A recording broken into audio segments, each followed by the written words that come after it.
Good afternoon to one and all. So today we have class up to 9 p.m. 2 p.m. to 9 p.m. today.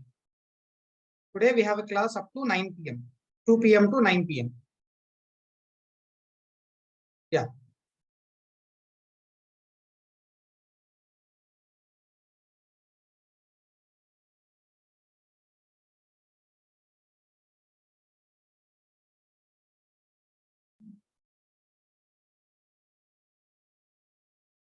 Okay, so let's start with the case number 1, what we have taken. That is a sudden and large increment in the mechanical input to the alternator connected to infinite bus bar. Right. So case study number 1 we are going to take up here. Case study number 1. Sudden and large increment in mechanical input to the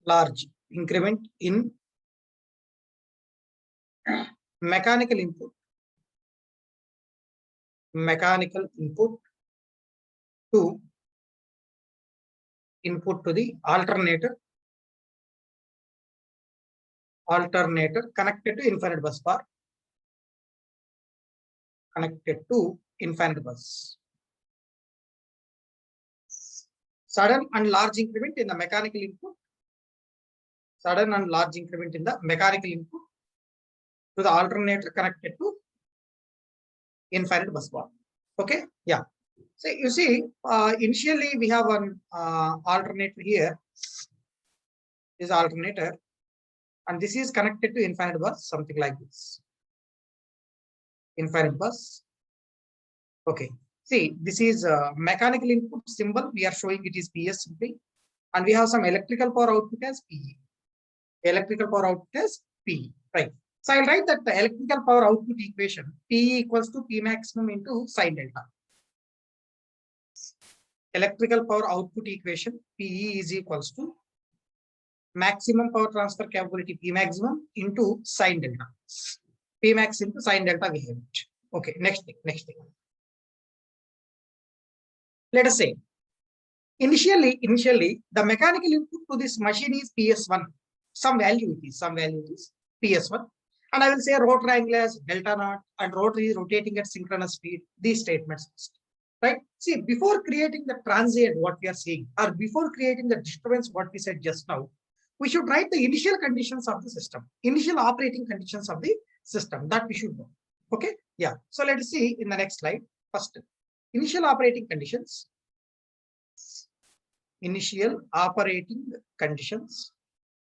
Very simple.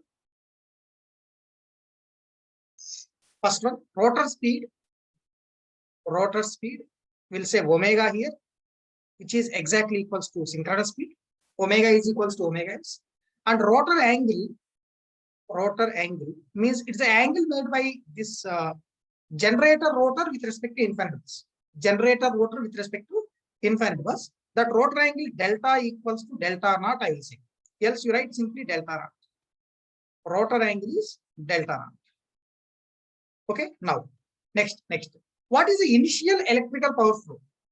Initial electrical power flow is nothing but P maximum sine delta naught we can write. Initial electrical power flow or electrical power output, I can say PE at an angle of delta naught is equals to P maximum sine delta naught. PE at an angle of delta naught equals to P maximum sine delta naught. And the initial mechanical input or initial steam input, that also you can say, that value we are naming it as PS1. Right? Next, one more assumption. See that initial electrical power output what we have, as well as initial mechanical input, so-called steam input, these two are exactly equal. By the way, we don't have either acceleration or deceleration before creating the disturbance, right? So I can write in this initial stage, mechanical input what we have PS1 and the electrical power output PE at an angle of delta naught, these two are exactly equal. So we can write this PS1 is equals to P maximum into sine delta naught. Okay, from this, what is this rho triangle delta naught? Sine inverse of PS1 by P maximum. Sine inverse of PS1 by P max. So I think all of you getting this one clear? Initial rho triangle, just we are rewriting that rho triangle in terms of the known quantities here. So you can say sine inverse of PS1 by P maximum. Okay, next thing. Next thing. Next, you see, initially we have a mechanical input of PS1, which is exactly equals to that initial electrical power flow. But all of a sudden, at the present operating condition, we are increasing this mechanical input PS1 to a number PS2. We are increasing suddenly this mechanical input from PS1 to PS2. Okay, I'll show that. I'll show that in the next slide. Disturbance. Right here, disturbance. Disturbance. A sudden rise in mechanical input or in the steam input made from PS1 to PS2. So mechanical input value was increased to a number PS2 from PS1. Mechanical input value was increased from PS1 to value of PS2, where you can write in bracket PS2 is greater compared to PS1. PS2 is greater compared to PS1. Okay, next thing. Listen kindly. See, just now you have increased the mechanical input from PS1 to PS2 because of the rotor body inertia. Rotor speed will not change instantaneously. Because you assume that at time t equals 0, mechanical input was raised from PS1 to PS2. At that instant itself, we don't expect any change in the rotor speed. See, from that time onwards, there may be a change in the rotor speed further. That we'll discuss later. But right now, what we are saying is, at the instant of the disturbance creation, we don't have any instantaneous change in the rotor speed. If that is the case, we don't have any instantaneous change in the rotor angle also. So rotor angle will remains at an angle of delta naught. Okay, yeah, I'm writing the statement. There is no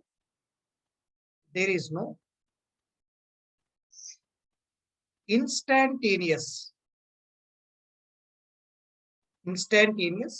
change in rotor speed, and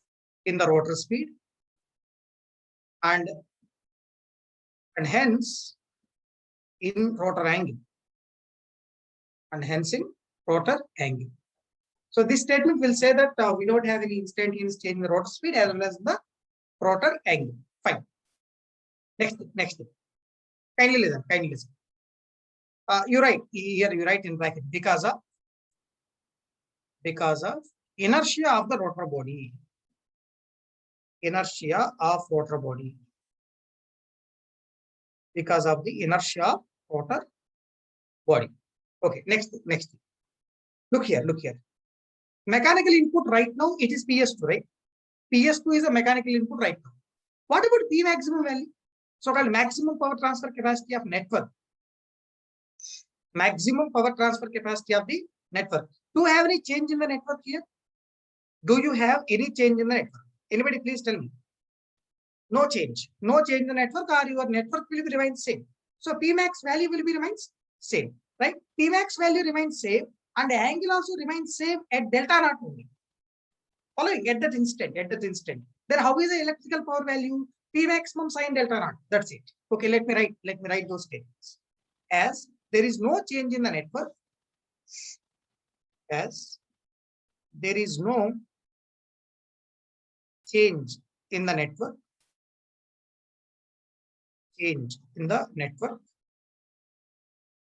Okay, so there will be the P max value will be remains constant. The P max value will be remains constant.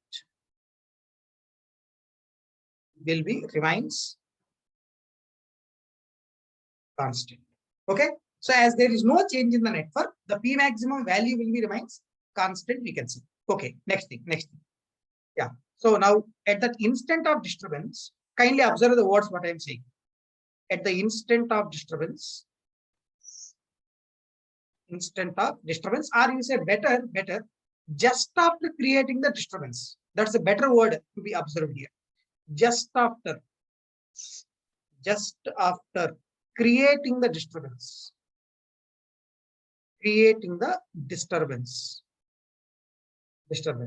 Yeah, you please observe. What is the mechanical input? What is the mechanical input value? PS2, right? Just after creating the disturbance, mechanical input value was PS2. And what is the electrical output? What is the electrical output? Because angle will be remains at delta naught only. So electrical output will come to be P maximum sine delta naught. That's it. P maximum sine delta naught. I think all of you getting this one. Please kindly listen.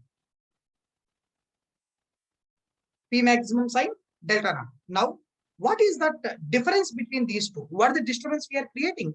Mechanical input was suddenly increased from PS1 to PS2. Okay. Yeah. So what is the accelerating power? That is mechanical input minus electrical output. We should say accelerating power, PA. You can write this one, PA, which is PS2 minus P maximum sine delta naught, which is the electrical power output just now. Right now, the electrical power output is P maximum sine delta naught. PS2 minus that number. And how is this value?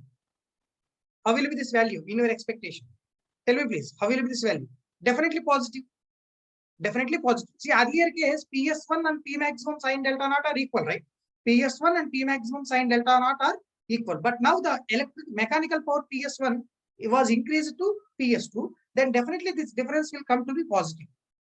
The difference will come to be positive. See, if the difference is becoming positive, please listen.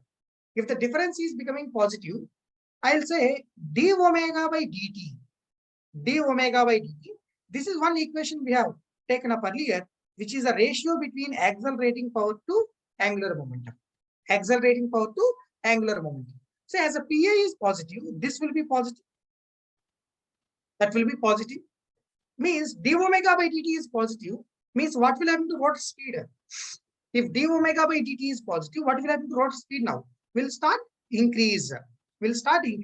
Our rotor body will experience some sort of acceleration, we can say. Okay, here you write if you want acceleration, because accelerating power is positive. So that implies omega rotor speed will increase.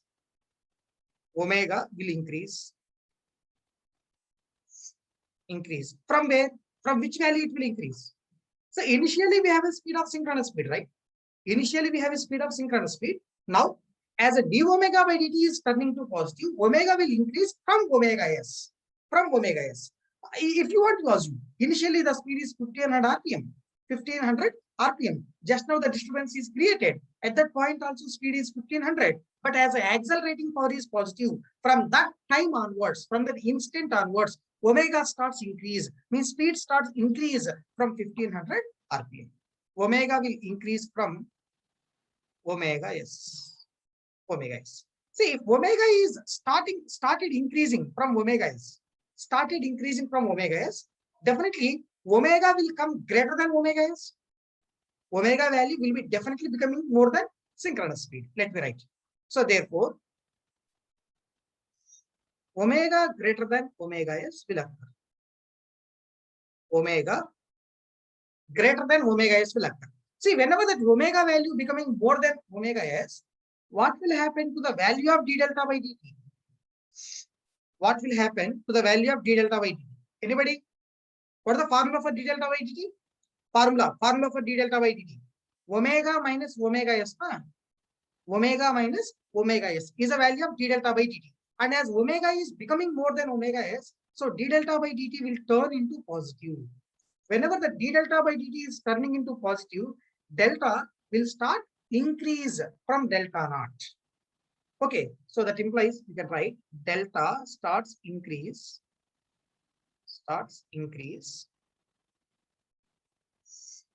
from that initial rotor angle, so-called delta naught. Initial rotor angle, so-called delta naught. Okay, So as and when the delta starts increasing from delta naught, kindly listen to me. Kindly listen to me. What will happen to electrical power value? Electrical power, which is P maximum sine delta, right? P maximum sine delta. As delta starts increasing from delta naught, definitely P maximum sine delta value will start change. Will start change. Clear? Clear all of you what I said till now? Very simple statements I have discussed. Nothing difficult. Only two terms we are discussing now. Only two terms we are discussing. What are the two terms we are discussing? First term is d omega by dt, which is accelerating power by m. This is one term we are discussing. Next term, d delta by dt, which is nothing but omega minus omega s. Only these two terms we are going to concentrate in the whole study.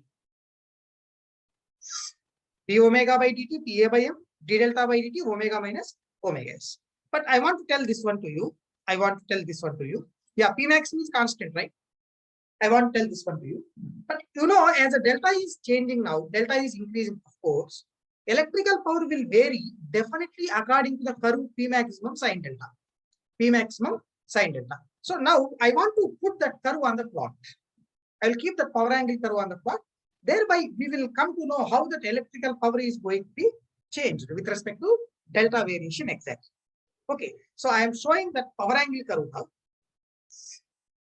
Showing the power angle curve, kindly observe. So it's the axis of angle, delta axis you can say, and it's a axis of power. It's a power axis, and this was of delta axis. And I'm showing the electrical power curve, electrical power variation with respect to delta. Electrical power variation with respect to delta, something like this, right? So this is electrical power, and this is the value of P maximum. That's the value of P maximum. Okay, something like this you have. Doesn't matter. Next one. Listen.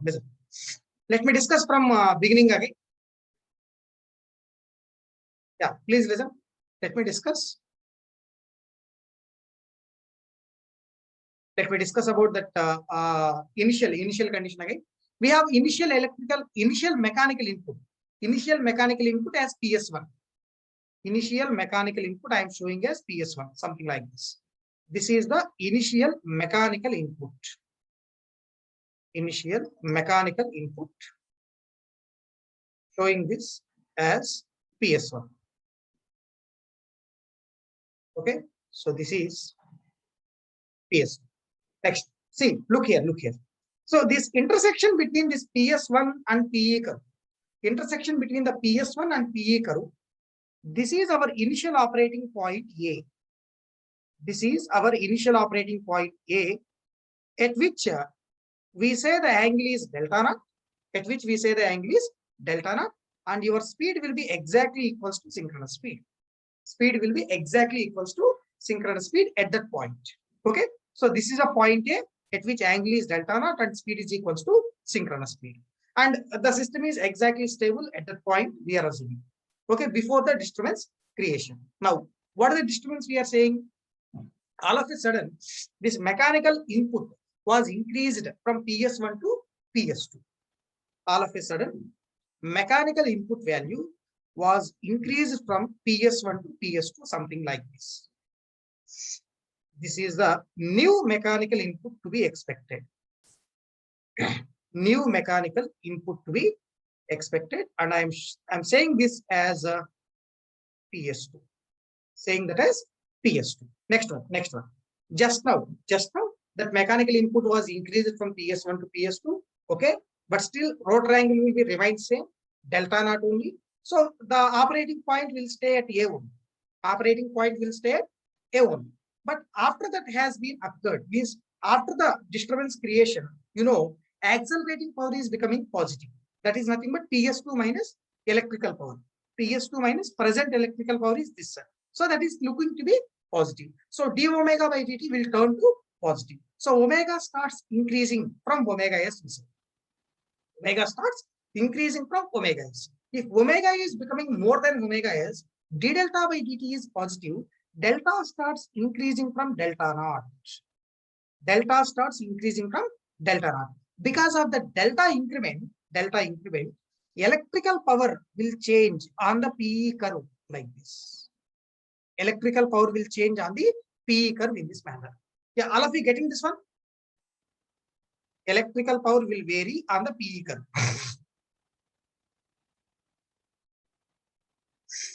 Yeah.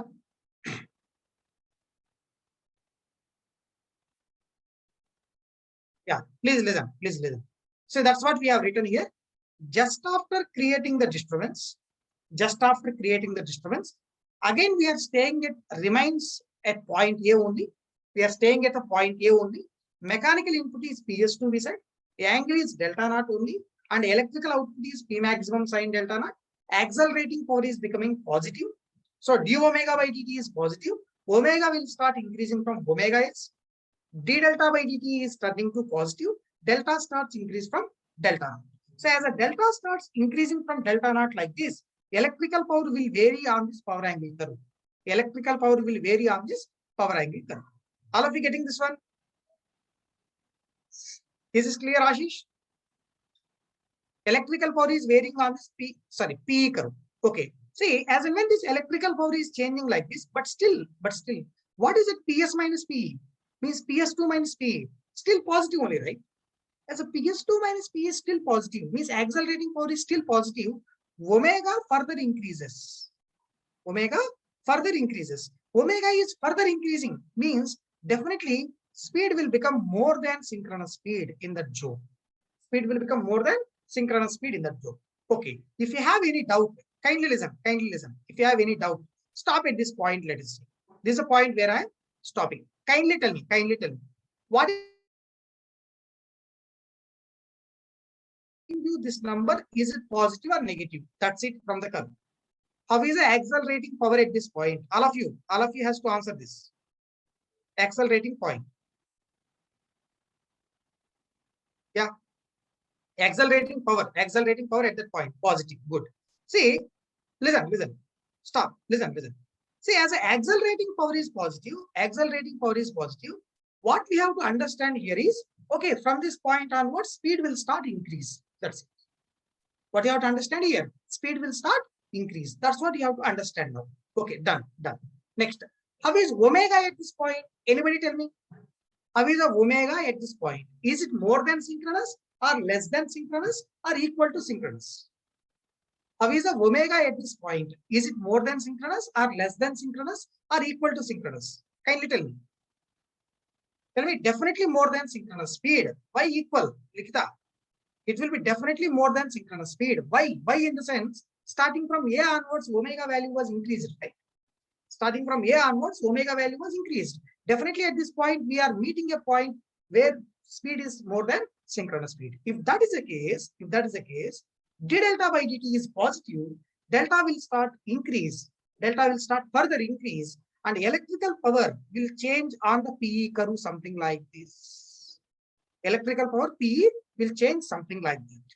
And we reach to one point here. Let me call that point as B. After reaching to this point B, listen all of you. After reaching to that point B, what we are observing? After reaching to point B, both mechanical input value, electrical power output value, both are exactly equal. Mechanical input value, electrical power output value, both are exactly equal. Means what is the value of accelerating power? What's the value of accelerating power? 0.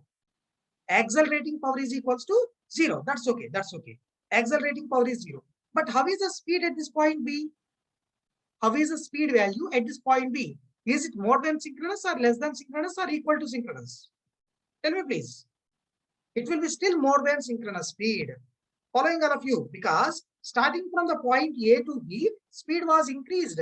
Even though you are getting accelerating power equals to 0 at the point B, still the speed is more than synchronous speed. Okay? Yeah. Let me write this thing, what we have discussed till now. After that, we will discuss starting from the point B onwards. Yeah. Let me write here. A to B. A to B.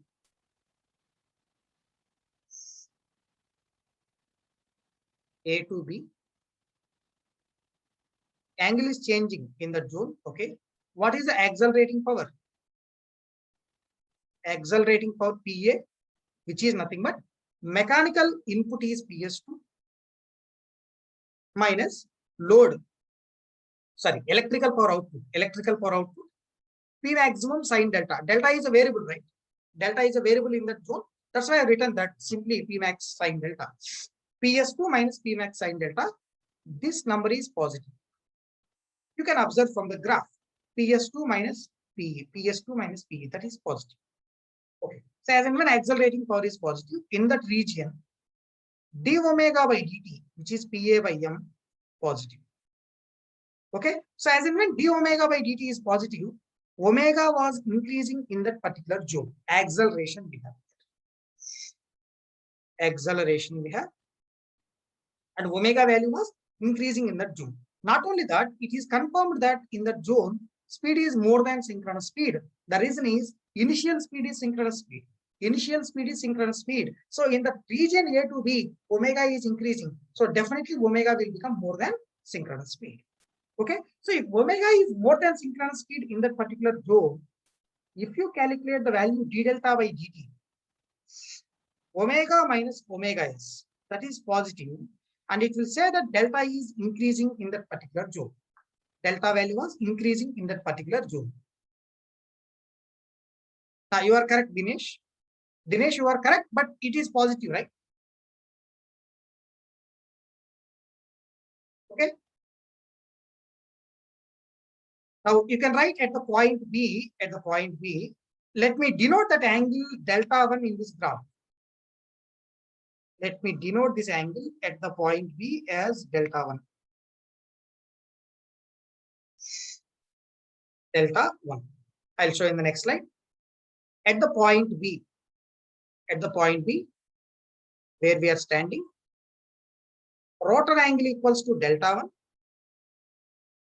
Rotor angle equals to delta 1. And not only that, speed of the rotor speed, omega greater than omega s at that location. Okay. Now, what is the accelerating power at the point B? Accelerating power at that point B, PA equals to mechanical input PS2. Mechanical input PS2. What is the electrical output? Electrical output will be P maximum sine delta 1. Mechanical input is PS2. Electrical power output is P maximum sine delta 1. That number is coming as 0. That number is coming as 0. If that number is 0, you can write neither acceleration nor deceleration. Neither acceleration nor deceleration. Neither acceleration nor deceleration. Okay. Yeah. Next. Why 0? Those are intersecting. Mechanical input and as well as electrical power both are intersecting. How omega equals to omega s, Sunil, at B? At B, how omega equals to omega s? Tell me, Sunil. Who will decide omega equals to omega s or omega more than omega s? The initial condition what you have. Starting from A to B, what happened to speed? Increased. And you are saying, Sunil, A to B, you said omega is increasing. Omega is increasing and it is more than synchronous speed. How you say at B, we got omega equals to omega s? Yeah. Next thing. Look here. So at this point B, we said PA equals to 0, but still we are having omega more than omega s. Omega more than omega s. Okay, let me write this one first. PA equals 0, na? So d omega by dt, which is accelerating power by m, that is 0. 0. Okay. But if you calculate d delta by dt number, what is the d delta by dt? Omega minus omega s, right? And omega more than omega s means this number is positive. Omega greater than omega s. Yeah. So d delta by dt is positive. D delta by dt is positive means what will happen to delta? Definitely increase from delta 1. Delta value will increase definitely from delta 1 onwards. I think all of you getting this?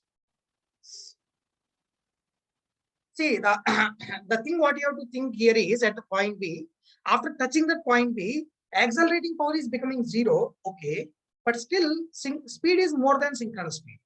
If the omega is more than omega s, d delta by dt is still positive there. As a d delta by dt value is still positive, delta will continue to increase beyond the value of delta. Delta will increase beyond the value of delta 1. See, if the delta is increasing beyond the value of delta 1, obviously your electrical power will vary on the power angle curve. Electrical power will vary on the power angle curve, something like this. Electrical power will vary on the power angle curve, something like this. Okay? Tell me, have you understood this variation now? So if you want to write from point B onwards,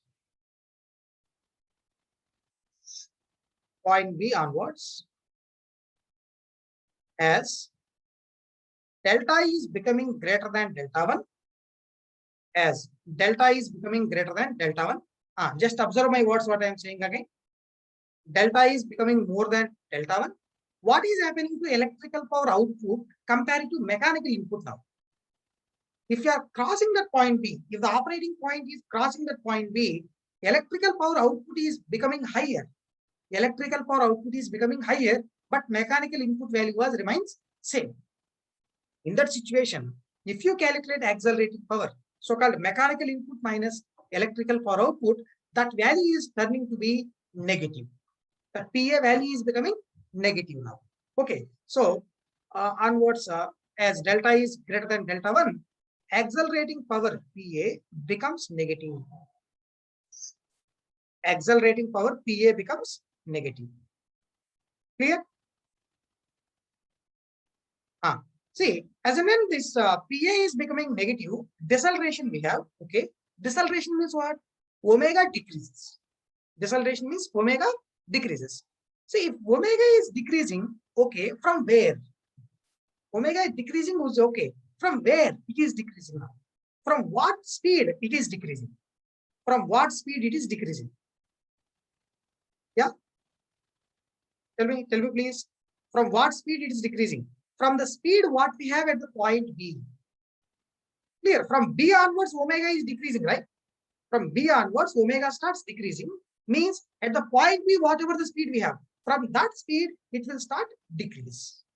Okay? But one thing here, at point B, omega is already more than synchronous speed. Omega is already more than omega is. See, from that higher than synchronous speed, value, the speed starts decreasing, we can see. Okay? Yeah, I have to write it. PA becomes negative, that is, d omega by dt was negative. That implies omega starts decreasing from the speed at B, from the speed at the point B. From the speed at the point B, omega starts decreasing from the speed at the point B. Okay, but still, what you can expect is, omega will be remains more than synchronous speed only. But still, the value of omega greater than omega s. Yeah.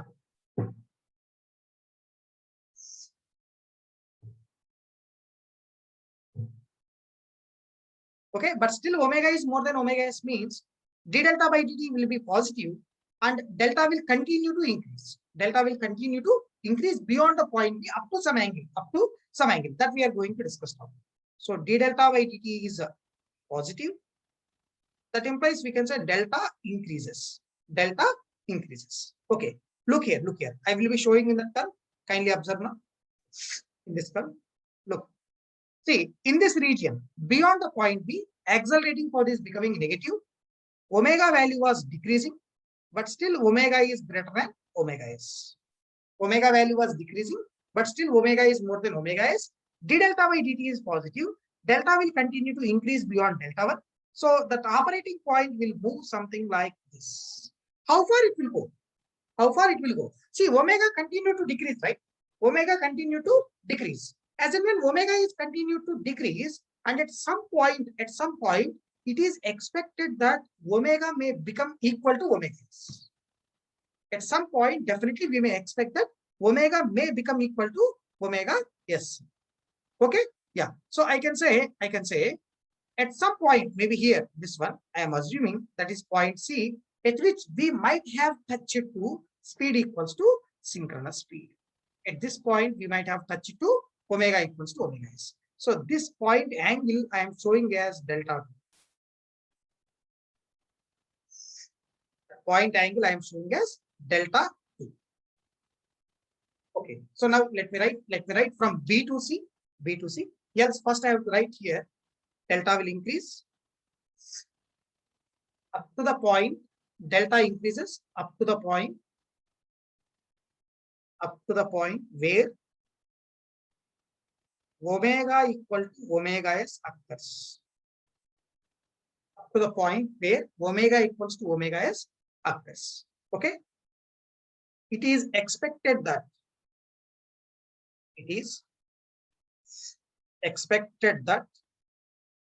the value of omega equals to omega s occurred at point C on the curve. At point C on the curve, it is expected that we are getting omega equals to omega s. Yeah, please complete quickly.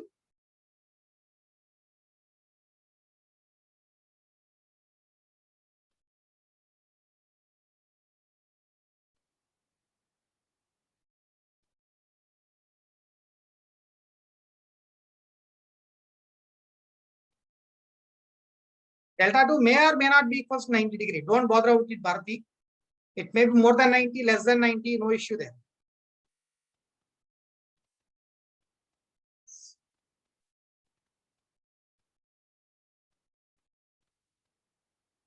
Yeah, we are expecting that speed might have reached to synchronous speed at that point C.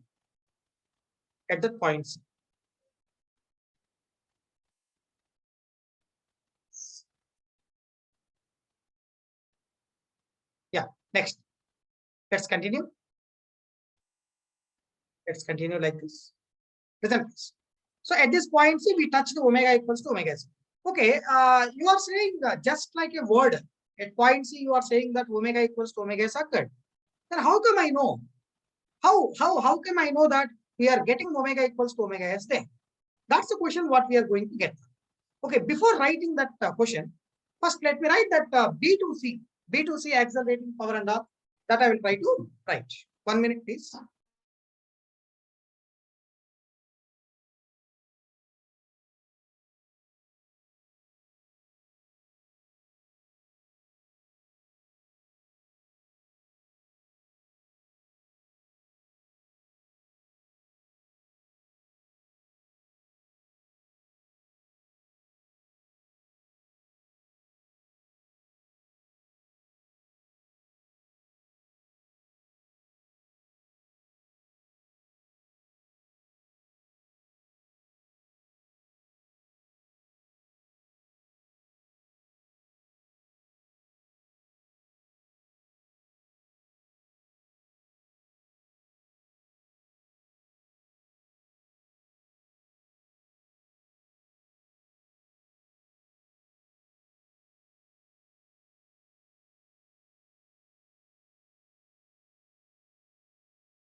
Yeah. So I'll write from B to C first. B to C, what happened? Look here. Starting from point B to point C. If I write the accelerating power here, accelerating power PA, which is mechanical input PS2, electrical power output is P maximum sine delta. Electrical power output is P maximum sine delta. And if you compare these two numbers, this is coming negative in the graph, right? So d omega by dt, which is PA by M, negative. So omega was decreasing in that zone from B to C, and omega value was less than omega s, sorry, greater than omega s. Omega value is still more than synchronous speed. Omega is decreasing, okay, but it won't catch up to synchronous speed immediately, right? It won't catch up to synchronous speed immediately. It will try to take some time to reach omega equals to omega s. In that time duration, definitely omega is more than omega s.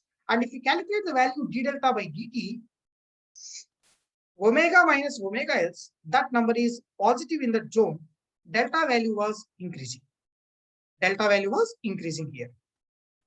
Yeah. Delta value was increasing in that zone. Next. At that point, see what we are talking. At that point, see what we are talking here. Look, at point C. See, angle is delta 2. We have denoted in the graph. We have denoted that angle, rotor angle, as delta 2. Rotor angle we have denoted as delta 2. And we are saying that we are getting omega equals to omega s at that point. That's our expectation, I said you all. So rotor speed omega equals to omega s. Rotor speed, omega equals to omega s at that point. Rotor speed omega is equals to omega s. Okay, next, kindly listen. Omega equals to omega s, we are getting means, what is the value of d delta by dt at that angle? What is the value of d delta by dt at that angle? Tell me please. D delta by dt at that angle will be 0, right? So I can say d delta by dt at this angle, delta 2 is equals to 0. We are saying without any mathematical calculations and all, just like that we are saying d delta by dt equals to 0 at that angle. How come d delta by dt is 0 here? How come d delta by dt equals 0? How to prove that we are getting that d delta by dt is equals to 0? Tell me please, how to prove that the d delta by dt is equals to 0? By taking integral of PA d delta, by calculating the value of integral of PA d delta. Omega equals to omega s, we have written, right? We have written omega equals to omega s without doing any mathematical calculation. By doing mathematical calculation, how to prove that the d delta by dt equals 0 means, we should say integral PA d delta is equals to 0. Integral PA d delta is equals to 0. Up to what angle we should do the integration? Up to what angle we should do the integration? Delta 2. That's the angle at which we are calculating the d delta by dt. So this is up to an angle of delta 2, we should take the integration. Starting from which angle? Tell me please. Starting from which angle? From which angle that accelerating power is becoming non-zero? Delta naught. Starting from the angle delta naught, we should take the integration. So starting from delta naught to delta 2, integral of PA d delta we have to calculate, and that if it is coming 0, listen please, listen kindly. If that is coming 0, then I can say that d delta by dt is coming 0 at that angle, and I will say that at that point C, we achieved omega is equals to omega s. We achieved omega is equals to omega s. Okay, now look here. In the graph I will show, please complete it if you are writing still. If you are writing this one, please complete it quickly. I will move to next slide. Okay, listen please. What do you mean by accelerating power? Accelerating power is nothing but mechanical input minus electrical power output. Mechanical input minus electrical power output. Yeah, look here. See, in the zone between delta naught to delta 2, in the gap between delta naught to delta 2, we have two spans. One from delta naught to delta 1, next one from delta 1 to delta 2. Two spans are there. In the first span, look all of you, listen carefully. Delta naught to delta 1 we are going to take first. Let us say delta naught like this. Delta naught line. It's a delta 1 line. Delta naught line, delta 1 line. These two lines I have drawn. Next one. PS2 is one limit. PS2. Next one, PE. The intersection between these four areas is nothing but accelerating power. Else, if you want to talk in a technical way, in between delta naught and delta 1, I have to take PS2 minus PE area. PS2 minus PE area. This is a PE curve and this is a PS2. The gap between these two, in between delta naught and delta 1, is one area which we are going to name it as accelerating area. Because in that area or in that zone, accelerating power value was positive. Accelerating power value was positive. Okay, let me show that. Let me show that here. So this is that area what we are calling here.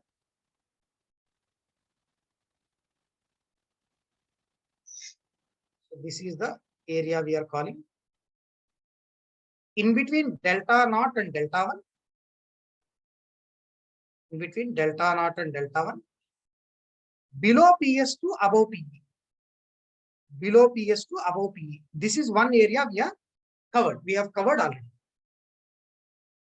All of you getting about this area?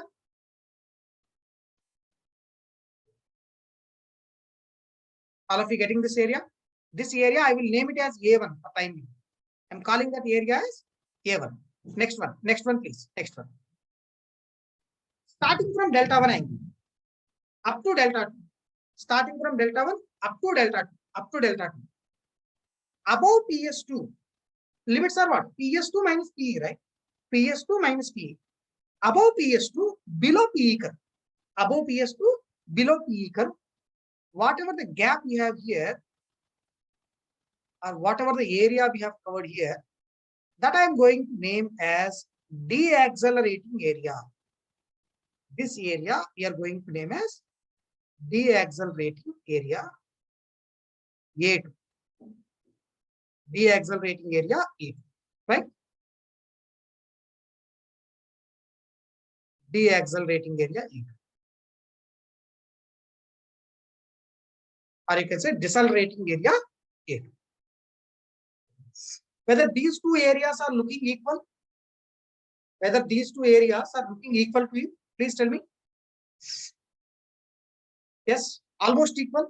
Then can we expect that at point C we might be having some of the two areas are equal and we are touching omega equals to omega s. That's it. Clear? Yeah. So I will write as an extension. If you are drawing this one, please draw this quickly. So the areas A1 and A2 in this.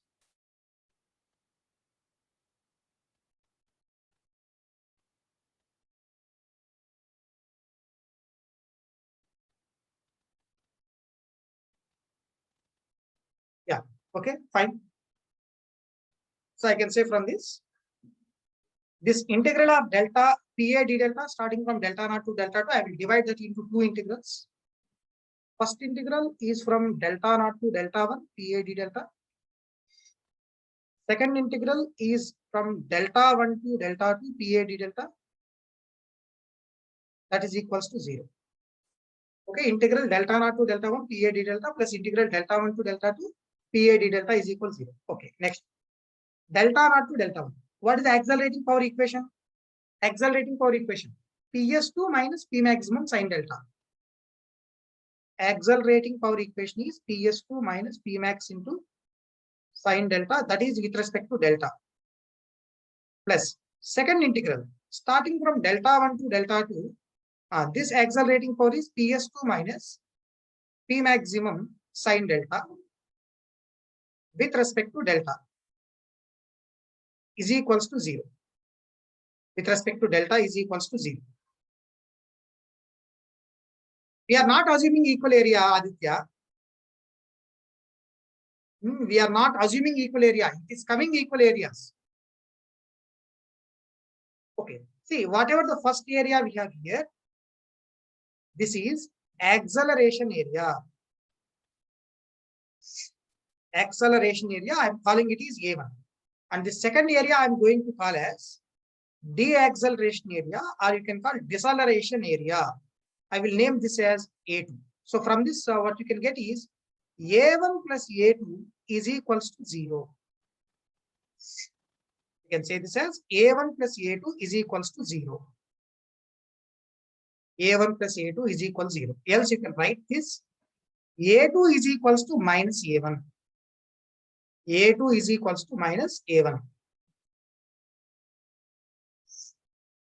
Yeah, else you can write magnitude of A2 is equals to magnitude of A1. Hence, that name is given as equal areas. Equal areas. Magnitude of the deacceleration area is equals to magnitude of the acceleration area. Mod A2 equals to mod A1, we can say.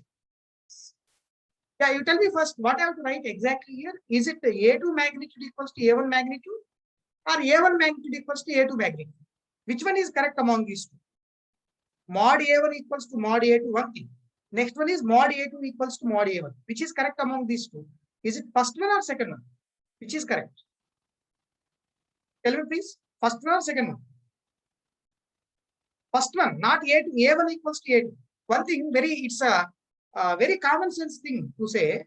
First area, what you have covered? First area, what you have covered? A1, right? A1 area you have covered already. And whatever the next area you are covering, so-called the deacceleration area, what you are covering, if that magnitude matches with the already covered area, then we can say we are getting both areas are equal, and resultant speed is equals to synchronous speed. Okay. So second one we should not call. Second one we should not take. We should consider only first one. Mod A2 equals to mod A1. We should write all this.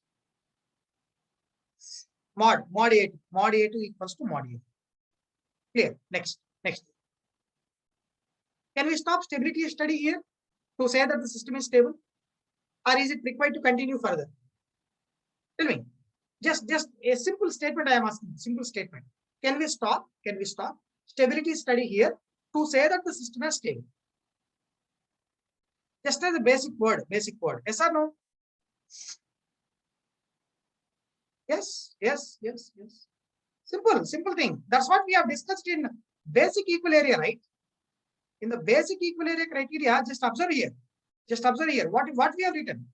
From the instant of the disturbance occurrence, at any point, if d delta by dt equals to 0, then the swing curve may come as in the case 1, and the system is expected to be stable, provided that there is no second disturbance.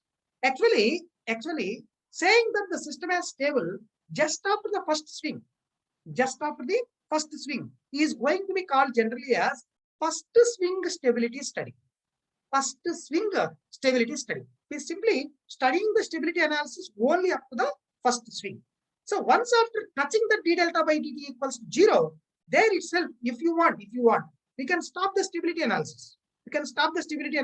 Simply you say the system is stable without making comment on what will be the final stable angle and all. Okay? Yeah. So anyway, I will give the clarity what I said regarding the statement. Just look here in this graph. I am showing in this graph. This is called as first swing.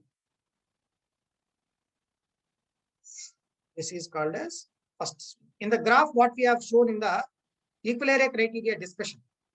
We have shown the graph. First swing. So you can call this as first swing stability study. Right here, if you want some point. First swing stability study. First swing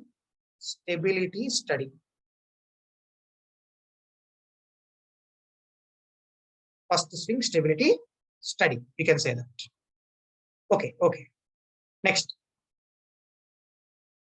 Yeah, I will discuss about that, Rohit. Don't bother about it. I will discuss all the things. Listen first.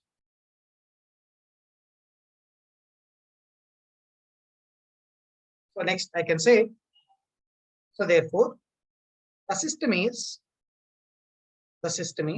transiently stable.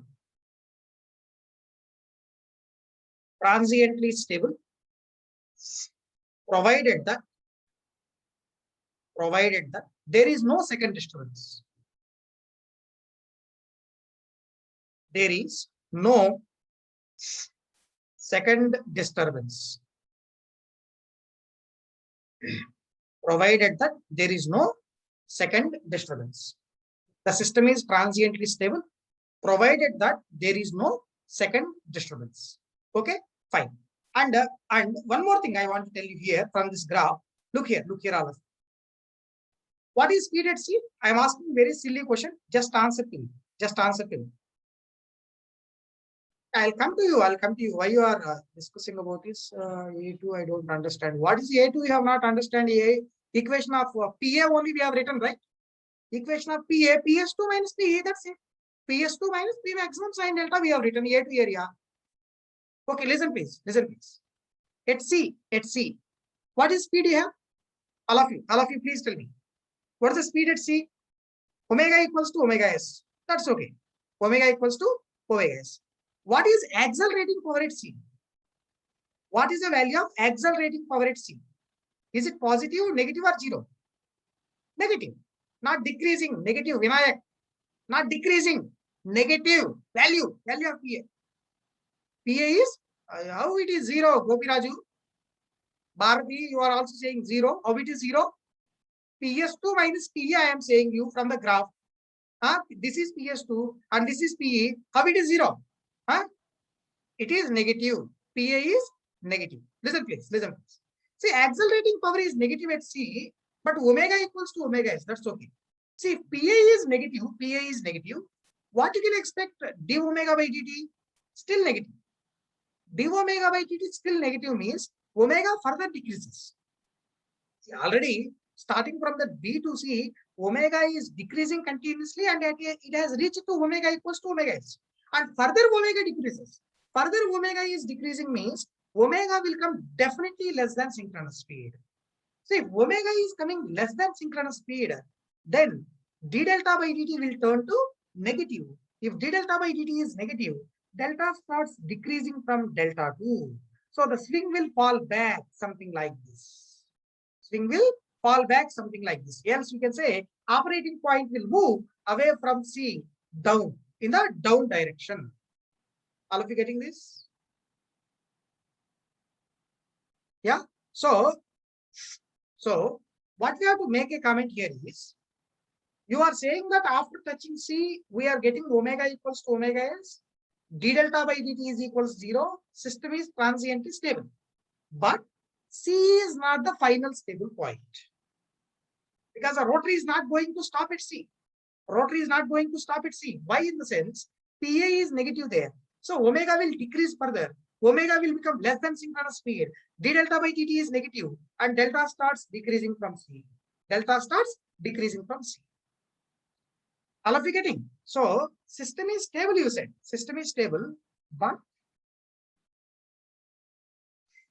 C is not the final stable point to be expected. C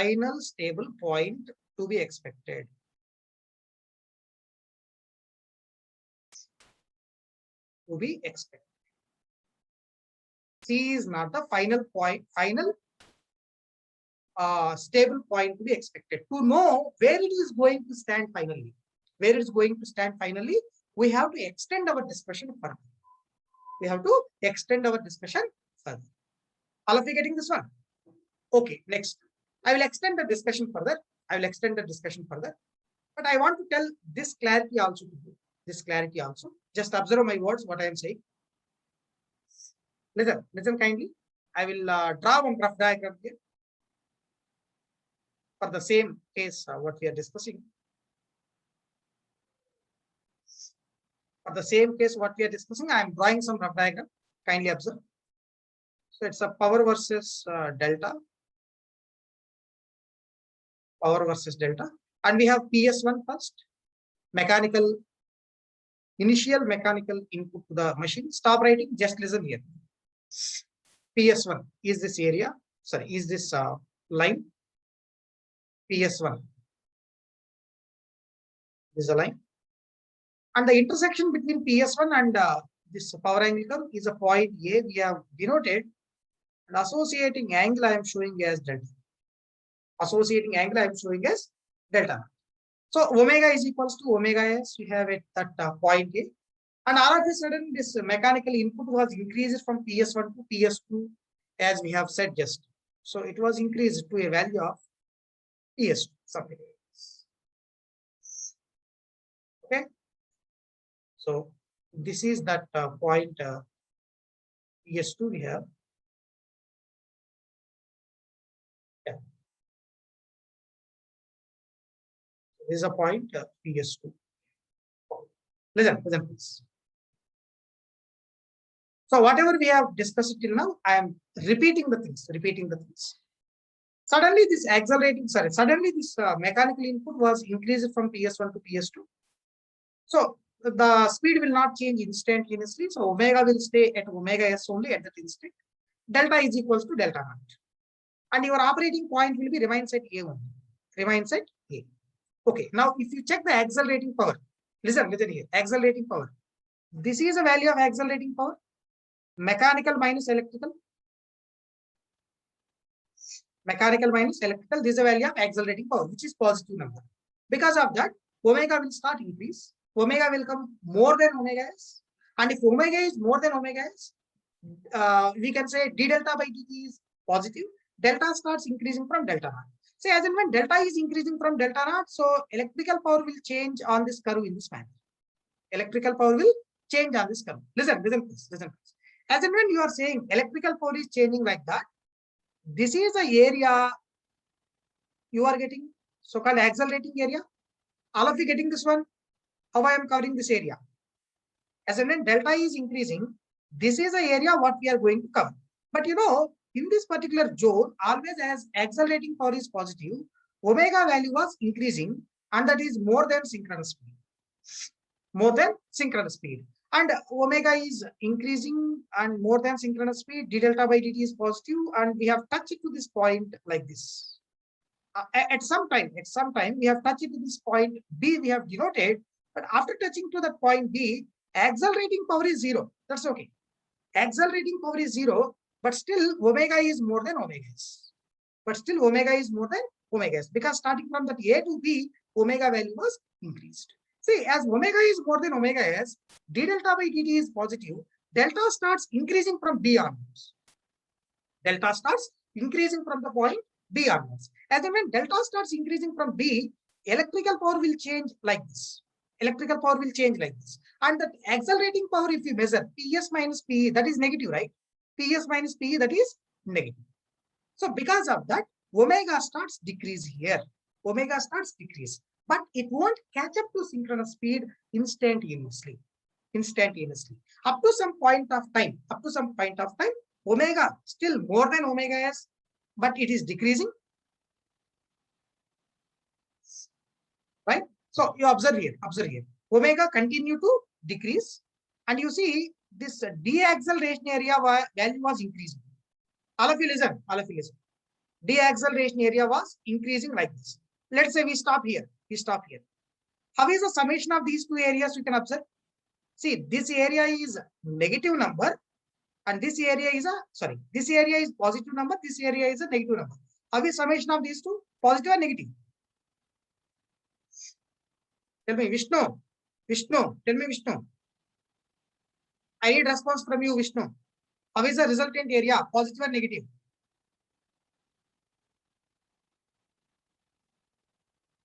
Yeah. Positive. Good. Positive. See, if that resultant area is positive, could you please tell me how is the speed at this point? Is it more than synchronous speed or less than synchronous speed? More than synchronous or less than synchronous? Definitely more than synchronous. If that is more than synchronous, still d delta by dt is positive. Delta will continue to increase, right? So as a delta is increasing, this area extended something like this. And after reaching to some point here, maybe this one, summation of these two areas may be expected to be 0. Or you have to do mathematical calculation and you have to prove it. At what angle you are getting, the resultant area is 0. That's it. Okay. So after reaching to that point, what I have shown there, after reaching to this point, I am saying that these positive and negative areas are equal, then definitely I will be getting the speed omega equals to omega s at that particular location. Okay, thereby we are confirming that the system will be stable. Yeah, have you understood this one? Please tell me. Yes. Vishnu, have you understood, Vishnu? No response from you? Are you listening to the class? Yeah, good. So for becoming stable, we are assuming they will have, we are not assuming unanimous certainty. Look the diagram and tell me. Look the diagram what I have drawn and tell me whether the two areas are equal or unequal. In the diagram, it is equal. So we are saying that it's stable. You should not say the reverse statement. To say that the system is stable, the areas are equal. That's not the thing. As the areas are equal, system is stable. That's a statement. Yeah. Good, good. Next. Let's continue like this from this point. Listen. From C onwards, we'll discuss further. From C onwards, we are going to discuss what will happen. And that we are going to take as a heading like back swing. That I'm going to take as a heading like back swing here. Back swing. Reverse swing also. You can call forward swing, back swing. Look here, look here. So at point C, we are getting omega equals to omega s. That's fine. But if we calculate accelerating power, that is still negative. That is still negative. So as PA is negative, d omega by dt value was negative. D omega by dt value was negative.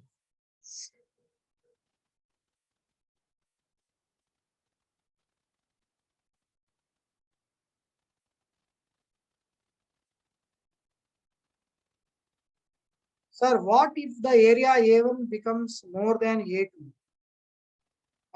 Area A1 becomes more and A2 area 2. We'll come to that. We'll come to that. Yeah, maybe. Yeah, look here, look here. D omega by dt is negative. So as d omega by dt is negative, even though you are saying omega equals to omega s at C, from C onwards, look here. From C onwards, from point C,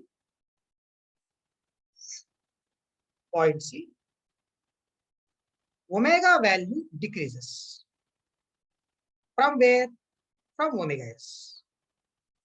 So from point C onwards, omega may come less than omega s. That implies from point C onwards, omega will come less than omega s. As omega is coming less than omega s, d delta by dt if you calculate, which is omega minus omega s, it is turning into negative. As d delta by dt is negative, delta decreases from point C. From point C onwards, delta is going to be decreased. Okay? Delta is going to be decreased. Yeah. So now I will draw a similar curve and I will try to show that in that curve. Let me copy the forward swing also for the comparison sake. For the comparison sake, I'm copying this forward swing also. Forward swing also I'm copying. Now I'll show that back swing here. Delta axis is this, and this was a power axis. Okay, so it's a power axis. Delta. So I'm showing that power angle curve here.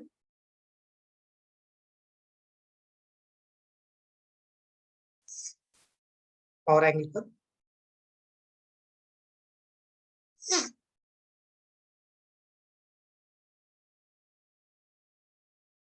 Same power angle curve.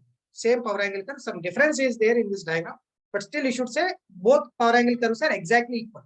Exactly equal. Because both power angle curves are having same value of P maximum. Same value of P maximum. Okay, next thing. Listen, what is the present mechanical input? Anybody tell me? What is the present mechanical input you have? PS2, that's it. You should forget about PS1. Forget about PS1. The present mechanical input is PS2. PS2. I'm showing the PS2 here. This is that PS2 line.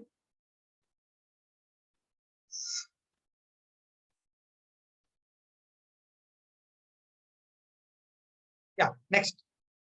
And this is the point C we have, at which we have stopped the forward swing analysis. This is a point C at which we have stopped the forward swing analysis. Already we said at this point C, we got omega equals to omega s, and angle at this point C is delta 2. Angle at this point is delta 2. Delta 2. Okay, next thing, next thing. Next thing, look here. As we said just now, delta starts decreasing from point C onwards because PA is negative. Delta starts decreasing from delta to something like this. Yeah, as and when the delta is decreasing in that manner, obviously this electrical power will be changing on the power angle curve, something like this. Electrical power will be changing on the power angle curve, something like that. Okay, in this particular zone, you know, omega is decreasing. Omega is decreasing and it is less than synchronous speed. Omega value was decreasing and it is less than synchronous speed. Okay, look here. Let's stop at some point. If you have any doubt again, if you have any doubt, you stop at this point. At this point, all of you please tell me. All of you please tell me. At this point where I am showing this one. How is the speed at this point? How is the speed at this point? Is it less than synchronous or more than synchronous or equal to synchronous? Tell me. Less than synchronous, right? Speed is less than synchronous. Okay, fine. So if it is less than synchronous speed, d delta by dt is negative, delta will decrease further. Delta will decrease further. Okay, so that operating point may move down. Operating point may move down. Then who will decide whether the speed is increasing or decreasing? Answer to the question. Answer to the question. Who will decide whether the speed is increasing or decreasing? Who will decide whether the speed is increasing or decreasing? PA, not delta. It is PA. Accelerating power value will decide whether the speed is increasing or decreasing. See, as you know, the accelerating power is still negative here. Still PS2 minus PE, still it is negative. So definitely speed is further decreasing. Speed value was further decreasing. And we are touching to some point here, B, as it is the previous point. As it is the previous point, which we said, this is the point B, at which you know the angle as delta 1, same as the previous one, delta 1, and accelerating power is 0 at B.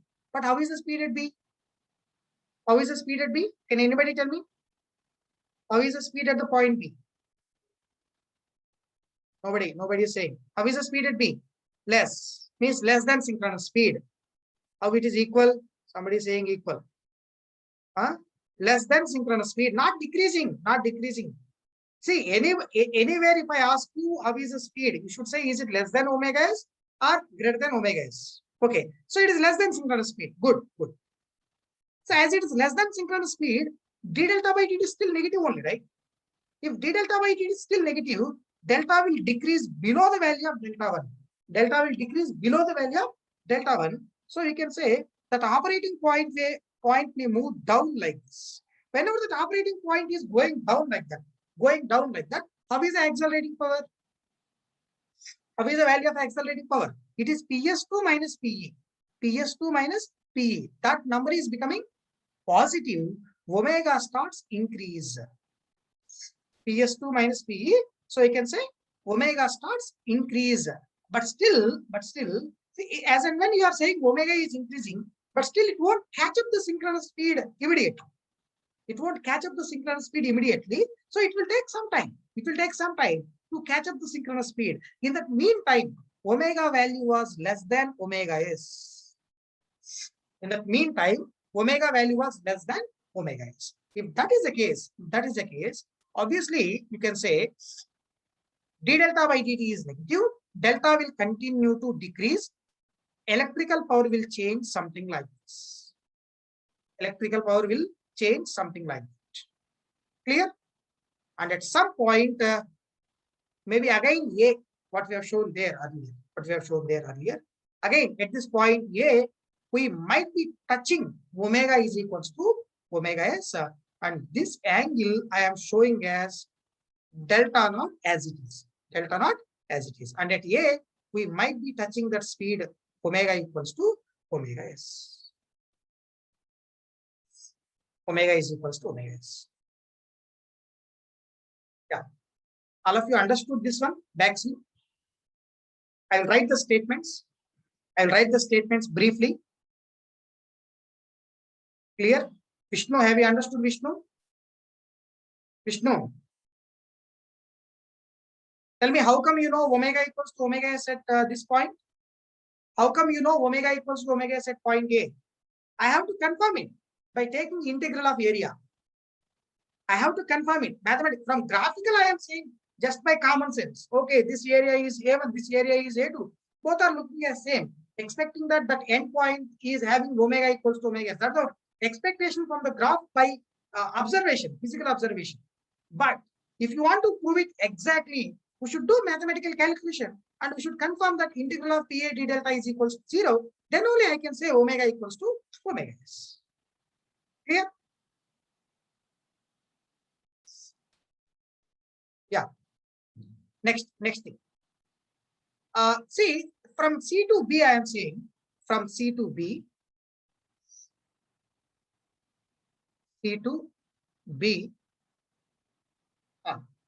What is accelerating power? C to B. PA. PS2 minus PE, that is negative. Just whatever I discussed, I am writing. PA equals to PS2 minus PE. P maximum sin delta. This value was negative. Then if you calculate that d omega by dt number, PA by M, that is negative. D omega by dt is negative. So omega value will decrease in that span and it is less than omega s. D delta, sorry, omega is less than omega s. And if you calculate d delta by dt in that span, omega minus omega s, that is negative. And delta value was decreasing in the zone from C to B. C to B. Next, at that point B, you know, angle is delta 1. Okay, delta 1. Rotor angle is delta 1. And if you calculate accelerating power PA, which is mechanical input PS2 minus electrical power is P maximum sin delta 1, that number is coming 0. PS2 minus P maximum sin delta 1, that number is coming 0.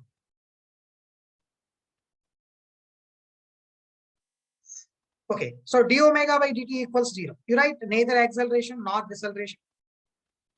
Neither acceleration nor deceleration. But if you think about the speed here, that is still less than synchronous speed at B. So obviously d delta by dt, if I calculate, it is omega minus omega s, that is negative. So delta decreases further, or you say from B onwards, delta decreases below delta 1. Delta will be decreasing below delta 1. As and when the delta is coming below delta 1, accelerating power is turning to positive. And omega starts increasing from the speed what we have at B. Look all of. See, from B onwards, omega starts increasing, right? Else I will show in this graph. C to B, omega is decreasing. From B onwards, omega starts increasing. Means at B, point B, we might be touching to minimum speed. Following all of you, we might be touching to minimum speed, right? So at the point B, I can say omega is equals to omega minimum. Similarly, in the forward swing also, we observe. In the forward swing also, A to B, omega is increasing. A to B, omega is increasing. From B onwards, omega is decreasing. From B onwards, omega is decreasing. Means at B, we might have reached to the maximum speed. Okay, in the forward swing, you can write at B, we might have reached to the maximum speed. Maximum speed. Okay, let me continue. So, PA becomes positive. That implies omega increases from B onwards. From that point B onwards, omega will be increasing. From that B onwards, omega will be increasing. Clear? Next, you write starting from that B to A in the backswing. Complete it, please, quickly. Once after completion, please raise your hands.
Yeah.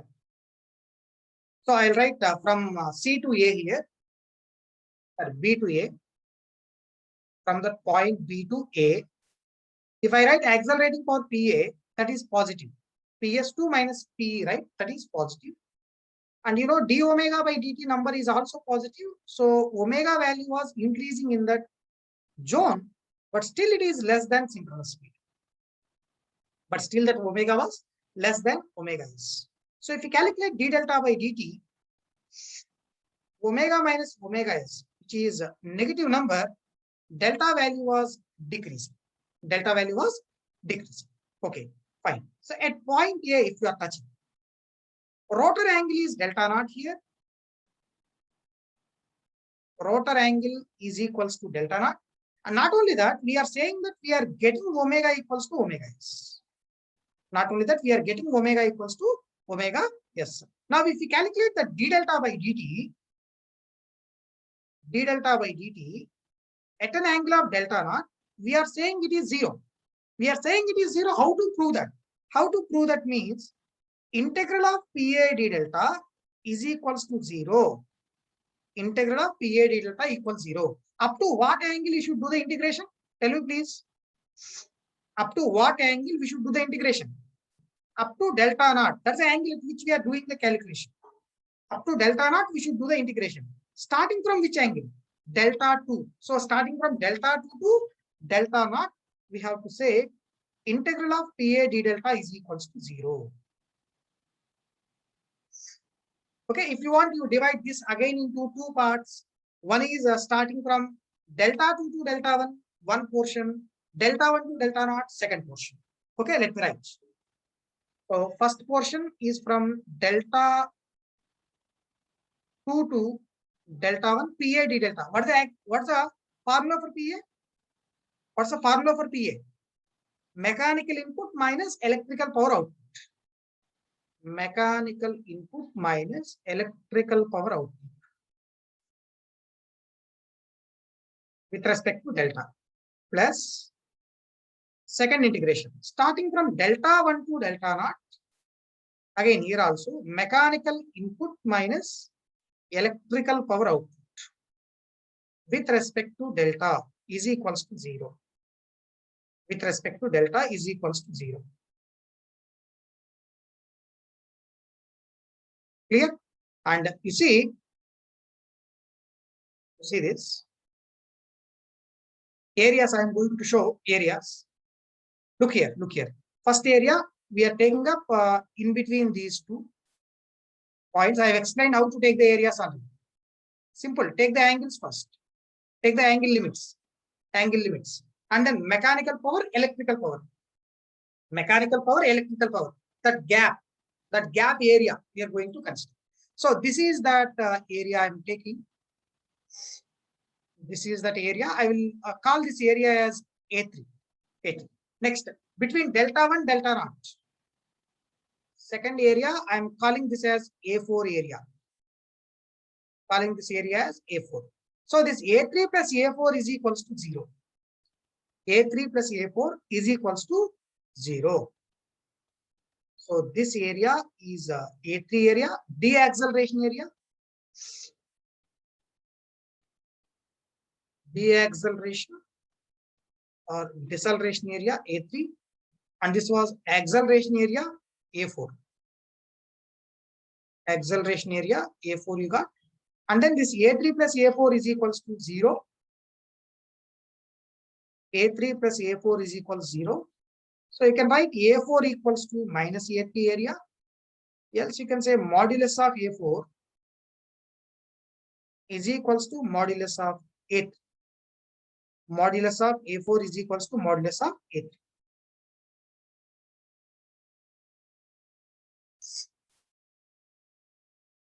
So can we say again the system is transiently stable based on this statement? In the backswing also? In the backswing also the system will be stable, right? So system is transiently stable, provided that there is no second disturbance. Transiently stable, provided that there is no second disturbance. There is no second disturbance. Provided that there is no second disturbance. Okay. Means can I say now, if the system is stable in the forward swing or first swing, if the system is stable in the first swing, can I say it will be stable? It will be stable in the further swings also. Can I say it will be stable in the further swings also? Yes or no? Yes. We can say that the system will be stable in the further swings also. That's why we are saying if the system is stable in the first swing, there itself you can stop your stability analysis to say that simply the system is stable, provided that there is no second disturbance. Provided that there is no second disturbance. This is what the study we are saying as first swing stability study. Equal area criteria. By using equal area criteria, we are going to the first swing stability study. Okay, done. Next, could you please tell me what will happen from this point A onwards? What's the speed at A? All of you tell me. All of you answer this. What's the speed at A? Synchronous speed, omega s. Good. What is the accelerating power? What is the accelerating power? Positive or negative? Or zero at A? At A, how is the accelerating power? Positive. Positive, right? See, if the accelerating power is positive, then d omega by dt is positive. Omega will increase further. See, actually, what happened, you should think is from B onwards, omega value was increased and it touched to synchronous speed. Okay, from there onwards, further it will increase. It will increase beyond omega s. And if it's increasing beyond omega s value, omega will become more than omega s. If omega is more than omega s, d delta by dt is positive. Delta will increase beyond delta naught. Delta will increase beyond delta naught. Okay, so delta will increase beyond delta naught means operating point will move towards the point C, and again from C towards A, again to C. So I can say now the rotor will be swinging. The rotor will be swinging in between the 2 points A and C continuously. Rotor will be swinging in between the 2 points A and C continuously. Okay, yeah. So I can write here in the last step here. The rotor will be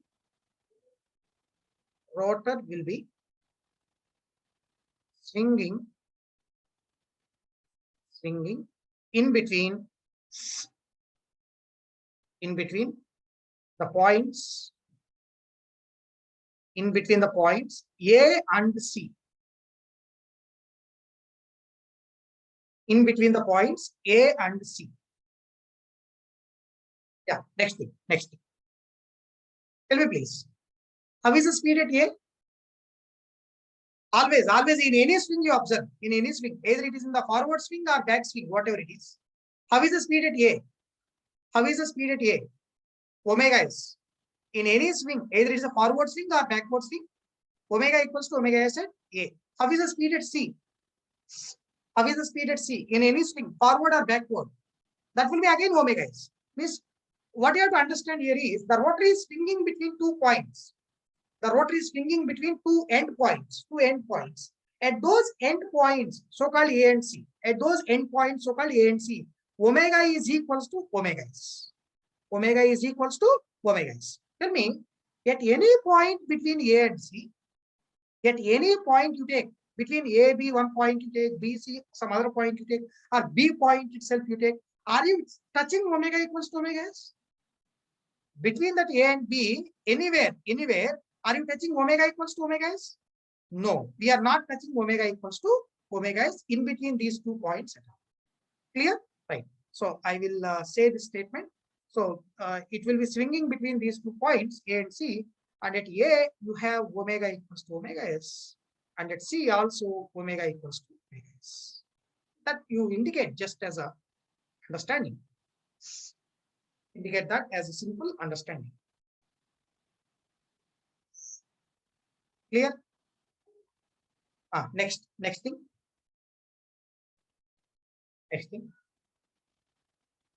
Then have you considered damping in the study?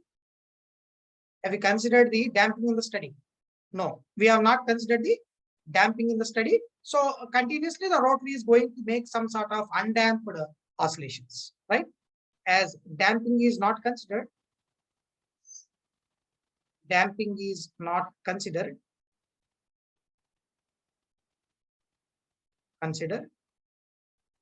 The rotor makes undamped oscillations. Rotor makes undamped oscillations. Undamped oscillations. Okay, now let's draw that delta versus time as an expectation. How that swing curve will be. Swing curve I am going to draw.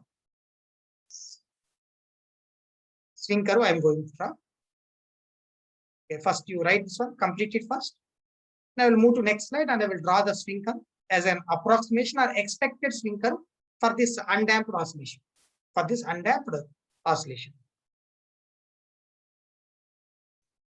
Expected swing curve for this undamped oscillation. Look, so it's a time axis I'm showing, and it's a x of delta x and time axis. Delta versus time is a swing curve. Delta versus time is a swing curve. Okay, listen, please. So this is that time t naught at which we are saying that we have a disturbance occurrence. It's the time t naught at which disturbance occurrence. Instant of disturbance, I will write. Instant of disturbance, time t naught. See, at this time t naught, you know the angle is delta naught here. At the time t naught, you know that angle is delta naught. Let me show like this. Up to the time t naught, angle will be remain same at delta naught. Angle will be remain same at delta naught. That's a point A which you know. That's a point A which we know. Okay? Yeah. See, listen. First, check the forward swing. Check the forward swing. Simple, very simple, very simple. Forward swing. From A to B, angle is increasing from delta naught to delta 1. And then up to delta 2. Means simply, starting from delta naught, angle is increasing towards its maximum angle delta 2. Maximum angle delta 2. And then decreasing back to delta naught. Again increasing to delta 2. Again decreasing to delta naught. So angle will be simply changing in between delta naught and delta 2. That's it. Okay? That graph you have to draw. So I will show this is delta 2 line. Delta 2 line. And this is a delta naught line. Okay, simply the angle will be changing between these two. Rotor angle will be changing between these two. Delta naught to delta 2 maximum angle is delta 2 we have calculated.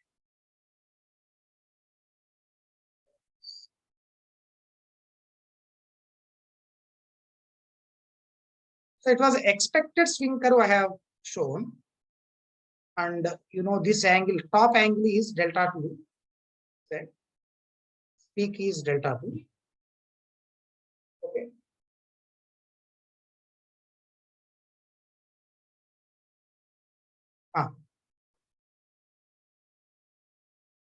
Tell me, it's a very simple question I am asking you.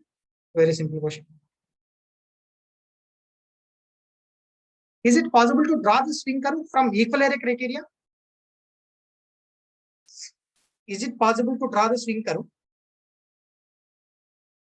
from equal area criteria? Yeah, tell me please. Is it possible to draw the swing curve from the equal area criteria? No, we can't draw. Why? Why in the sense? Listen please. Why in the sense? Angle is increasing from delta naught to delta 1, delta 1 to delta 2. I know about these angles. Delta naught I know, delta 1 I know, delta 2 also I know. But how much time it is taking to rise the angle from delta naught to delta 2? How much time it is taking? That we don't know. So the thing here is we are clear about the y-axis numbers. Delta naught I was clear, delta 1 I was clear, delta 2 also I was clear.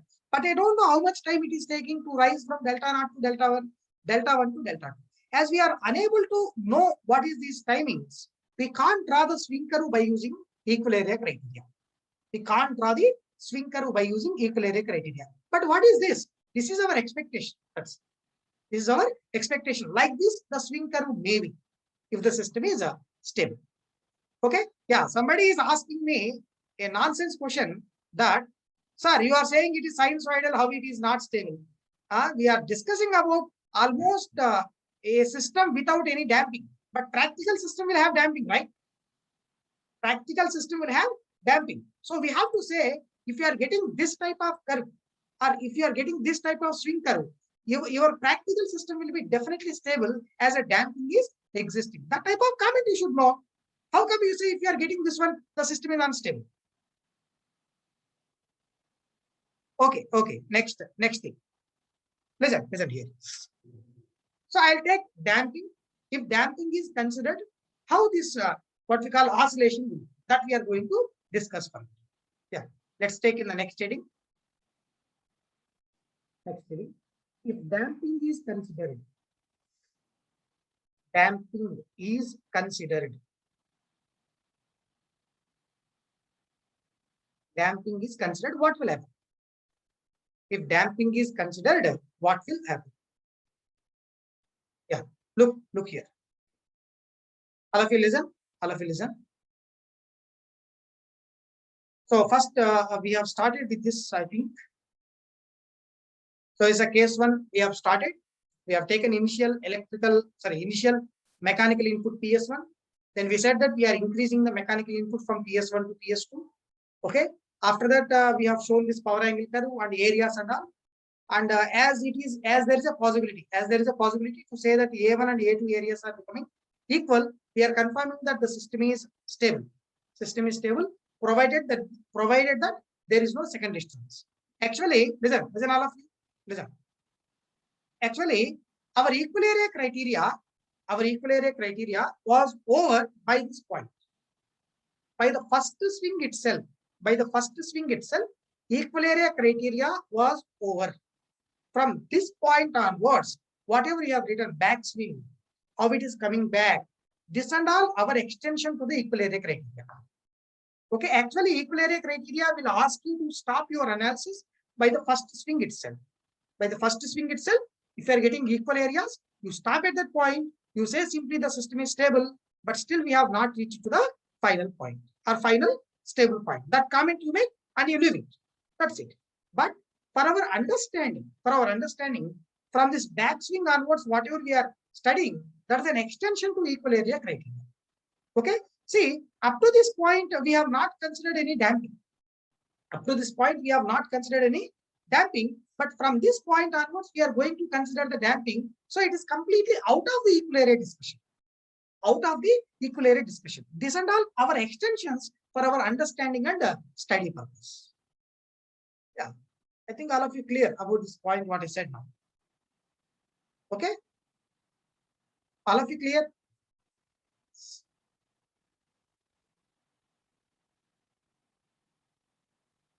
So now I can say, if damping is considered, already I have given the heading. Look in this backswing curve once, or forward swing, whatever it is. For example, you say backswing curve. See, if damping is considered, damping in the sense that may be due to mechanical loss, friction, windage, some frictional loss we have, right? Because of that, whatever the operating point you are saying coming from C, whatever the operating point you are getting from C, it won't touch to A. Before reaching to A itself, we may get omega equals to omega s. Because of that loss, some energy will be wasted in the form of loss. So that it may not go up to A. Before reaching to A itself, we may get omega equals to omega s. Again in the forward swing, we may not touch to the point C. Before reaching to C, at some point C1 itself, we may get omega equals to omega s. Are you getting my words? If damping is considered, we don't touch to C. Before reaching to C, at some point C1, you may get omega equals to omega s. We may not touch A. At some point A1, you may get omega equals to omega s. Again, if it's coming back, we don't touch A1. And before reaching to A1, at some point A2, you get omega equals to omega s. Again, if it's moving towards C1, it won't touch C1. Before reaching to C1, at some point C2, you get omega equals to omega s. Means understanding what you have to make here is, these 2 points A and C, will come close together, swing by swing with respect to time. And finally, at some amount of time, both A and C will be inclined. And touching to this point B in our expectation. So this point B, what we have shown here, might be the stable operating point after reaching to the final state. Is it clear? So I will write that statement what I said. If damping is considered, the points operating points A and C will come close together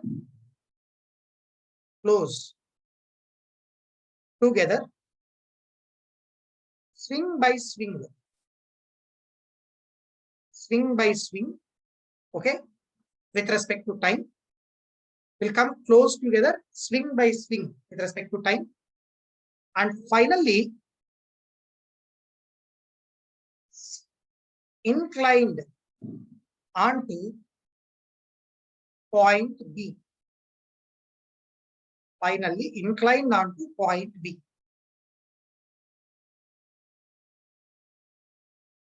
Okay. Finally inclined onto point B if damping is considered. This is our extension. This is our extension to know some more thing about the study.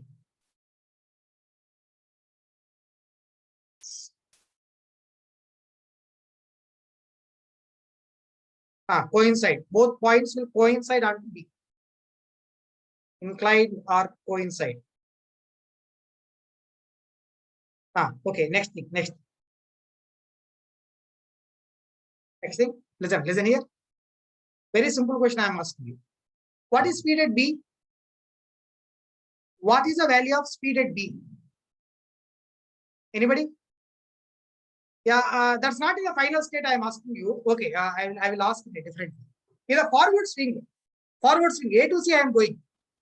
In the forward swing means A to C I am going. At B, how is the speed?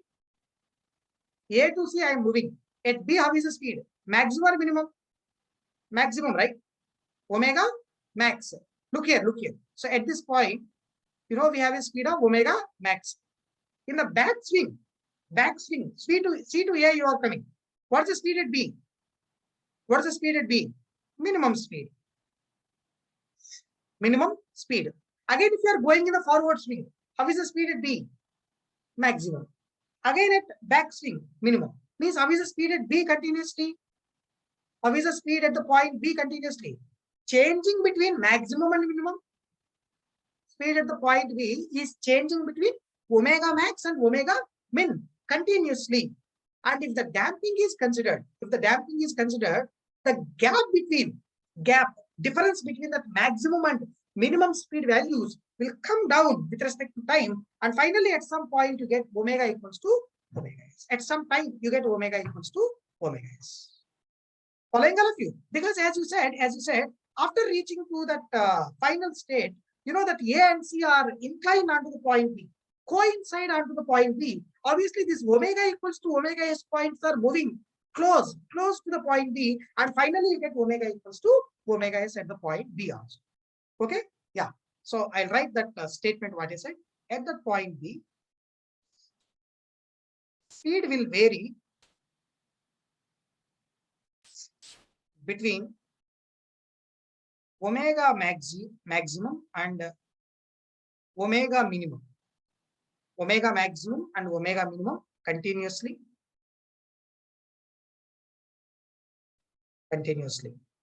But as time progresses, the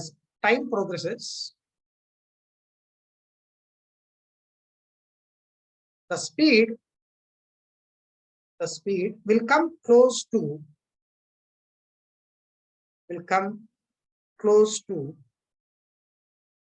omega s at point B. Omega s at the point B. Omega s at the point B. Okay. Now tell me, finally at that point B. Kindly observe. Okay, you complete it first. I'll write in the next line.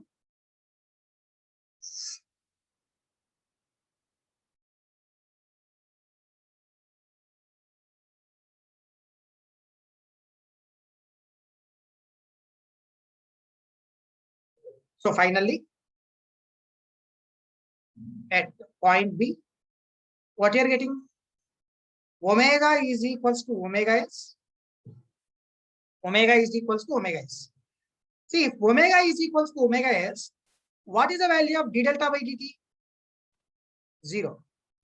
If speed is equals to synchronous speed, then the value of d delta by dt will be equals to 0. How is the accelerating power it be? Anybody? How is the value of accelerating power at B? That's always 0, right?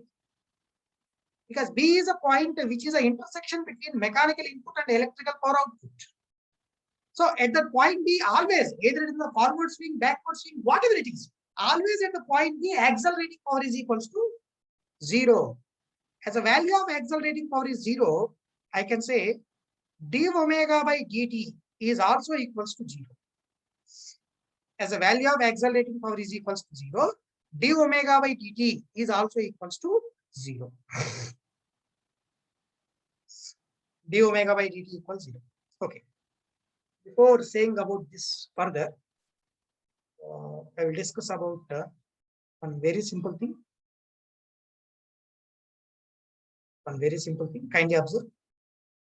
Look here. Look here. Forward swing I am taking. Forward swing. Very simple questions I will ask you. Just answer. Get A. Get A. You answer simultaneously. Both numbers. Two numbers I will ask. Two numbers means one number is d delta by dt I will ask. Which you know omega minus omega is. How is the value of d omega by dt? Which is PA by M. Positive, negative, 0. That you have to tell for these two terms. Is it a positive number or negative number or 0 number? That's yet A. Yet A. How is d delta by dt and d omega by dt? Yet A.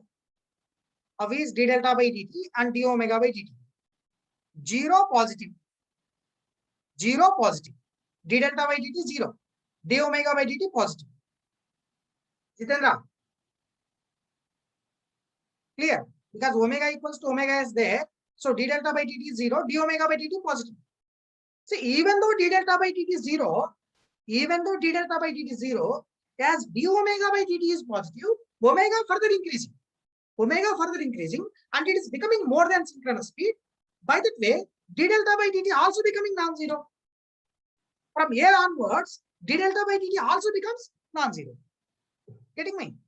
Now tell me, between A and B, very simple question. Between A and B, how is d delta by dt? How is d omega by dt? Between A and B, how is d delta by dt and how is d omega by dt? Both are positive. Yes or no? Why d delta by dt is positive? Because omega is more than omega s. Why d omega by dt is positive? PA is positive. Okay, now at B, anybody please tell me. At B, how is d delta by dt? How is d omega by dt? How is d delta by dt at B? And how is d omega by dt? D delta by dt positive, d omega by dt 0. D delta by dt positive, d omega by dt 0. See the logic what I am saying. Even though d omega by dt 0, d delta by dt positive, so delta will further increase. If delta is further increasing, operating point is moving like that, and d omega by dt again becomes non-zero. At the point it is 0, beyond that it is becoming non-zero. Tell me, between B and C, how is d delta by dt? How is d omega by dt? Between B and C, d delta by dt positive, d omega by dt negative. That's okay. Positive, negative. Okay, next. After reaching to C, what is d delta by dt? What is d omega by dt? D delta by dt 0. D omega by dt negative. See, even though d delta by dt is 0, as d omega by dt is still negative, omega further decreasing. If omega further decreasing, omega is less than omega s, d delta by dt again becoming negative. Following all of you? So my intention is to tell you, from these two numbers, d delta by dt and d omega by dt, if any one of these two numbers is non-zero, look my word. If any one of these two numbers is becoming non-zero, definitely rotor will not stop at that point. Rotor will not stop at that point. Oscillation will continue. Is my statement correct? Is my statement correct? I will repeat it. In these two numbers, if any one of the number is non-zero, anyone, or both, any one number non-zero or both numbers are non-zero, oscillation will continue. Rotor will not stop. Rotor will not stop oscillations. Yes. Okay. Now tell me in a reverse way.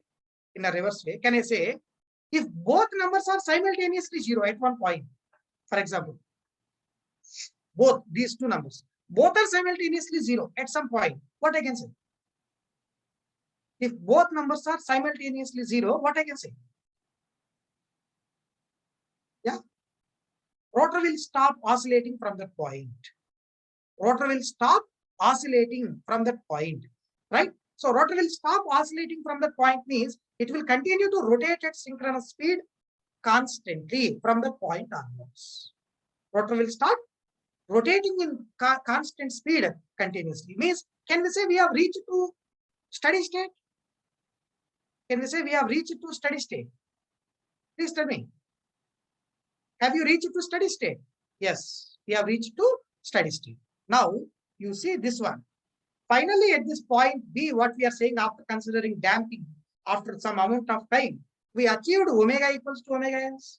We achieved PA equals 0. So d delta by dt 0, d omega by dt 0. Means, can I say the system reached to steady state? System reaches to steady state.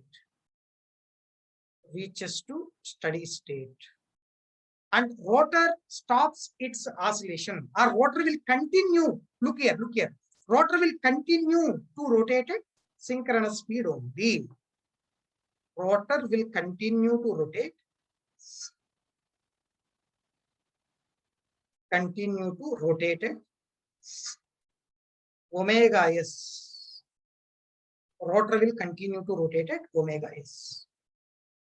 Yes. Okay.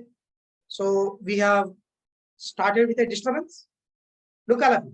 Started with a disturbance, and the angle is changing, speed is changing, accelerating power is becoming positive, negative, and so on. Okay, if damping is considered, that oscillations was coming down, and finally we reached to steady state. We started with transient was end, we entered into steady state now after completing the disturbance. Means after accepting the disturbance. After accepting the disturbance, the system has reached to the steady state. Yeah. And one very, very simple question to you. After reaching to steady state, what we have to check? To say whether the system is stable or unstable in the steady state, what we have to check?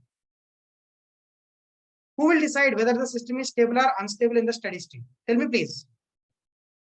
dP by d delta. Slope, dP by d delta. Yes or no? dP by d delta. Okay. I am asking very simple question. All of you listen here. Don't commit a mistake. When we have to check dP by d delta value, in the transient period or in the steady state period? When we have to check the value of dP by d delta, is it in the transient period or steady state? After reaching to steady state only, we have to check that one. Not in the transient. Sweta, not in the transient time. After reaching to steady state only, we should check the value of dP by d delta. Means once after confirming that these two values are zero, I can confirm that we reach to steady state. Then we should check the value of dP by d delta. If the dP by d delta is positive, then I can say the system is stable at the point what we have considered, where it is happening. At the point where it is happening. That is at the point B, right? What is the angle at point B? Steady state angle at B. Steady state angle is nothing but angle at B only. Delta 1. What is the angle delta 1 here? Delta 1. Sine inverse of PS2 by P maximum. Sine inverse of PS2 by P maximum. That's the angle delta 1. PS2 by Pmax, right? So at point B, so-called at the final steady state point, final steady state point B. You please tell me what is dP by d delta? What is dP by d delta at that point? Please check in the curve. Please check in this curve. Power angle curve. Power angle curve you check. What is dP by d delta at this point B? Positive, right? It's a rising curve here. Power angle curve is rising. So dP by d delta is greater than 0. dP by d delta value was greater than 0. Okay. So now I can say at B, as you have dP by d delta greater than 0, I will say that the system is stable after reaching to steady state. Okay. System is stable after reaching to steady state. After reaching to steady state. After reaching to steady state. Yes. Please complete it.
Yeah, so I'm really sorry. Yeah, so now we'll be taking the dP by d delta. Why you are not getting Dinesh? Dinesh, that's just to draw power angle curve, Dinesh. Power angle curve. Standard point B, calculate dP by d delta at that point. That's it. P is equals to P max into sin delta. dP by d delta is P maximum cos delta. P maximum cos delta 1. P maximum cos delta 1. That number will be positive because delta is less than 90 degree. Yeah, okay, done. So now I will be taking up that delta versus time, power angle, sorry, the swing curve by considering the damping approximately, as well as I have to draw omega versus time also. Omega versus time also in the view of examination. So first I will say expected swing curve. Expected swing curve. Expected swing curve. So I'll show time axis here. Okay, and it's a delta axis. Time axis and the delta axis here. So it's a time t naught. And up to the time t naught, we have the angle as delta naught here. Up to the time t naught, we have the angle as delta naught. Simple. Next thing. Listen, don't think deeply. Don't think deeply. Just listen my words, what I'm saying. Listen to my words, what I'm saying. In the any swing curve, what I draw further in the remaining case studies also. In the remaining case studies also, only these numbers you have to think. What is the value of delta maximum? Means what is the maximum angle seen by the rotor? What is the initial rotor angle? Initial angle at which you are starting. Initial angle at which you are starting. And what is the maximum angle seen by the rotor? What is the minimum angle seen by the rotor? How much lowest angle we can experience in the swinging? What is the lowest angle we can experience? And what is the final stable angle? What is the final stable angle? Only these four terms you have to think. Delta naught, maximum angle seen by the rotor, minimum angle seen by the rotor, final stable angle. Only these terms you have to think. Delta naught already I have shown. What is the maximum angle seen by the rotor in the swinging? What is the maximum angle seen by the rotor in the swinging? Anybody? Delta 2, right? Delta 2 is a maximum angle seen by the rotor in the swinging. What is the minimum angle seen by the rotor in the swinging? What is the minimum angle seen by the rotor in the swinging? Minimum. Lowest angle, how much? Delta naught only. It's not going below delta naught, right? It's not zero. It's not going below delta naught. So it will be delta naught itself is a minimum angle. Delta naught itself is a minimum angle. What is the final stable angle? Final stable angle we have taken as delta 1. Final stable angle we have taken as delta 1. So simply I will be showing those lines, delta naught line, one thing like this. Okay. And delta 2 line I have shown like this. And final stable angle, that is delta 1 line, something like this. Clear? So I'll show.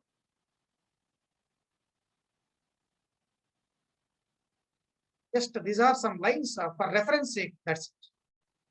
These are some lines for the sake of reference. Don't draw as a thick line. Okay, just these are some reference lines for us to draw that delta versus time easily. Okay. Yeah. So this is the maximum angle seen delta 2, and it was a final stable angle delta 1. So from this point onwards, angle will start increase towards delta 2 and then come back.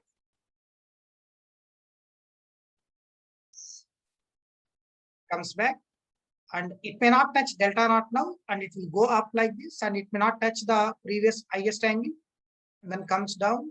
So we get some sort of oscillations of this angle, something like this, and finally it will be standing at an angle of delta. So like this, you draw approximately. You draw this one approximately. Clear? Approximately.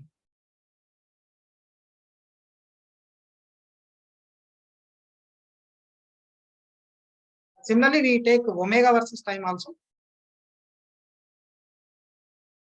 So make it quick, please. Make it quick.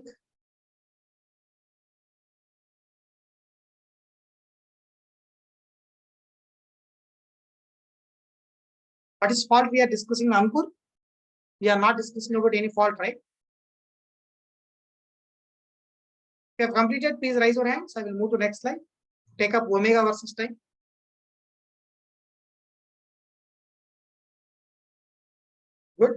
So I'm showing now omega versus time here. This is a time axis. And it is omega.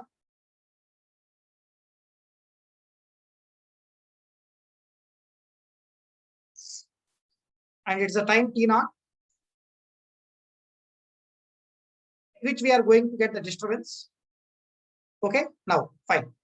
So up to this point of t naught time, up to the time t naught, the speed is equals to synchronous speed. Omega is equals to omega s.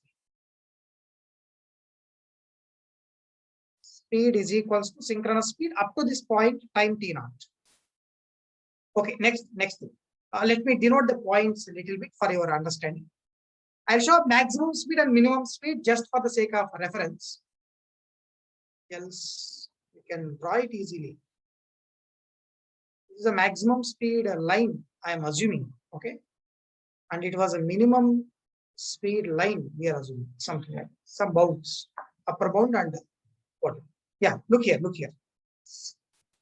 Look, Alafi. See, starting from A to B, omega is increasing towards omega max. B to C, coming back to omega s. This is a point A. This is a point A. Starting from A to B, it is reaching to omega max. Okay. And then from what we call B to C, omega is coming back to omega s. Omega is coming back to omega s. B to C. It's the first swing.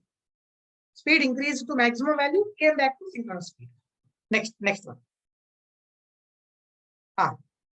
Next, C to B, omega reaching to minimum and then reaches to omega s.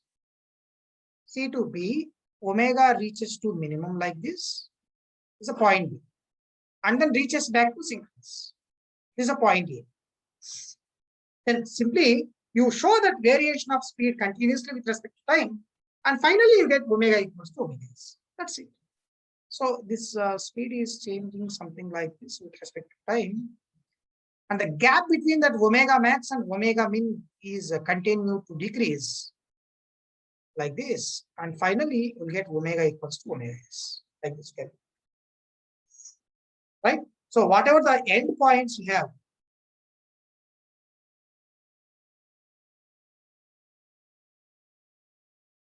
we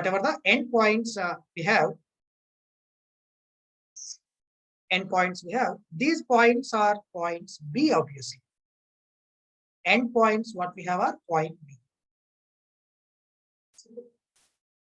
At these points only, the speed is continuously changing between max and min. And finally, we are going to get omega equals to omega s after reaching to steady state. Steady state speed will be synchronous speed only if the system is stable. Okay, today class up to 9 p.m. Today we have class up to 9 p.m. Tomorrow is not the last class for us. Still, we have some more sessions. Okay, according to the schedule announcement, we will be taking up the classes further. Okay, have a break for 10 minutes. After break, we will discuss some more thing about the present case study. Okay, then we'll move on to the further case studies. Yeah.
So I have resumed audio video on screen.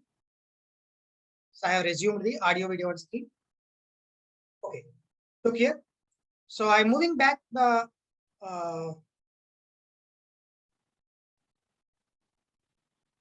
angle curves, what we have drawn here. I will copy these power angle curves for the further explanation, you can say. For the further explanation, I am copying these power angle curves.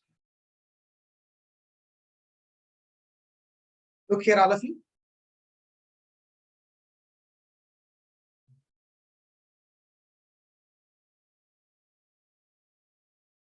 Yeah. Listen. Just very simple words I am going to tell. Starting from A to B, look here. Starting from A to B, accelerating power is positive. PS2 minus PE, that means accelerating power is positive. Or else, even better word you can understand here is, in between A and B, mechanical input is greater compared to electrical power output. So as you know, if it is one simple generator, right? So we have some input energy to this, and we are having some output energy here. So in the span of A to B, input energy is more compared to output energy. Where the remaining energy gone means the difference between the input and output energy, where it has gone. Anybody tell me where the difference energy, input minus output energy, has gone. That will be stored into the system. Or it will be stored as a kinetic energy in the rotor. Okay, so I'll write A to B, in between A and B, input energy, just I'm saying input simply, input energy you say, greater compared to output energy. That implies a kinetic energy stored in the rotor. Will increase. Okay, next thing. In between B and C, what's happening? Tell me please. In between B and C, what's happening? B and C. B to C. Input energy is less, but output energy is more. Input energy is less, output energy is more. So how that excess output energy demand it is meeting? Excess output energy it is meeting? That will be supplied by the kinetic energy stored in the rotor. Means in between B and C, you can observe that input energy was less compared to output energy. Means output energy demand is more. So the kinetic energy stored in the rotor will decrease. Kinetic energy stored in the rotor was decreased. Very, very simple. Listen to my words. Whatever the kinetic energy it has gained, look, whatever the kinetic energy it has gained in the span A to B, or in the acceleration region, if the rotor is capable to lose the same amount of kinetic energy in the deceleration region. In the acceleration region, it is gaining the kinetic energy. In the deceleration region, it is losing the kinetic energy. So whatever the kinetic energy it is gaining in the acceleration region, if it is capable to lose same amount of kinetic energy in the deceleration region, then definitely the speed will come back to synchronous speed. Is this statement correct?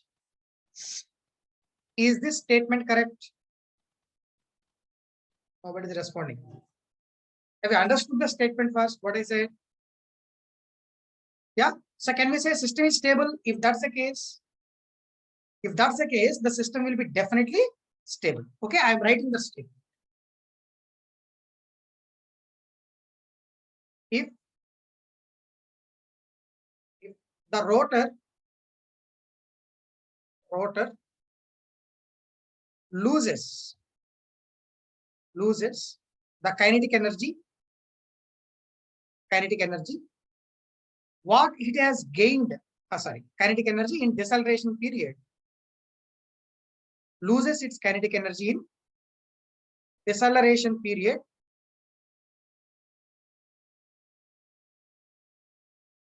deceleration period equal to the kinetic energy gained by rotor in acceleration period. Then the system will be stable. System will be stable.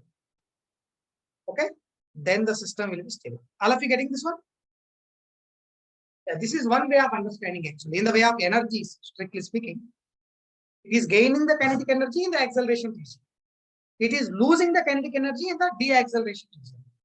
Whatever the kinetic energy it is gaining, and if it is losing the same amount, then the system will be definitely stable. Okay, next. Look here. Somebody is asking me to show in the way of rotor diagram and all. I will show that also. I'll show that also. I'm moving to next slide. Observe here, this is the infinite machine rotor axis. Infinite machine rotor axis, or synchronously rotating reference frame. Synchronously rotating reference frame, and it will be always rotating in this direction with synchronous speed. In the anti-clockwise direction, it is rotating at a speed of synchronous. Okay, next. Listen kindly. Initial operating condition before creating any disturbance. Initial operating condition before creating any disturbance. This is the rotor position. That is a point A. That's a point. It's our generator rotor. And angle made is a delta naught. Angle made here is delta naught. So it is a rotor axis position in the initial state. It's a rotor axis position in the initial state before creating the disturbance. And before creating the disturbance, this rotor is also rotating at synchronous speed. Kindly observe my words.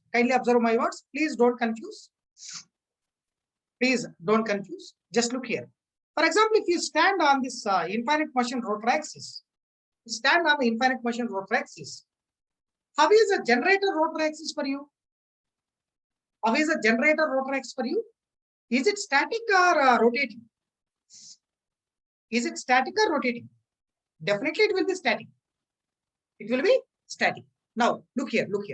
At this operating condition, disturbance was created.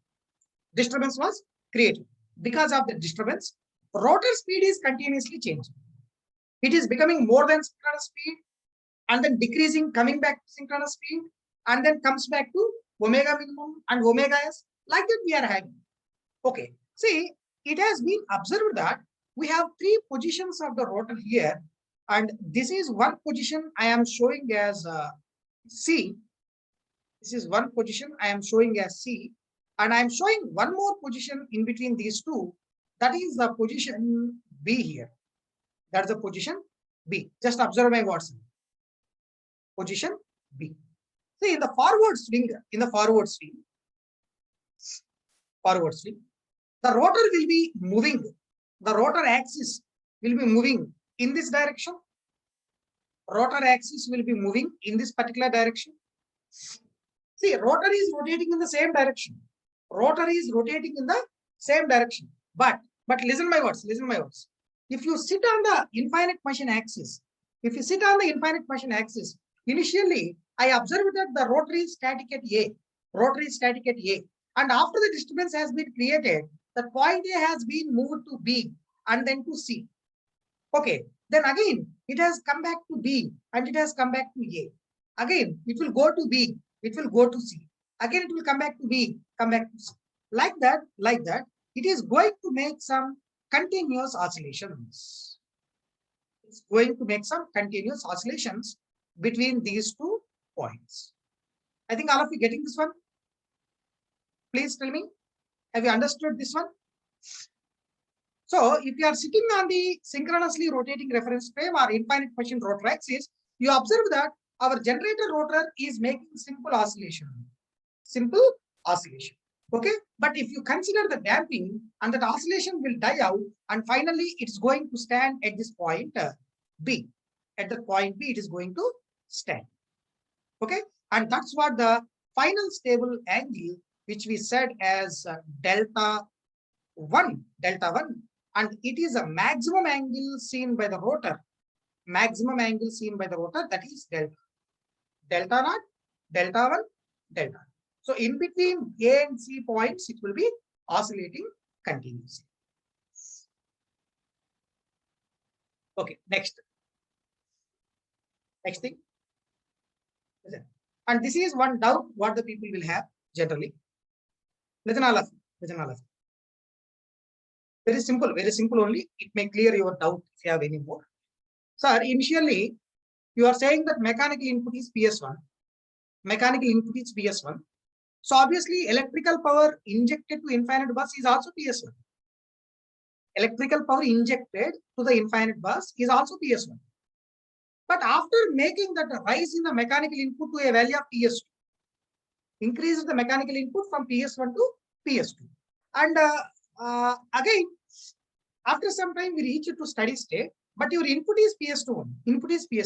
Then how much is the electrical power injected? What is the electrical power injected to infinite bus after reaching to steady state? Tell me. Nobody is responding. Please tell me the answer to the question what I have asked. PS2. Injected value is PS2 into the infinite bus. Okay. Then somebody is asking a doubt that, sir, how the load was changed? You are changing on the input side. How the load is going to change? See, the property of infinite bus is it is capable to absorb any amount of real power you inject, and it is capable to deliver any amount of real power you want. So that even though you are giving more input to the generator and more electrical power is delivered, and that is going to be taken by the infinite bus. All of you getting to me? Yeah. So you no need to bother. That as we are increasing PS1 to input power from PS1 to PS2, how electrical power is going to be drawn by the load by an increased amount. You no need to bother about it, because as we are keeping infinite bus at the end, whichever the amount of power you inject, it is going to take it. Clear? So this sudden change in the mechanical power it generates is because of no, it's not. It's not, Bharat. It's not. Infinite machine rotor axis is this one. Vishnu, just go through the things. Why you are asking that type of doubt, Vishnu? We have written all the case studies. We are doing the first case study now. And again, you are asking me why study disturbance input side only. Usually all disturbance on the network. We will take on the network also, Vishnu. We will discuss that also. But how we are going to get disturbance on the input side, that we have to tell. How you get the on the input side? In the sense, maybe some malfunction or mechanical failure in the steam input. Means we have some steam valve mechanism, right? We have some steam valve mechanism. And if that steam valve mechanism was failed, suddenly a large amount of steam might be admitted onto the turbine. Yes or no? Whether the system is capable to accept this sudden change in the mechanical input or not, that type of disturbance we are studying here. Maybe failures in the mechanical system, so-called steam valve system might cause for a sudden increment in the mechanical input. We are not doing this one intentionally right now. Right. Okay, fine. Yeah, next thing. Listen here. Listen. I don't keep any heading. I will keep this heading after little time. After little time, I will keep the heading. Just observe what I am saying now. Generator. It is connected to infinite bus bar, something like this. Mechanical input value was PS. Electrical power is PE. Observe. Mechanical power input PS, electrical power is PE.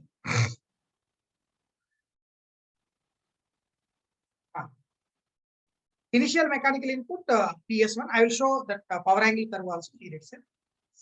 After that, I will discuss whatever it is necessary. So this is a power axis. This was axis of rho triangular difference also you can say. And this is that electrical power angle curve, PE curve. Next, initial mechanical input, I am showing PS1. Show that as a line here.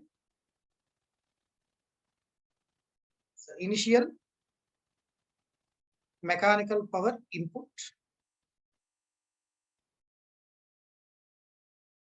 Okay. So it's a PS1 initial mechanical input. And this intersection point I am calling as A. And that respective angle is delta naught. Respective angle is delta naught. Okay, clear. Next thing. Suddenly, this mechanical input value was increased from PS1 to PS2. Suddenly, this mechanical input value was increased from PS1 to PS2, something like this. This was a sudden increment we are making. So this is a line PS2 I am showing. PS2 line, something like that.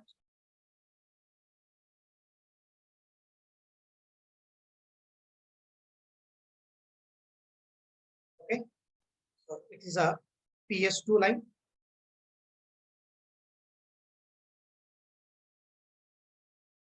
Yeah, PS2. Sorry. Next. Listen, all of you. Same study, whatever we have done earlier. So at this point A, we know omega value is equals to omega s all the time. And now the disturbance was occurred, but still we are staying at point A only because speed will not change instantaneously. So angle also remains same instantaneously at that point. And but accelerating power is positive. PS minus P, the number is positive. Because of that, omega starts increasing from A. If omega starts increasing from A, omega will come definitely more than omega s. If omega is more than omega s, d delta by dt is positive. Delta will continue to increase beyond delta naught. Delta will continue to increase beyond delta. So electrical power will change something like this on this curve. But still accelerating power PS minus P number is positive only, and omega value was increasing, and it is greater than synchronous speed. Greater than synchronous speed. And it will go like this, and it is touching to this point A. Sorry, B. Touching to that point B.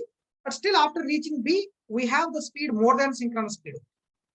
We have the speed value more than synchronous speed only. So d delta by dt still positive. Delta will continue to increase beyond this angle delta 1.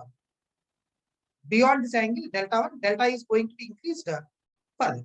So if that's the case, electrical power will vary like this. Okay, so it's going high. Electrical power output is going high compared to mechanical input, and omega value decreases from the point. Omega value decreases from the point, but still I can say omega will be more than omega s. Okay, so it's going like this. Omega still greater than synchronous speed only. Look here. Look the statements what I am saying. This is one point we are standing. Exactly, I will call that as point number 1. This is a point number 1 I am taking. This is a point 1. At that point 1, all of you concentrate here. At this point 1, I am observing that omega is greater than omega s. I am observing that omega is greater than omega s at the point 1. Tell me now, what will happen to delta value from that location? What will happen to delta value from that location? Tell me please. As omega is more than omega s, d delta by dt is positive. Delta will continue to increase beyond that point. Clear? Okay. Delta is increasing beyond this point. So I have reached to some point here 2. Showing this as a point number 2. Showing that as point number 2. Tell me please. After reaching to this point 2, still, look. Still, I am observing that omega is more than omega s. Even after reaching to the point 2, still, I am observing that omega is more than omega s. Tell me, very simple question. Between 1 and 2, what happened to speed? Between 1 and 2, what happened to speed? Is it decreasing or increasing? That's the question. between 1 and 2, what happened to speed? Is it increasing or decreasing? That's the question. Decreasing, Shamala. Decreasing. Why? Why? In the sense, simple, accelerating power is negative. In the zone, accelerating power is negative. That's why, between 1 and 2, omega value was decreasing. Omega value was decreasing. I think all of you getting this one? Getting? Okay, next thing. Next. See, but still I am saying at point 2, omega is more than omega s. At point 2, already I have written here in the slide, omega more than omega s. Then how is the delta from point 2 onwards? How is the value of delta from point 2 onwards? Will it increase or decrease? Delta. It will further increase. Delta will further increase. Okay. So if delta is further increasing, it may go something like this. And we are touching to some point here, that is point. This is point number 3 I am showing. This one. After reaching to this point B, still I am saying here, omega greater than omega is. After reaching to that point 3, still I am saying that omega is more than omega is. Tell me now, what has happened to speed between 2 and 3? What happened to the speed between 2 and 3? Increasing or decreasing? Speed. Decreased. Good. Because accelerating power is negative. Because of accelerating power negative, omega value was decreasing. Omega value was decreasing. Okay, simple. Tell me, how is the angle from 3 onwards? How will be the angle from the point 3 onwards? Point 3 onwards, angle will be increasing. Why? Omega more than omega s, right? Omega more than omega s, d delta by dt is positive. Delta will continue to increase. So as if delta is increasing, operating point will move something like this. And we have reached to some point number 4 here. Point number 4. Tell me, what will happen to speed between 3 and 4? What will happen to speed between 3 and 4? Between 3 and 4, what will happen to speed? Increases or decreases? Increases. From point 3 onwards, we are entering into acceleration region, Ps minus Pe. That is positive. Omega will start increase. Okay, next. Omega will increase. So definitely at point 4, omega will be more than omega s only, na? Because at 3 already omega more than omega s and omega further increasing. So at 4 also omega will be more than omega s. D delta by dt positive. If d delta by dt positive, delta will increase like this and operating point will move something down like this. Right. So as it is moving down, Ps minus Pe, that is positive, omega value further increasing, omega more than omega is. D delta by dt positive. Delta will continue to increase like this. And omega further increase. Omega further increase. And omega more than omega is. D delta by dt positive. And delta will continue to increase. How far it will go? How far it will go? Tell me please. It will continue to increase. And the system will become unstable. Delta will continue to increase. Omega also continue to increase and definitely the system will become unstable. Clear? So this case study, you name it as unstable case. Unstable case. We are not here to discuss only the stable operating cases. We should discuss about unstable operating case also. By that way, we are going to get some conclusion. What correction we have to make in the system? To make sure that it is stable? What correction we have to make in the system to make sure that it is stable? Okay? Yeah.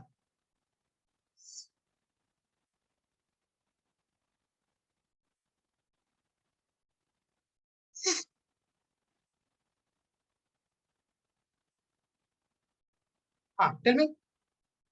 I'll show in the next slide. Yes, delta versus time I will show. Delta versus time. Okay, some of you. Tell me, which point you should not cross? To make sure that the system is stable, which point you should not cross here? Which point? In the points given, which point you should not cross? Number 3. Number 3, that's it, not 2. That is number 3 point what we have shown. See, up to the point number 3, point 3 what we have shown, omega is decreasing. Actually, A to B, look here. A to B, speed is increasing. A to B, speed is increasing acceleration. From B onwards, omega starts decreasing.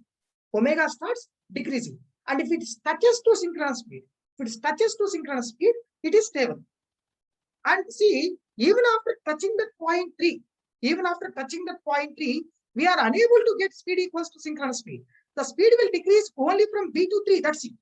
The speed will decrease only from B to 3. If you are crossing that point 3, omega will further increase and the system will become definitely unstable. All of you getting my words? So the crucial point which we should not cross is point 3. Let me denote that point with a special name X. We are denoting that with a special name as X. This is a point which we should not cross. If you are crossing this point, definitely system will become unstable. Else in another way, before touching to that point X, we should get omega equals to omega s. Before touching to X itself, we should get omega equals to omega s. So what is the angle at X location? Anybody? What's the angle at this X location?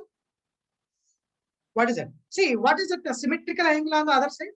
Symmetrical angle on the other side is delta 1. Na? Symmetrical angle on the other side is delta 1. And this point angle will be 180 degrees minus delta 1. 180 degree minus delta 1. Okay. So now if you want to write in the next slide.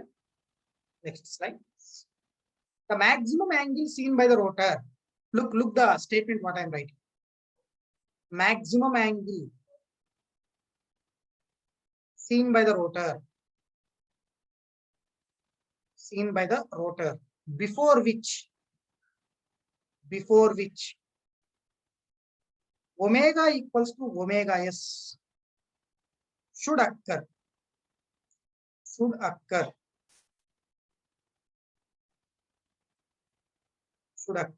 make sure that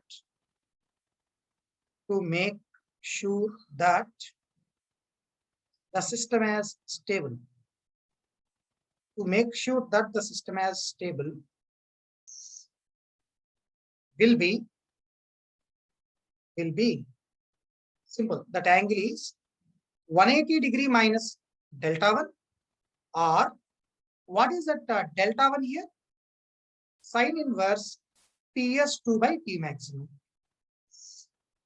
Sine inverse of PS2 by P max. 180 minus delta 1. Else you can say sine inverse of 180 minus sine inverse of PS2 by P maximum. That angle we should not cross. If you are crossing that one, definitely you don't get omega equals to omega s anywhere, system will become unstable. Anyhow, for this unstable case, I want to show you that delta versus time curve, swing curve, and omega versus time curve. These two I am going to show. Swing curve and omega versus time. These two. Please complete it quickly. I will move to next slide. I will write it. Yeah. So very simple. Unstable case, delta versus time. So x-axis it is time, y-axis delta, and it's a time t0. Up to that time t0, you know that angle is delta naught here. Up to that time t0, we have the angle as delta naught, and this is your operating point A. You can call this is your operating point A. Tell me please, what will happen to angle? What will happen to angle from this point, from this time t0? From this time t0, what will happen to angle? It will simply increase, right? It will simply increase, that's it. Continuous increment. may reach towards infinite, like this. You will have that delta versus time in the unstable case. In the unstable case. Next, again, we'll see omega versus time here, speed. It's a time axis and it's speed, omega. Right? Omega versus time, and this is a time t naught. Time t naught.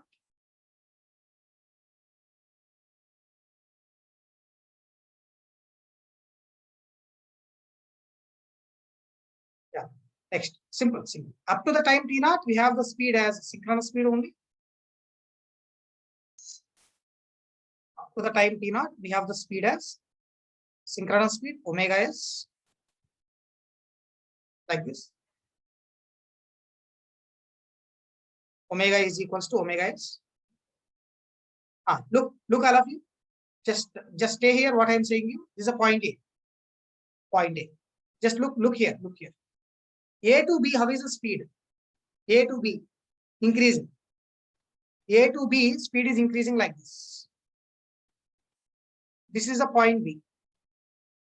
Speed is increasing from A to B. Next thing. From B to X, speed is decreasing. From B to X, speed is decreasing, and it will try to catch up the synchronous speed actually. B to X, it is decreasing, and it will try to catch up the synchronous speed, but it is unable to touch. That synchronous speed line without touching it. It will simply rise in this manner. And this is the point X, what we are saying. It will continue to rise like this. But beyond some value of this one, we have a small dip here like this, and then again starts increasing. Again, we have some dip at some point. Again, it will start increasing. Like that, we are going to get that omega variation. I'll tell you exactly how the dip is coming. Okay, please draw this one first.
Yeah. So why that dip is coming here?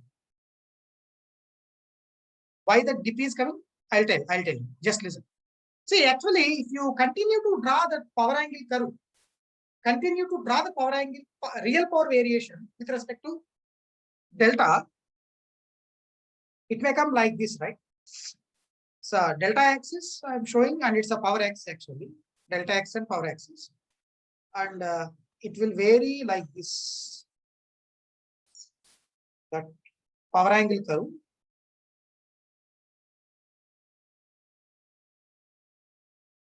will be like this, na?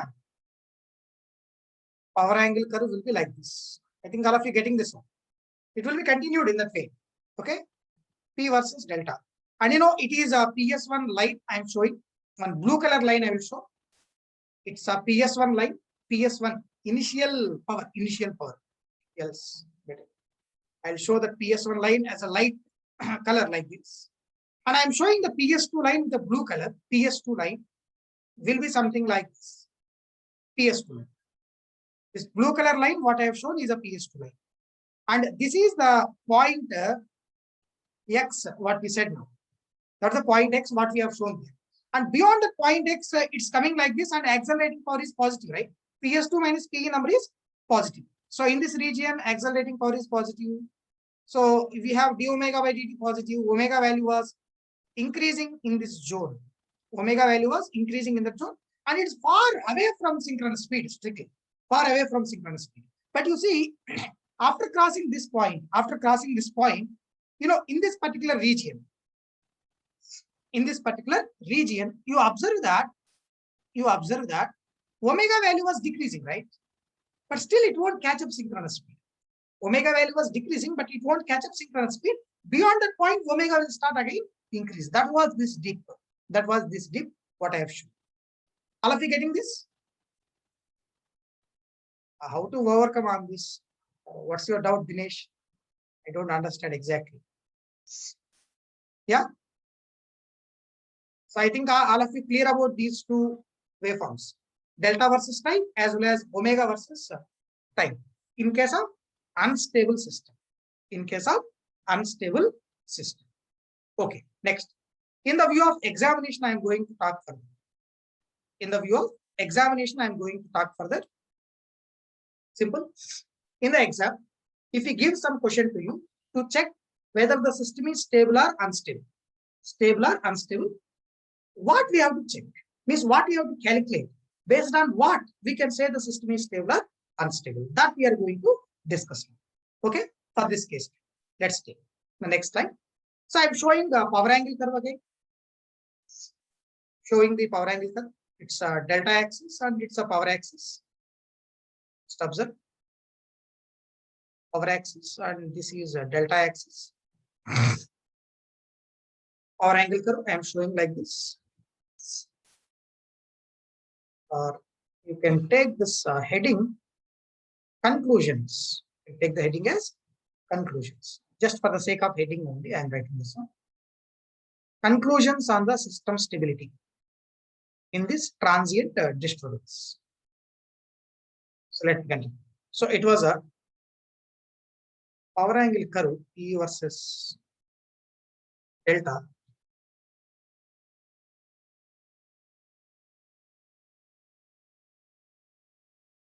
Power angle curve P versus delta, and this is a P maximum value. So I'll show PS1 first. PS1 I'm showing like this. So initial mechanical input. PS1. Same explanation almost what I have done till now. So this is a value of PS1. And it was a point A, you can say A. So at this point A, we have the angle as delta. At the point A, we have the angle of delta naught. So PS1. Omega is equals to omega S, we have already attained. All of a sudden, this mechanical input PS1 was increased to a value, let's say PS2. In this manner, we have that increment PS2. So this is that new mechanical input line. It's a new mechanical input line that we are showing as PS2. Just listen here. As already we have done the things. Now, yeah, Dinesh, that's what I am saying with Dinesh now. That's what I am saying. Just listen. Look here. This is A. And already we indicated this point as B. Why we are identifying this means, especially if the system is stable. Look here, look my words. If the system is stable, it may stay at B. If the system is stable, then the final stable point may be point B. That's why I'm identifying. And what is the point which we should not cross? What is the point which we should not cross? X. X is a point which we should not cross. Yes or no? That X is nothing but second intersection. This is the first intersection. Second intersection between mechanical input and electrical power output. Mechanical input and electrical power output curve. And this is that point we are showing as X. Okay, now next. First area covered, accelerating area. I'll show this is delta 1. Okay, delta 1. And this is 180 minus delta 1. 180 minus delta 1. Kindly listen again what I'm saying. In between A and B, whatever the area we have, that we are going to name as accelerating area available. A1. I'm showing that area as we have already exercised about that area identification and all. I'm showing this one directly to you. Kindly observe my words. This is the area A1. We are showing. Area A1. Okay, next thing. Very simple. What is the maximum decelerating area available? This is a question. What is the maximum decelerating area available? Is nothing but above PS2 line, below PE curve. Above PS2, below PE curve, whatever the area we have here, whole area we are going to name as maximum decelerating area available, A2 max. Maximum decelerating area available. Okay, this is A2 max. You write that word clearly. A2 max is the maximum decelerating area. Available.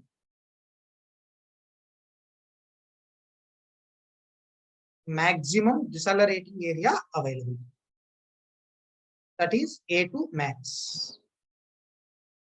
Done.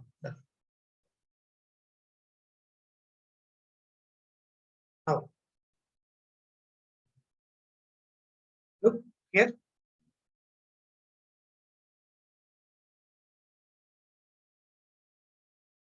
For example, I think some of you can answer this one easily. Some of you might need some clarity. Look. This is just a graph, and this is the initial power PS1, and we have increased the PS1 to PS2. That's it, as a graph. Don't compare these areas just by looking at it. Okay. So as a conclusion, I am saying if A2 max area is less compared to A1. A2 max area less compared to A1. What you can say? Tell me, please. System is stable or unstable? If A2 max is less compared to A1, then definitely system will be unstable. I'll take it. I will explain also. Just listen.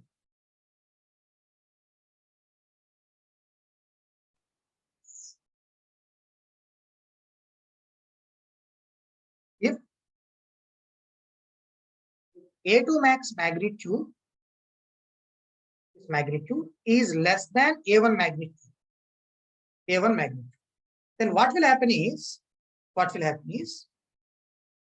if A2 max is less compared to A1, then A to B, omega is increasing. Okay, from B onwards, omega is decreasing. Even after touching to X, some of these two areas are still positive. That's the meaning, right? Some of these two areas is still positive even after touching the X point. Means even after touching X, still omega is more than omega s. If omega is more than omega s, d delta by dt is positive at X. Delta will continue to increase beyond 180 minus delta 1.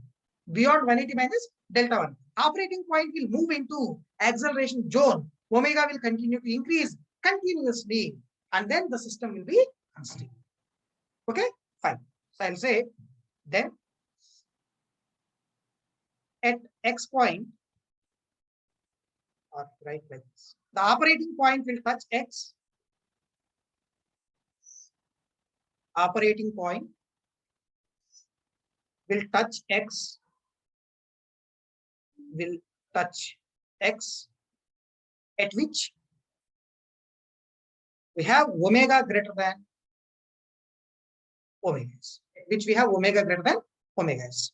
That implies from X onwards, from the point X onwards,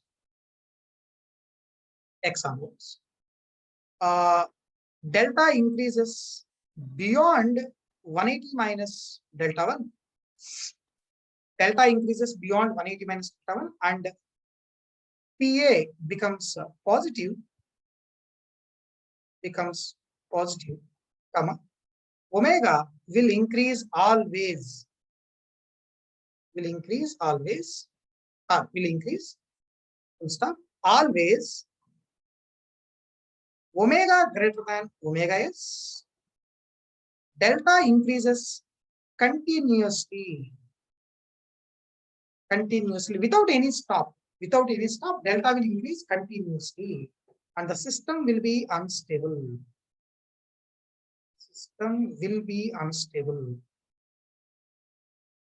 Okay. System will be unstable. Yeah. So this is the first comment. Second comment. You please complete it. If A2 max is greater than A1, if A2 max is greater than A1, tell me.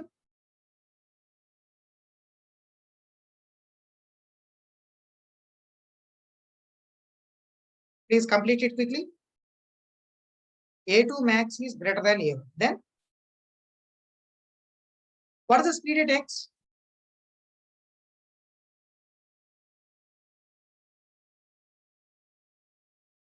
Second case I am writing. If A2 max, I am saying you, it is our calculation. Strictly speaking, it is our calculation.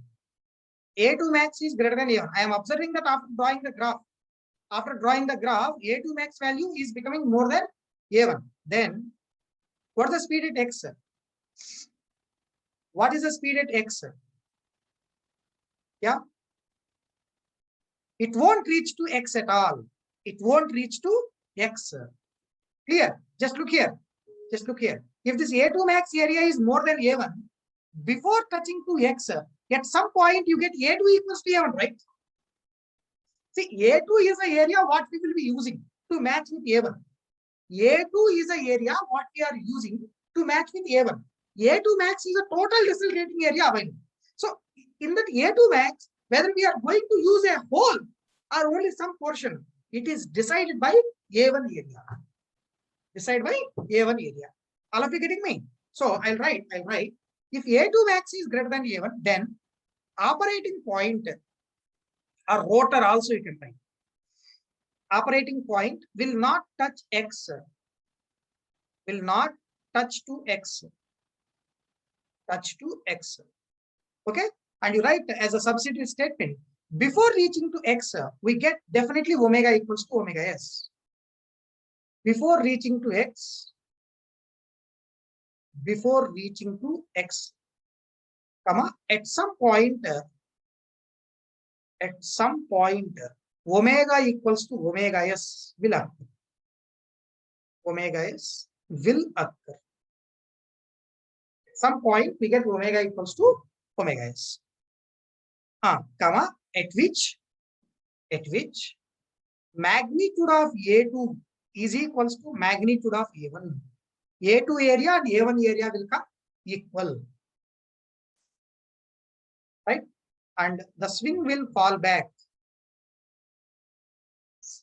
Swing will fall back. Fall back. Full stop. The system is stable. The system is stable. System is stable. Clear? Simple. Okay. Next one, you have to tell me if A2 max and A1 are equal. A2 max area and A1 area, if those two are exactly equal, what you should say? Obviously, second one is desirable, Ankur. Second one is a desirable one for us. Yes or no? Tell me if A2 max equals to A1, what you should say? The system is either marginally stable or marginally unstable. Okay? Because we will touch X. Listen, please. We will touch X. Exactly at the point X. Exactly at the point X, we are going to get omega equals to omega S. Fine. Yeah. Let's move. Third one. If the value of A2 max is equals to A1. A2 max and A1 are equal. Operating point touches to X. Operating point touches to X. And omega equals to omega S occurs at X point. Occurs at the point X. Why? Anybody please tell me? Anybody please tell me why you are going to get omega equals to omega S at the point X only? Yeah. Because you know, if you take integral of PA d delta, that becomes 0, right? Integral of PA d delta is equal 0 after touching X. Yes, definitely we are going to get omega equals to omega S. Integral of PA d delta is 0 means A1 plus A2 max is equals to 0. A1 plus A2 max is equals to 0. Okay, done. So, and omega equals to omega S occurs at this point X. The system is either marginally stable,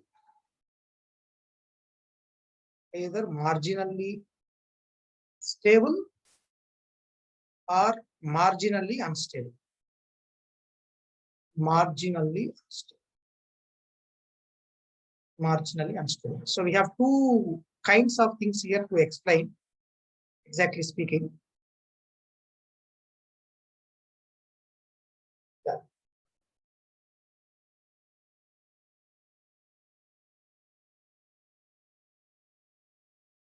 Two ways of giving explanation for A2 max equals to A1.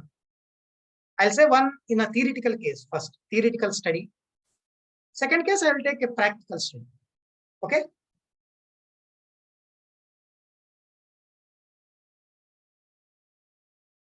This case only we are going to highlight from this point. This case only we are going to highlight from this point. First, I will say theoretically. Next slide I am taking up.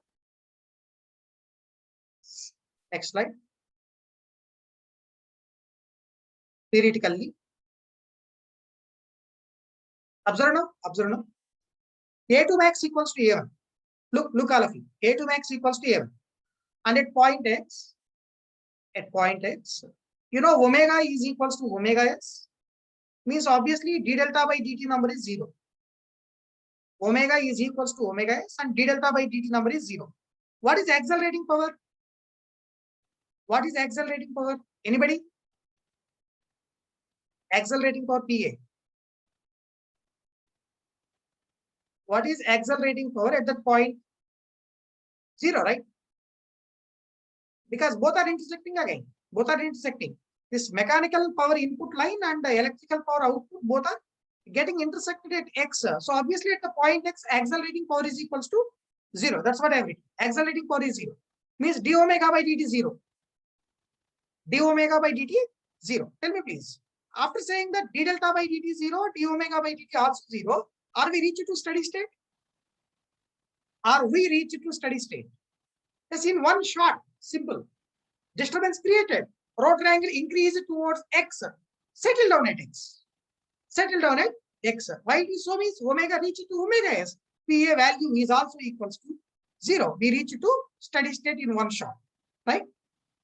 So system reach to steady state. System reaches to steady state.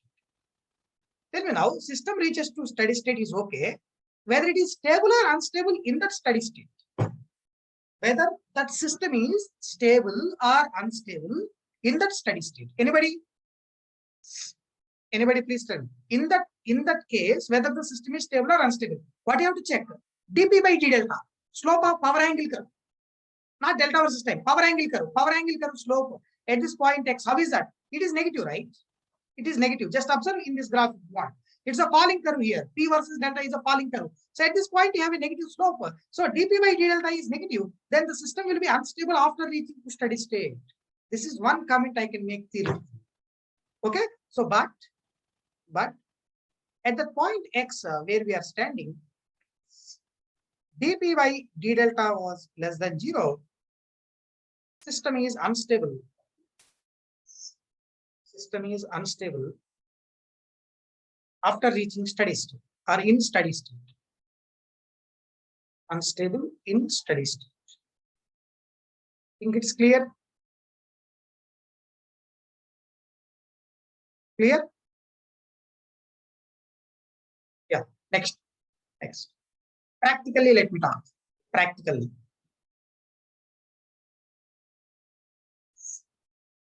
Practically speaking, very simple way of understanding for this practical case. Look all of it. Look all of it. So theoretically, if A2 max equals to A1, we are touching x without considering damping, strictly speaking. Without considering damping, you get A2 max and A1 are equal. A2 max, A1 and A1 values are equal and we touch x. If damping is considered, if the damping is considered, can we touch x? Or before reaching to x itself, we get omega equals to omega s. If the damping is considered, can we touch up to x? Or before reaching to x itself, we are going to get omega equals to omega s. Clear? Tell me please. Yeah. Before reaching to x itself, definitely we are going to get omega equals to omega s before due to the damping. Due to damping. So obviously, if you are not touching to x and you don't get PA equals to 0, right? You don't get PA equals 0, then obviously rotor will swing back towards A and it will make the oscillation and finally it will settle to the point A. System will be stable if you speak practically. If you speak practically, narrowly, it is missing this unstable point. Clear? Yes. Yeah. So I am writing the statement now practically. If A2 max is equals to A1 without considering damping, then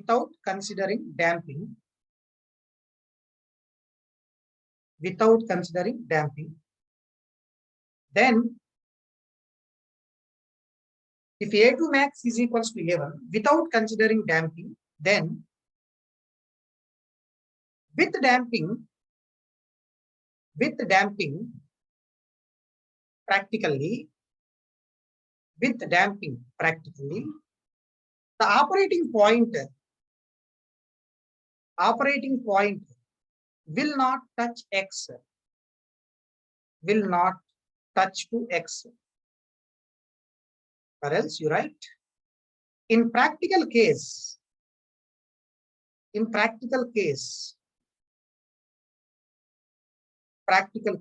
before touching to x,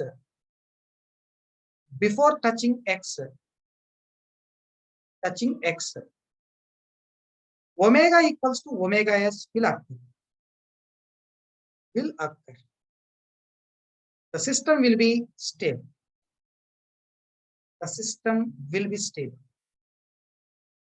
Will be stable. So that's why in theoretical case we are saying unstable, practical case we are saying stable. Okay.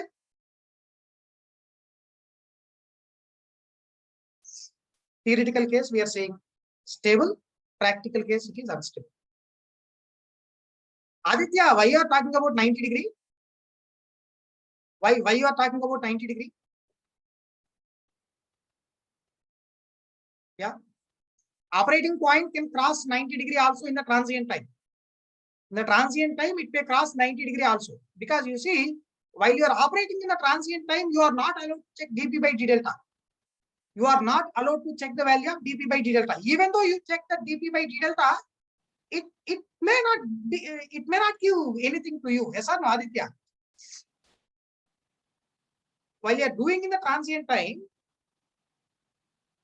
are you stopping at some point? Wherever you stop, finally, at that point only we should check the value of dp by d delta. So rotary is not stopping anywhere in the transient time. After reaching to steady state only, we should check the value of dp by d delta. Sir, it may occur after the peak also, na? In practical case. No. Again, you are saying same type of doubts here. Please listen to my words, please. Yeah. Have you understood anonymous identity? It may cross the peak, it may cross a 90 degree. What's the issue? What's the issue? Where you are standing finally, at that point, you should check the dp by d delta, not in the transient time. Whenever that angle is continuously changing, even though you calculate the dp by d delta value, it won't say anything to you. After reaching to steady state, we should think about the value dp by d delta. Saying you this statement many times. How we can say before x it comes synchronous speed? Bhaskar, we have some mechanical loss in the system, right? We have some mechanical loss in the system. Yeah. So because of this mechanical loss in the system, how to get time of transient state, I don't know. Listen, please. We have some mechanical loss in the system. Because of the frictional loss, some amount of kinetic energy will be wasted in the form of loss. Some amount of kinetic energy will be wasted in the form of loss. So in the initial period, it is gaining some kinetic energy in the acceleration. In the deceleration time, it is losing the kinetic energy. Whatever the kinetic energy it is losing, it is converted into electrical as well as taken care of losses. So that the net energy, net kinetic energy to be converted into electrical will be less. So obviously it won't touch to x point. Before reaching to x itself, we'll get omega equals to omega s. Yeah. Fine. I think all of you clear about these statements, what we said.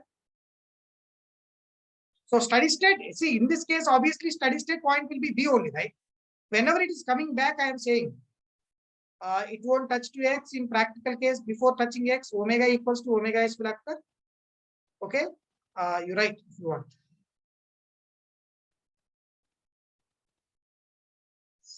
The rotor will swing back. The rotor will swing back and makes oscillations. Makes oscillations,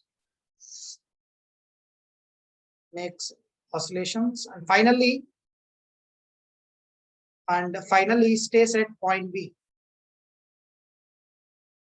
Stays at point B. I think now you are clear. Hence, we say the system is stable. System is stable.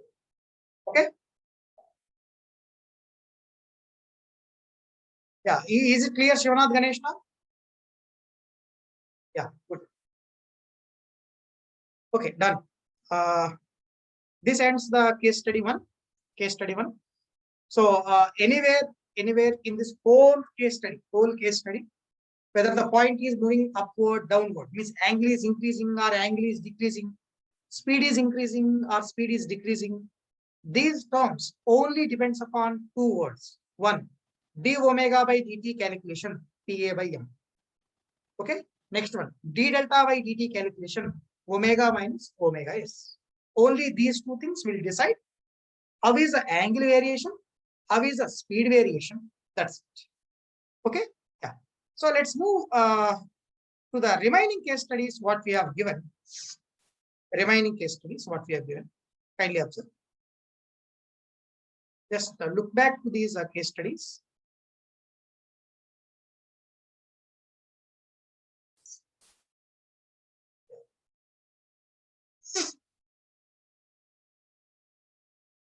Look here. This is a case study 1. We have discussed it till now. Case study 1. What about case study 2? Short circuit fault. Case study 2 is a short circuit fault. Case study 3 also short circuit fault. Case study 4 also short circuit fault. So this 2, 3, 4 case studies. 2, 3, 4 case studies are dealing with short circuit fault. Okay. Let's comment on this now. 2, 3, 4 case studies are dealing with a short circuit fault. Just observe my words, what I'm saying.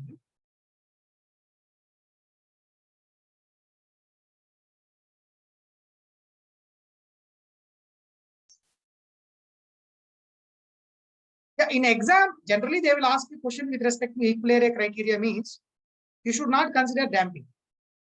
You should not consider the damping. For example, if it's a damped system, they will tell in the exam and they will ask you what is the final stable angle by considering damping.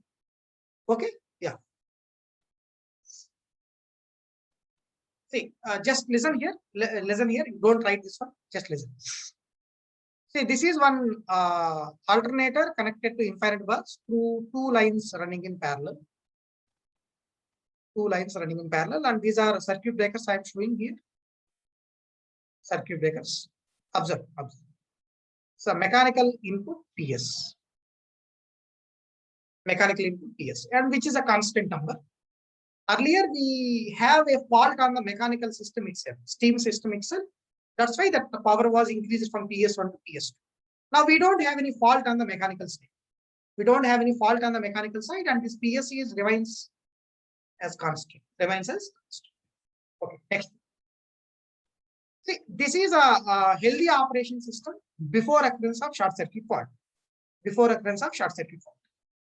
Fault occurred at this place. Fault occurred at this place. Whether the network got disturbed or not. Tell me. After the fault has been occurred, whether the network got disturbed or not. Yes, definitely. So as and when the network got disturbed, network got changed, we can say. Network got changed. Definitely, maximum power transfer capacity of this network will change. Maximum power transfer capacity of this network will change. Means I'll tell you, before the fault has been occurred, we have some network structure. For that, we have some P maximum value. After the fault has been occurred, network structure is different, and we get a different P maximum value. Different P maximum value. After clearing the fault means by opening the circuit breakers. After clearing the fault means by opening the circuit breakers, and the faulted line was disconnected. Then again the network is different. Means again you get a different value of P maximum. Different value of P maximum. All of you getting me? So in this fault cases, what you have to think is, before fault occurrence, we will have some P maximum value. During fault, we will have some P maximum value. After clearing the fault by opening breakers, we have a different value of P maximum. According to the variations in the P maximum, there is a change in the electrical power. But your mechanical input remains constant. That may cause some sort of acceleration or deceleration, and that type of studies we have to do further. I think all of you getting this one. So now I am going to take a short heading here. Short heading. It's not needed to me. I am removing this.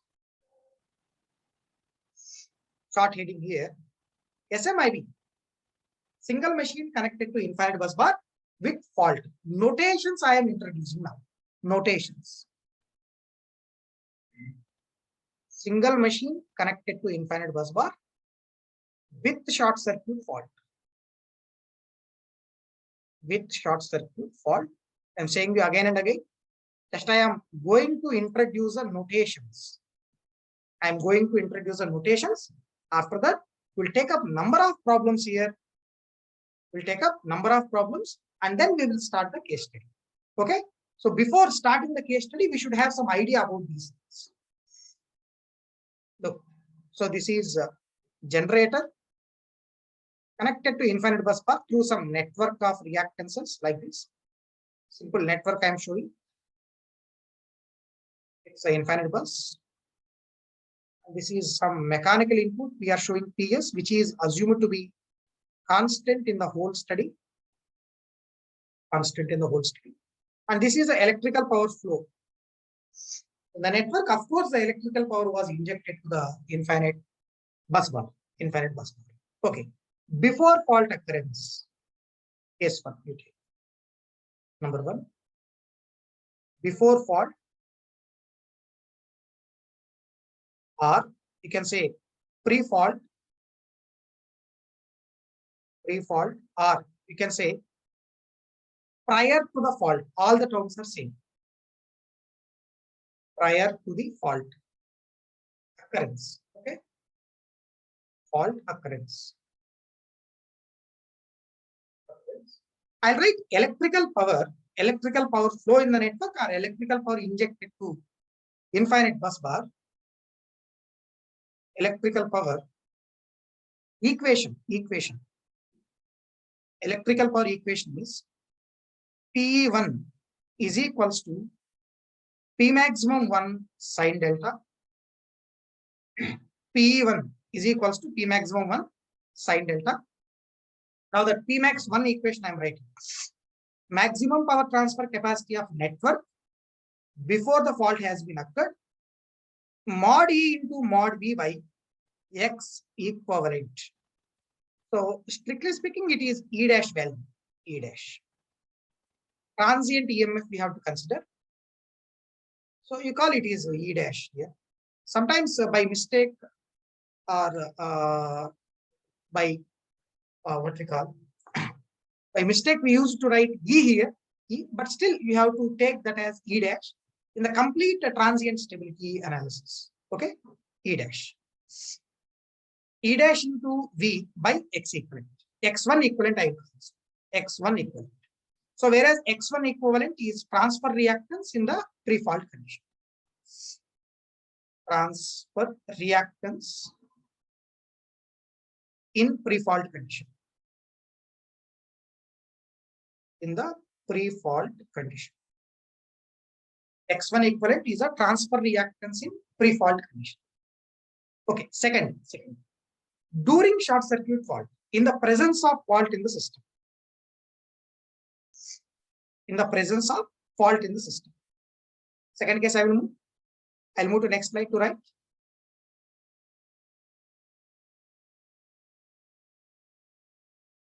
Yeah. So I'll say second case. During short circuit fault. During short circuit fault. Electrical power equation.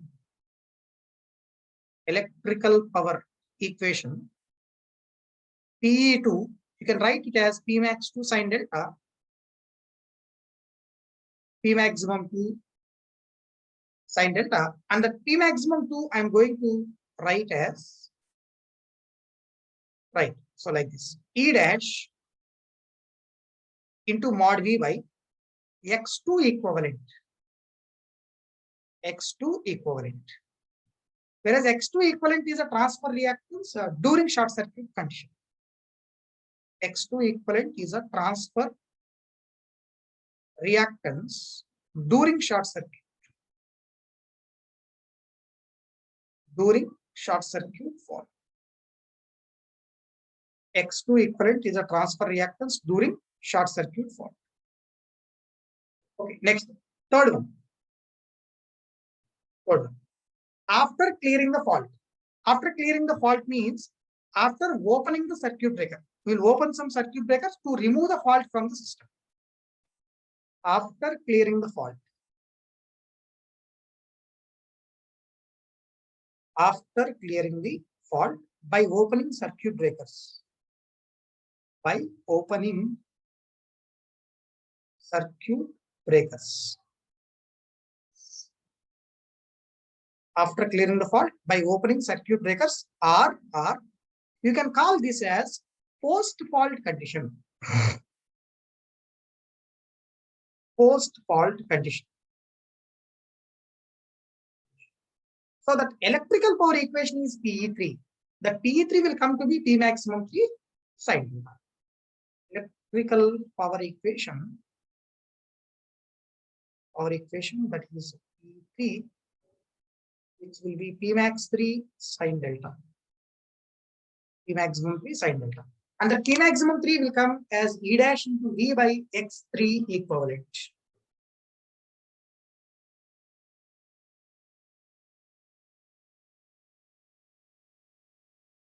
Okay. I'll write in the next slide. P maximum 3, nothing but E dash into V by X3 equivalent, where X3 equivalent is a transfer reactance in post-fault condition. Transfer reactance in post-fault condition. In the post-fault condition. Yeah. X3 equivalent is a transfer reactance in post-fault condition.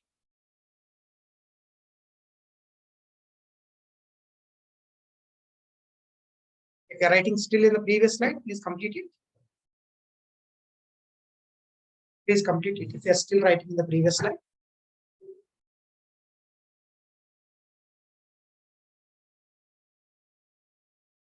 I'll show the next slide.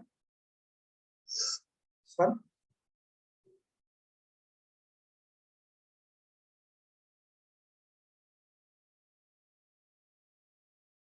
Yeah, next thing.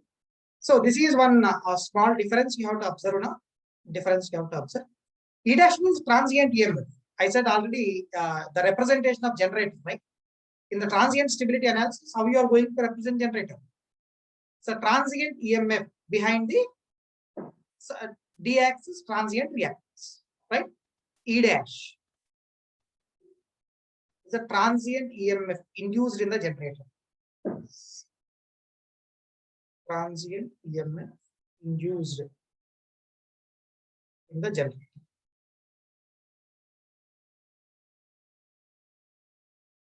Transient EMF induced in the generator.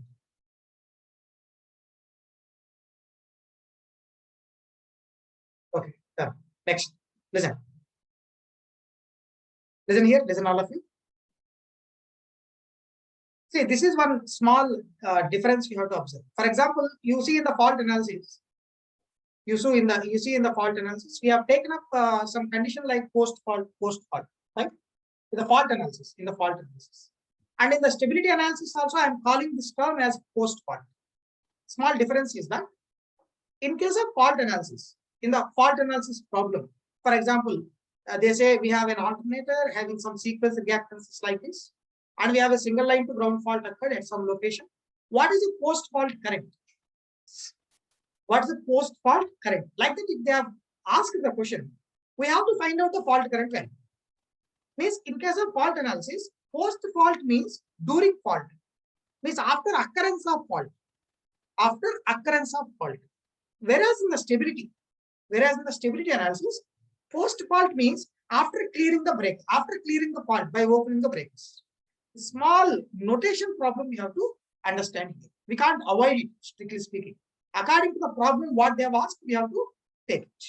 Okay, if it's a stability analysis problem, calculate something by giving some values and all. If they said some post-fault here, you should say after clearing the fault is a data what they have provided. I don't know whether you have understood these notations or not. Clear? All of you clear about this? Please tell me. Yeah. Good. Fine. So let's take some problems in this, right? And it may clear most of your doubts, what you might be having in your mind. Somebody is asking me during fault how the power will flow. It will come. Wait.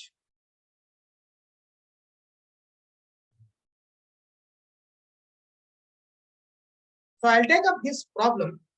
It's a question number 17 in the additional questions file. Question number 17 in the additional questions file.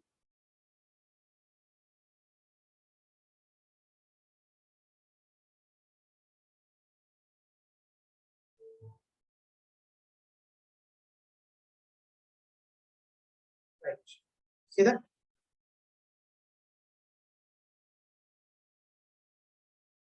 Consider the following single line diagram with all the values given in the per unit form. See, generator internal EMF E dash 1.1, XD dash reactance of generator 0.3, line 1, line 2, 0.2 per unit, infinite bus voltage mod V 1 per unit. Find the maximum power transfers in the pre-fault, means before the fault occurs. This is a fault location shown, midpoint of line. Fault location. Of course, still some statement is there. Maximum power transfers in the pre-fault, means before occurrence of fault, during fault, post-fault conditions. Okay, look here. A three-phase fault taken place at the midpoint of line 2, this one. At the midpoint of line 2, we have a three-phase short circuit fault. The fault will be cleared by opening the circuit breakers CB3 and CB4. So CB3, CB4 was opened and the faulted line was disconnected. That resulting network, what you get further, is a post-fault network. Is a network after clearing the fault. Network after clearing the fault. Clear? Okay. So do it quickly. Calculation of P maximum values in the pre-fault, during fault, and after clearing the fault conditions. Let's take the solution. First one, it's a pre-fault case. Pre-fault case, and you get the network as it is. Directly you draw per phase model, per phase network. Per phase network. First you have generator. You keep that generator with a voltage source in series with reactance. So it is XD dash reactance. Then you have two lines in parallel, line 1 0.2 per unit, line 2 also 0.2 per unit. We are discussing this in the pre-fault condition. Both lines are having 0.2 per unit reactance, and at the end, we have this infinite bus. We have the infinite bus. Okay, so like this, we have the equivalent circuit. Let's keep these numbers. XT dash 0.3 per unit, XL 0.2 per unit, and this number is also 0.2 per unit. Please kindly excuse me for this analysis. I'm not keeping that symbol J. I'm not keeping that symbol J. I will be taking up only X values here. Okay, and I will be calculating X equivalent. Maybe I am drawing only reactance network here. Reactance network. You know, XL and XL is in parallel. So equivalent reactance is 0.2 by 2. That will be 0.1. In series with 0.3 means 0.4. Means this circuit we can redraw simply in this manner. That circuit we are going to redraw in this manner. So this reactance is 0.4 per unit. That's a transfer reactance between the two voltage sources. First voltage source is E dash, second voltage source is V. Right here. X1 equivalent, that is 0.4 per unit. And what's the maximum power transfer capacity in the pre-fault condition? We call it as P max 1. It will come like E dash into V by X1 equal. E dash magnitude is 1.1 in the data. Okay, V magnitude is 1. So it is 1.1 into 1 by X1 equivalent is 0.4. Anybody tell me this number? I think most of you are getting 2.75 per unit is a maximum power transfer capacity in the initial case. 2.75 per unit. 0.2 in parallel with 0.2, that is 0.1 in series with 0.3, so it will be 0.4 per unit equivalent reactance. Okay, next I'll take during short circuit. During short circuit, where we have fault moreover at the midpoint of transmission line. At the midpoint of transmission line, right? we have a fault. Okay, yeah, let's write. During fault,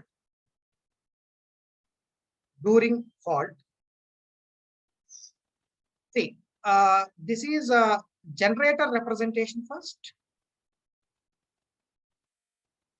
Generator representation we have like this, neutral, and this is E dash, and this is xt dash value 0.3 per unit. 0.3 per unit. Let's look at the line. First line is healthy. You complete keep 0.2 per unit in the first line. It's a healthy line. What we said as a whole, it is 0.2 per unit. And second line is a faulted line. We have to divide that in two equal parts. 0.1, 0.1.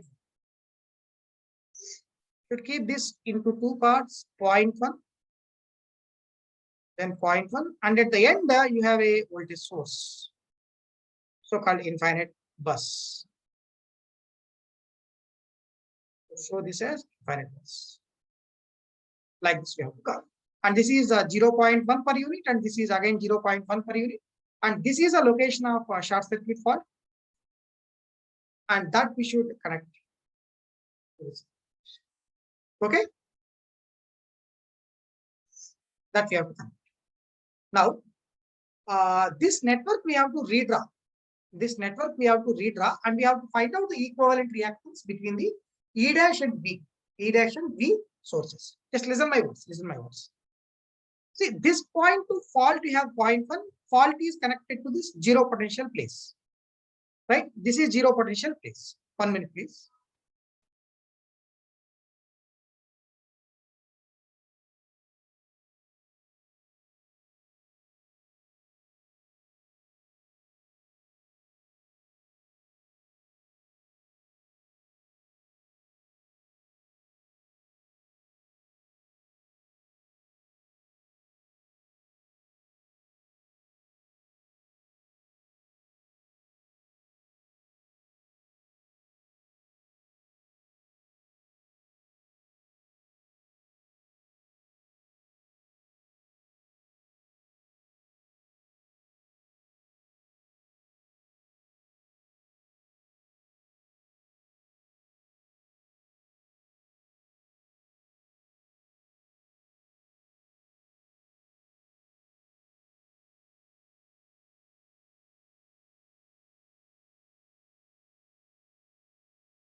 Yeah. So I'm sorry. Look here. So let me redraw this network a little bit. Why 0.1, we have middle, right? Fault at middle. Yeah. So this 0.2, yeah, we have 0.1 means it will act as a shunt element here, 0.1. And this 0.2 fault we have 0.1 means this will also act as a shunt element. Let me redraw this network. This is E dash source, and this is 0.3 per unit.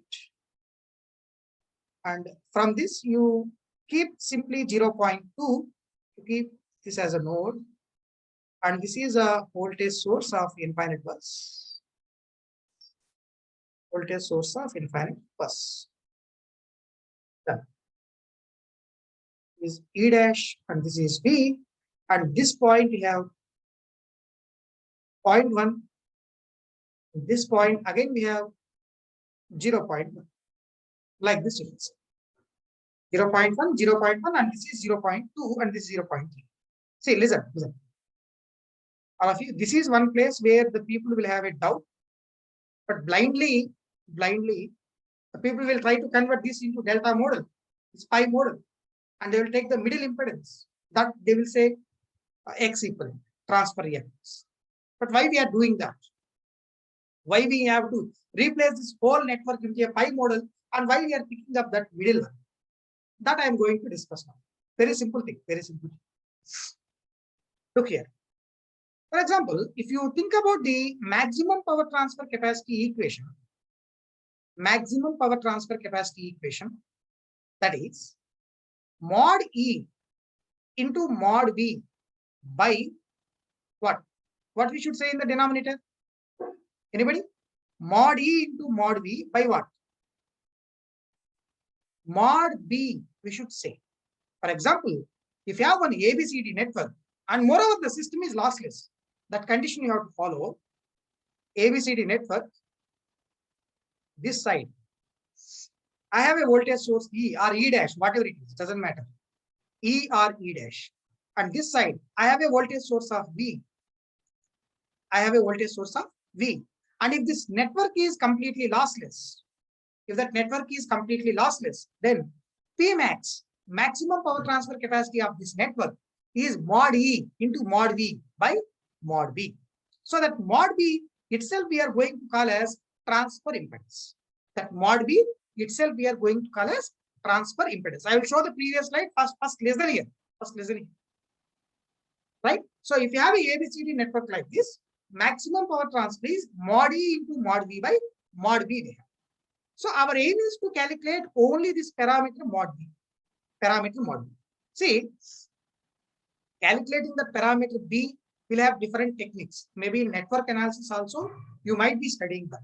ABCD parameters calculation. Even in transmission lines also, we'll study it. Right? But now, if you replace this ABCD model into a pi equivalent, if you replace that ABCD model into a pi equivalent, something like this. You replace the ABCD model into its pi equivalent like this. And whatever this middle impedance we have, that series middle, that is nothing but the parameter B. That is nothing but the parameter B. And this side we have a voltage source of E, and this side we have a voltage source of V, I can say. Right? This side we have a voltage source of B, and this side you have a voltage source of E. And whatever the middle impedance we have, that middle impedance we are naming it as parameter B here. Parameter B. All of you getting it? Listen, please. So that's why always, if any network we have between these two voltage sources, you try to redraw that network into a pi model. By drawing it, whatever the middle impedance you have, that element itself we are going to call it as parameter B for the P maximum calculation. And what's the name of this parameter B? Short circuit transfer impedance. Transfer impedance is a name of the parameter B. Okay. But you see in the fault analysis, listen please. In the fault analysis, to calculate fault current,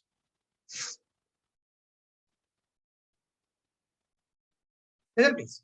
In the fault analysis, you will be calculating fault current. For fault current calculation, which impedance you have to calculate?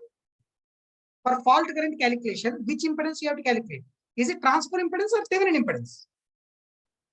Transfer impedance or Thevenin impedance? Which element you have to calculate? Thevenin impedance you have to calculate. That's not transfer. That's a short and clear difference you have to observe between the previous fault analysis calculations to this one. In the fault analysis, to calculate the fault current, we will be calculating the anonymous certainty. Kindly listen here. Why you are asking that type of question? Sir, why don't you kill in the voltage sources concept to find out X equivalent? What is that X equivalent? What is that X equivalent you are saying here? That is Thevenin impedance. That's not transfer. Listen, just listen here concentratedly. Keep your doubts aside for the time being. After the completion of this thing, if you have any doubt, you can post it. Listen, please. Parameter B we have to calculate, which we are calling as transfer impedance in case of the P maximum calculation for a lossless network. Whereas in case of fault analysis, to find out fault current, we calculated the Thevenin equivalent impedance with respect to fault location. That calculation is completely different. This calculation is completely different. All of you understood this? Please tell me. Please kindly tell me. Have you understood this one or not? Yeah. Yeah, fine. Good. So let's move to the previous slide.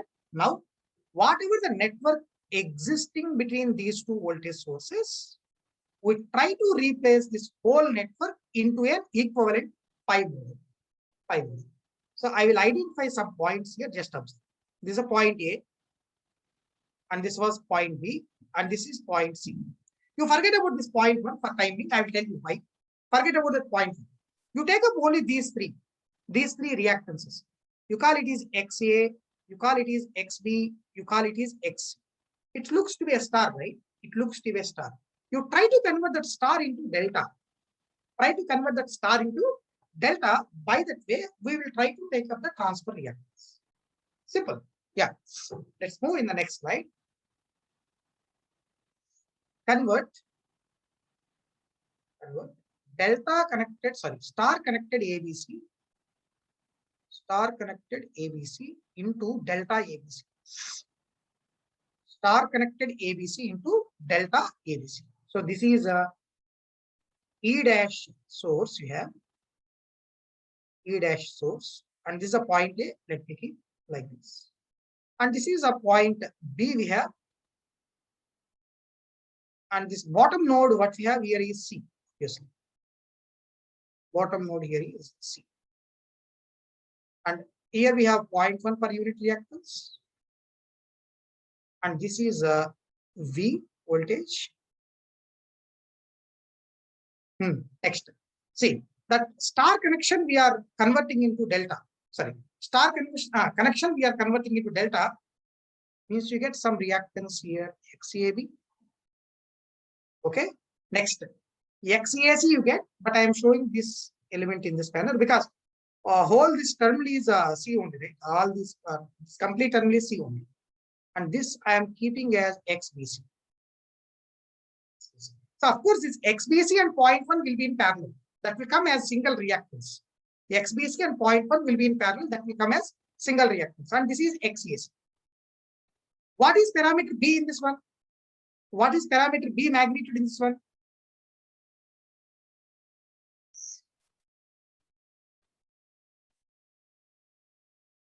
Tell me please. What is parameter B magnitude in this one? XAB, what we have, that itself is a parameter B magnitude. So in the above network,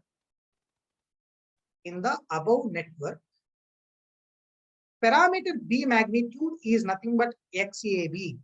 Therefore, transfer reactance during short circuit fault is XAB. See, you follow that star to delta conversion formula, you can write XA plus XB plus XA into XB by XC. XA plus XB plus XA into XB by XC. Please write the numbers. XA 0.3, XB that's 0.2, okay, plus XA into XB 0.3 into 0.2. XC number is 0.1. You tell me how much is this reactance? X2 equivalent how much? 1.1 per unit. This number may come 1.1 per unit. That's the X2 equivalent value. X2 equivalent. Now you simply calculate that P maximum during short circuit fault. P max during short circuit fault means it is P maximum 2, which is nothing but E dash into mod V by X2 equivalent. E dash number, which is that given in the data, that is 1.1. 1.1. V number is 1, and X2 equivalent number you have 1.1. So it is 1 per unit. Is it so? Please kindly cross check. That X2 equivalent value. P max 2, are you getting 1? Yeah, good.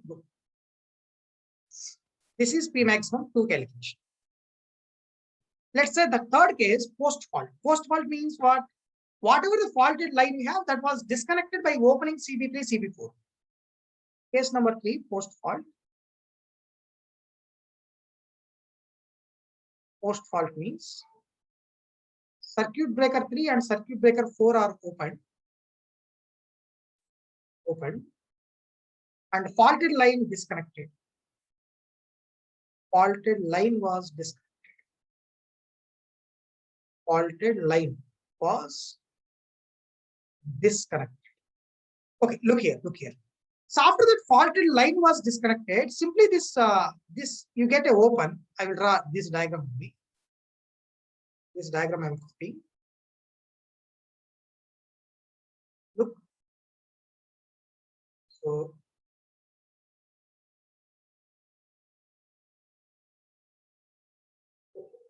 So at the midpoint of the second line, you have a fault. Let me show that fault also here.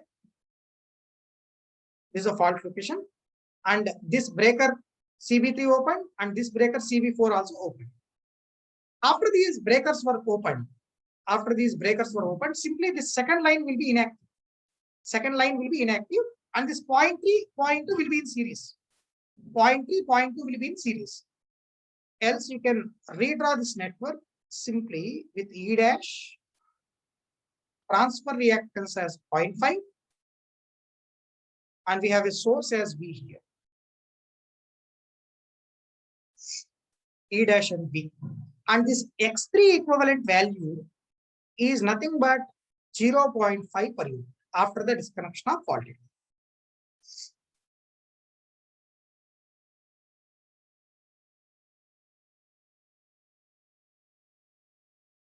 Yes, you can say what? Vishnu Tej can say it. So if we calculate Pmax based on this, maximum power transfer capacity 3, P maximum 3 is E dash into V by X3 equivalent number. E dash is 1.1, mod V 1, X3 equivalent is 0.5. So this number will come to be 2.2 per unit. P maximum 3 is equals to 2.2 per unit after the fault has been occurred. Post-fault condition must be given in the question, or we have to always open the fault line CBs. Yes, Manish? Manish, in the exam, if they said simply post-fault, most of the times they will say which breakers are open. Which breakers are open. But even though he didn't say that, you can open the nearby breakers and you say fault is going to be cleared. Yes. You have to open both breakers. If you don't open both breakers, then the fault will exist still on the system, right? For example, if you open only CB3, but still the fault is connected to infinite bus bar. Fault is connected to infinite bus bar. That's the problem. Okay, let's have a comparison between Pmax1, Pmax2, Pmax3 values here. What's the value of Pmax1? You got 2.75. Pmax2 number, I think you got 1. Pmax3 number, you got 2.2. So if you compare these three numbers, definitely P maximum 1 is coming as highest number, then P maximum 3, and P maximum 2 is the lowest number to be expected. So maximum power transfer capacity during short circuit fault is very, very low value, right? So it's a lowest number or minimum number we can expect. Minimum value of maximum power transfer capacity we get during short circuit fault. So in the pre-fault condition, we are going to get the maximum power transfer capacity. Maximum power transfer capacity value. Okay.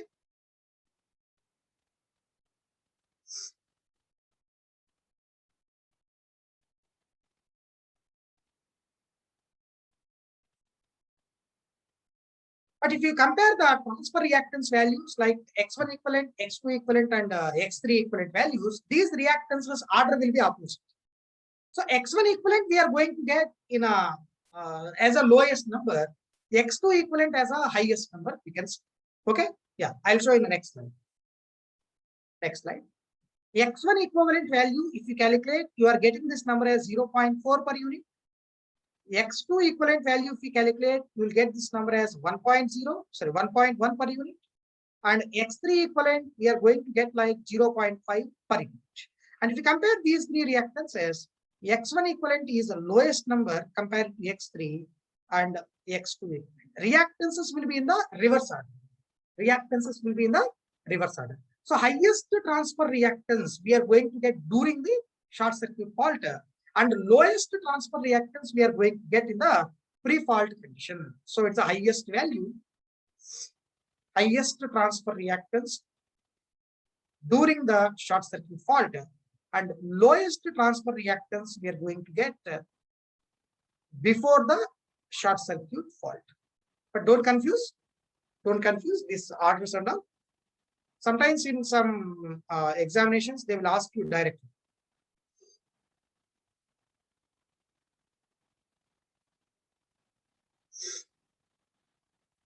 Yeah. So I will show one more problem to you, one more problem in the PDF file. Please complete it first. Once after completion, please raise your hands. I'll take up one more problem in the similar way of calculations, Pmax 1, Pmax 2, Pmax 3. Fine.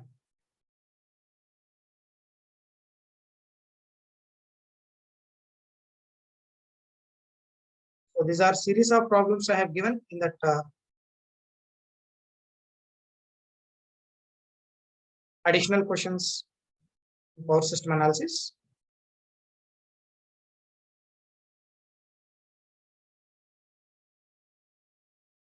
So you please go through this question once.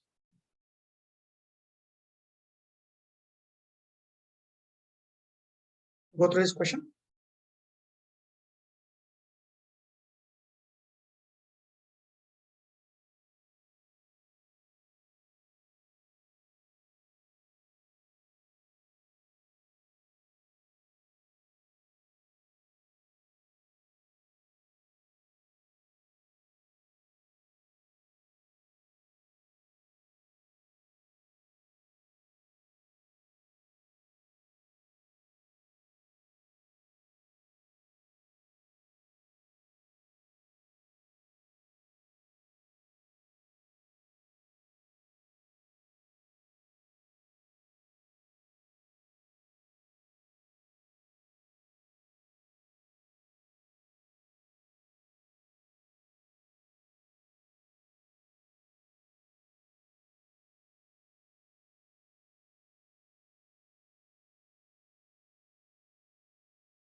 So is it okay? This audio video now? Small network issue. Yeah. Please kindly attempt this problem. Consider the following single line diagram with all values given in the per unit form. Find maximum power transfer values in the pre-fault, during fault, and the post-fault condition. Pre-fault condition, during fault, post-fault. Same as previous problem, but values will change a little bit. Of course, the way how we are analyzing also going to be changed now. Yeah.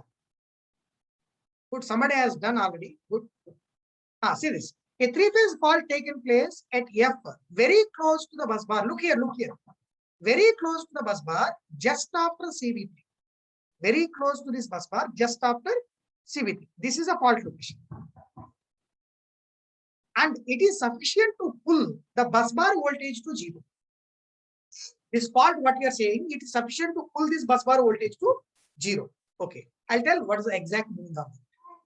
And the fault is cleared by opening the circuit breakers 3 and 4. CB3 and CB4.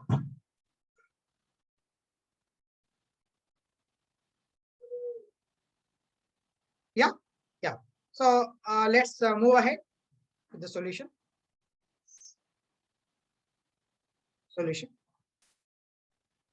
First, I'll take pre-fault condition as it is in the previous way. Pre-fault condition. Case 1 it is. We have a generator, 2 lines in parallel, and a reactance with infinite bus. Let's draw the per phase model. First, generator. We have some E dash source, and we have a reactance here. Reactance, and it's 0.2 per unit. X3 dash 0.2 per unit, and this is the source E dash. We'll take it 1.1. Okay. 2 lines in parallel, 0.2, 0.2.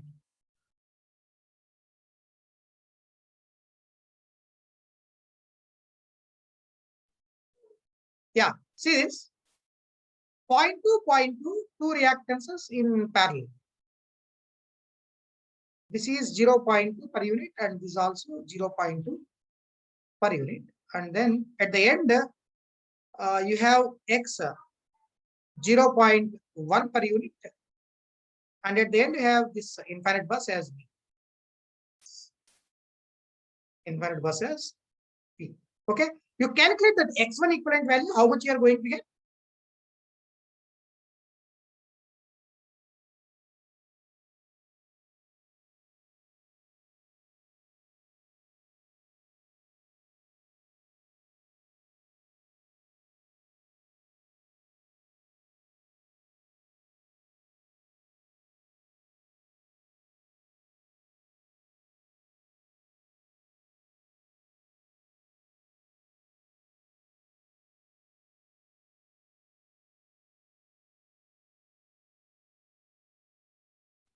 So if you calculate the X1 equivalent value, transfer reactance, it is 0.2 plus 0.2 in parallel with 0.2, that will be 0.2 by 2, you can say, plus 0.1. So it is 0.4 per unit.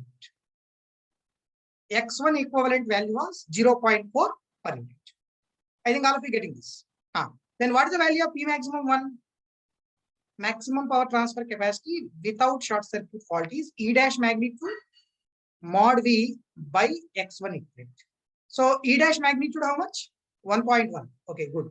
So 1.1 into 1 by 0.4, you may get this number 2.75.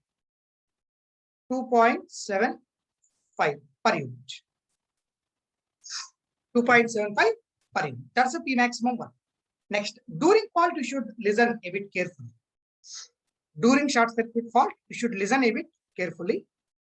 Showing here, during fault means during short circuit fault. Just look here. Same network I will repeat. Where we have the fault?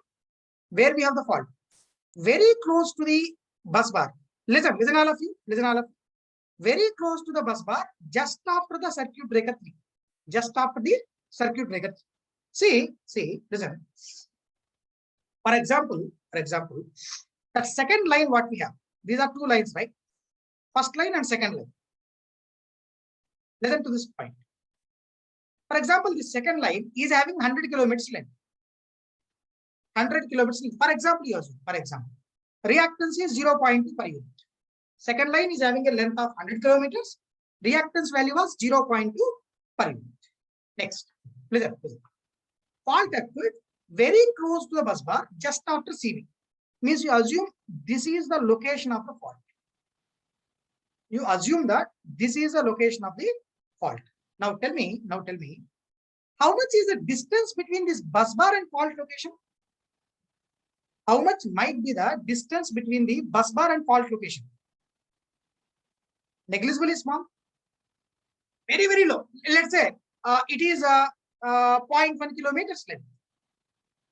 100 meters, I said, 100 meters. It's a good distance if you look physically.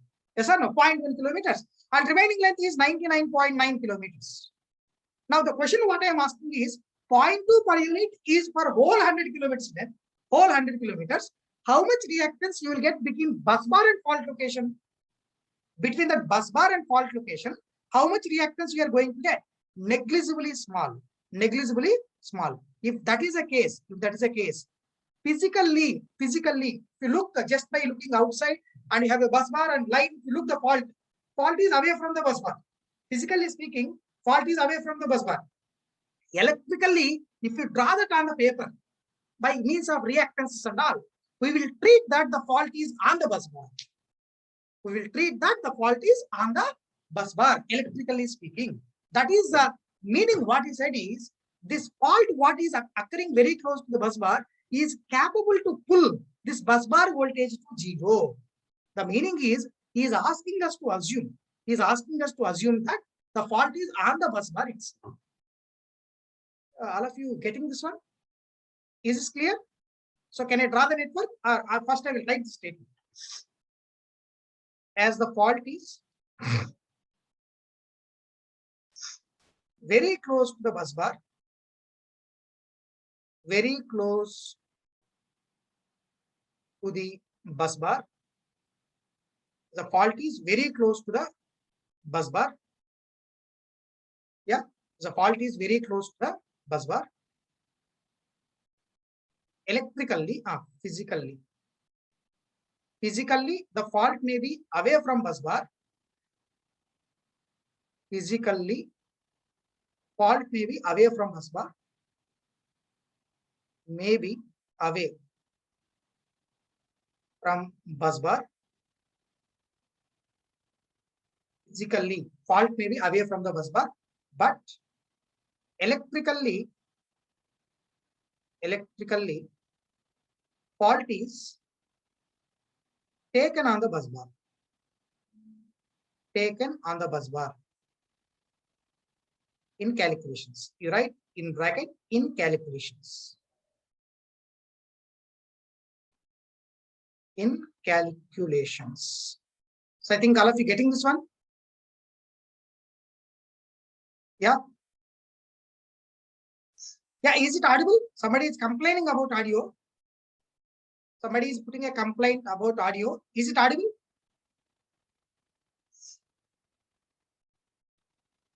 Yeah, correct. Okay, fine. Let me continue. So I will draw that per phase model with fault. Per phase model with fault. The next slide. A per phase network with fault. With fault. Okay. So let's show that here. Same diagram. Voltage source, we have E dash 1.1 per unit. E dash 1.1 per unit. And this is XD dash number, how much? 0.2 per unit. XD dash number is 0.2 per unit, and two lines in parallel. First line, it is 0.2. Second line, how much? Second line is also 0.2 only, but fault is very close to bus bar, as we said. So let's keep like this. Okay, and this is 0.1 per unit. And here we have that V voltage. We have that voltage. Done. Next. So let me show this as a fault, simply fault. And you know, point 2 will be in parallel, that's point 2. Point 2 in parallel, that is point 1. Point 1 in series with point 1, that will come to be point. I'll redraw the network. It is that E dash voltage source, and it is 0.2 per unit. Then on the other side also 0.2 in parallel with 0.1, and then we have again 0.1. So it is 0.2. Okay, and this is the voltage V. Voltage V, and this is E dash. Let us show this is a fault. It is a fault. Okay, kindly observe. Kindly observe. What is the value of transfer reactance here? That's the question, right? What is the value of transfer reactance? Anybody? Tell me, please. How much is the value of transfer reactance? Very simple. Don't confuse. Don't confuse. Again, you try to replace this model in a pi. Try to replace this model in a pi, and you take the middle impedance. That will be X, that transfer reactance, right? That will be the transfer reactance. Let me denote. This is A, and this is B. Simple, simple, very simple. This is C. This is XA 0.2, XB 0.2, XC 0. Convert the star ABC to delta, it will give the answer. Convert star ABC to delta. Right. Convert star ABC to delta. Delta ABC. So this is E dash value here. E dash value, and I'm showing now. This is the point A, and this is a point B. Okay, and this is that point C we have, and this is a infinite bus voltage B. Yeah, observe now. Observe now.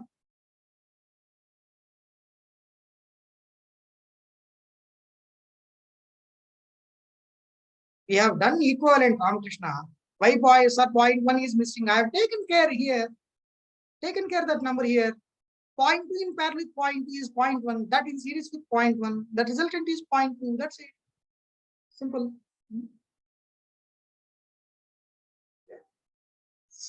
Let's think here. This is XAB, and this is XAC, and this is XBC.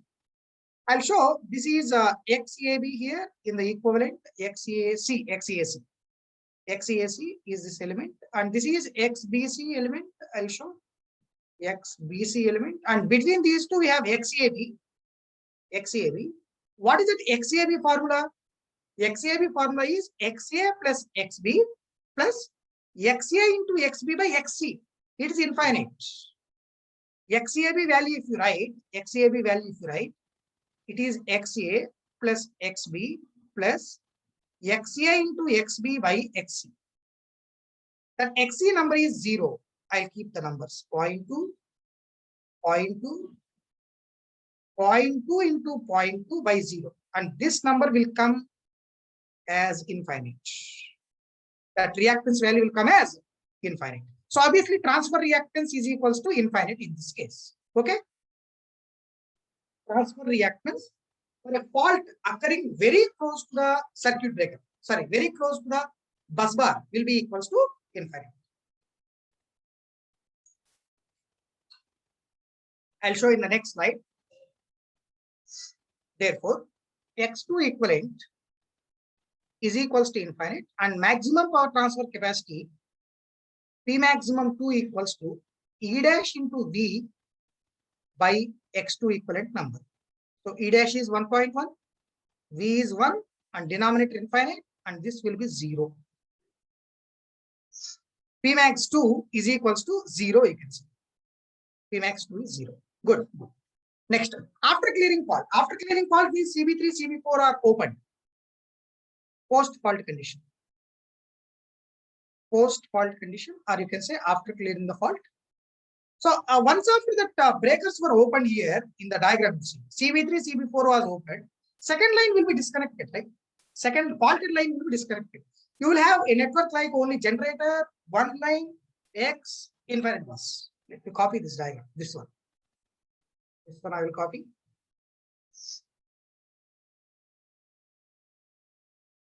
Yeah, so I'm showing that here. So you can see this is a location of fault already we said. Fault you show if you want like this. And you remove this line by opening the breaker. By opening the breakers, you can remove that line in this manner. Yes, simply that line was disconnected and you get 0.2, 0.2, 0.1 in series. That will come to be 0.5 per unit.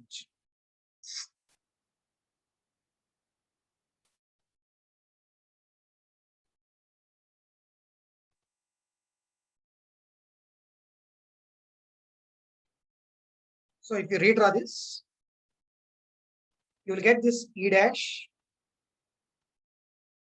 and this whole reactance will come 0.5. And at the end, you have voltage of V again. You say X3 equivalent value 0.5, the solution, X3 equivalent as 0.5. And you can write the maximum power transfer capacity Pmax3 E dash into V by this number. So come 2.2 per unit. 2.2 per unit. Again, you can get in the same order, right? Again, you are going to get the same order. P maximum 1 is the highest number you can experience, 2.75. P maximum 3, next number 2.2. Lowest number is P max 2, but now that P max 2 value was 0. Now that P maximum 2 value was 0. Okay, now if you compare the X equivalent numbers, X equivalent, X1 equivalent is coming as lowest number, 0.4. X3 equivalent is the next 0.5. X2 equivalent is highest, which is equals to infinite. Which is equals to infinite. Clear? So this is the order of maximum power transfer capacities as well as transfer reactances.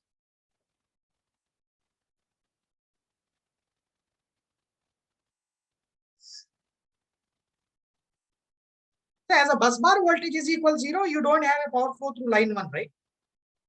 In the previous problem, second line was faulted. Second line was faulted, but bus bar voltages are non-zero. Bus bar voltages are non-zero. That's why we have a power flow through line 1. But here, in this case, as a fault is very close to bus bar, we are feeling that the fault is on the bus bar itself. In this case, we don't have any current.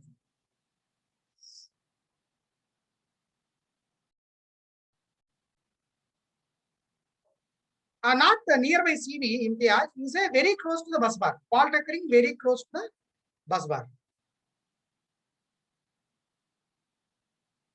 Yeah, I am showing the previous slide. Somebody is asked. Previous slide I am showing. Please complete it, and we will take up one more simple problem on this. Pmax 1, 2, 3 calculations. Then we will go for the next case study. Yeah. So one more problem I am taking up.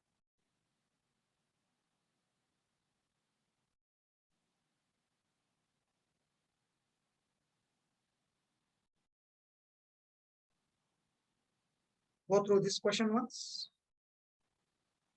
Consider the following single line diagram with all values given in per unit form. Consider the following single line diagram with all values given in per unit form. Find maximum power transfer values, means maximum power transfer capacities in the pre-fault, during fault and post-fault conditions. A three-phase fault taken place very close to the bus bar just after the circuit breaker and a no-load operating short transmission line. This was a no-load operating short transmission line, right? He has kept nearby the bus bar in the diagram. You see, a three-phase fault taken place very close to the bus bar just after CV. Just after the circuit breaker, very close to the bus bar. Means, can we treat that fault on the bus bar itself electrically? Yes or no? Similar to previous problem. Can we treat that fault on the bus bar itself? Yeah. See, three-phase fault taking place very close to the bus bar just after CV and no load operating short transmission line, and fault was cleared by opening that CV. by opening that CV. So you have to calculate Pmax 1, 2, 3. Let's say in the solution first. Pre-fault condition, make it quick, please. Pre-fault condition, I'm saying. So let's draw that equivalent model. It's a generator with some voltage source and reactance. Okay, and you keep this E dash 1.2 per unit. E dash, and this generator reactance is 0.3, and we have line, healthy line, that's the 0.3 per unit line reactance connected to infinite bus bar. And I'm showing that voltage source like this. Okay, and see at that generator bus bar, you have one no load operating short transmission line like this. No load operating short transmission line. It didn't give reactance of this line. Anyhow, this is not carrying any current, right? No load operation means it's not going to carry any current. So this line is not at all effective. And if you resolve this network into a single model, 0.3 in series with 0.3, that will come to be 0.6 per unit. This is E dash. And this reactance, I am saying 0.6 per unit. And this is a voltage V. Okay. Now you can write the transfer reactance as X1 equivalent 0.6. X1 equivalent is 0.6 per unit. And if you calculate the maximum power transfer capacity 1, which is nothing but E dash magnitude into V magnitude by X1 equivalent. Okay. What is the E dash magnitude? 1.2. Terminal voltage or infinite bus voltage is 1. X1 equivalent is 0.6. This number will come 2 per unit. That number will come as 2 per unit. P maximum 1 value, 2 per unit. What about P maximum 2? P maximum 2, 0, because fault is treated on the bus bar itself, right? Fault was treated on the bus bar. Let me show in the next slide. During short circuit fault,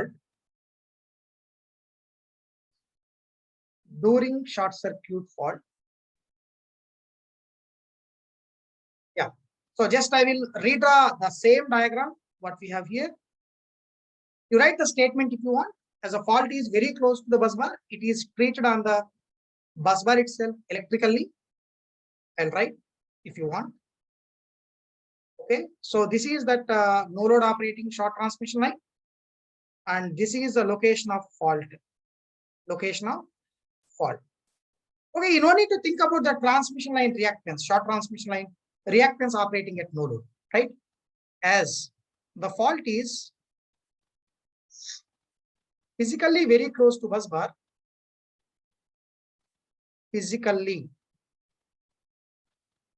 very close to the bus bar,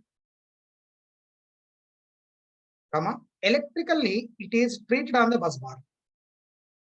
Electrically the fault is treated on the bus bar.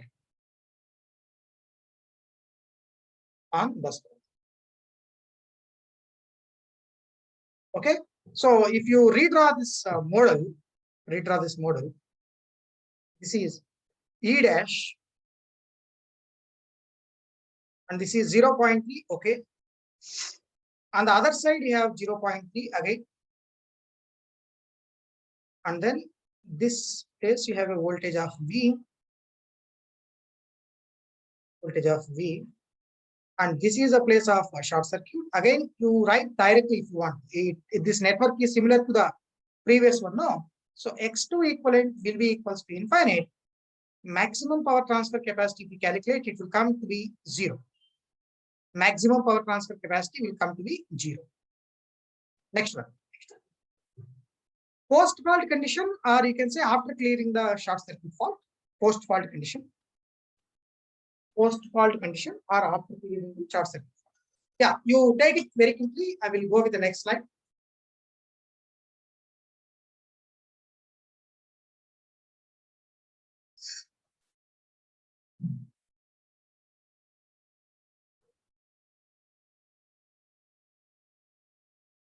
I think most of you have completed this.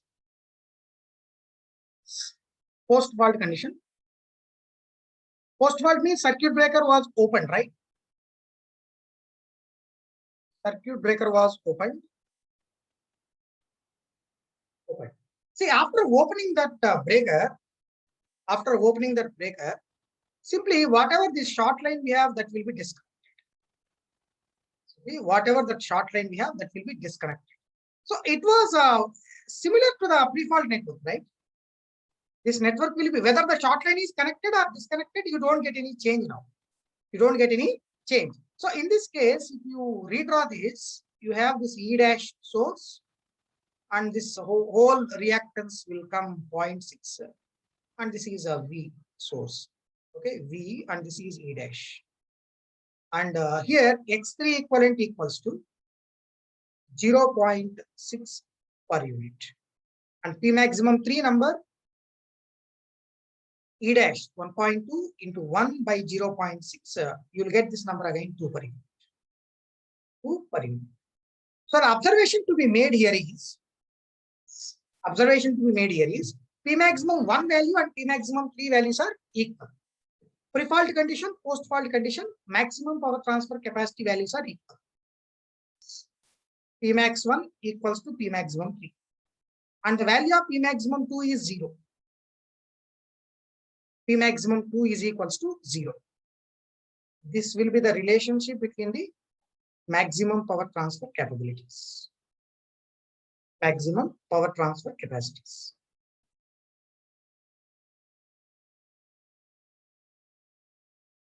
Clear?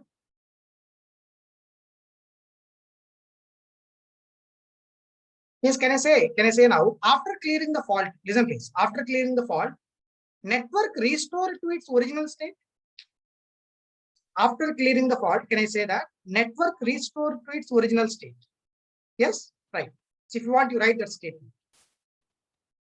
After clearing the fault,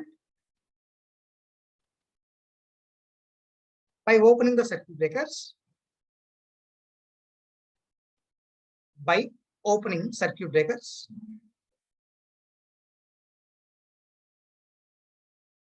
the network restored to original state. Restored to its original state.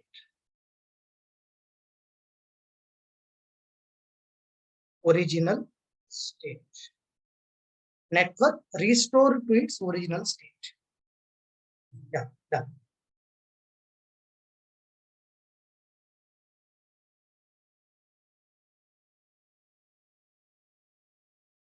Yeah, so I will take up the next case study number 2 now. Case study number 2. Moving to the next slide.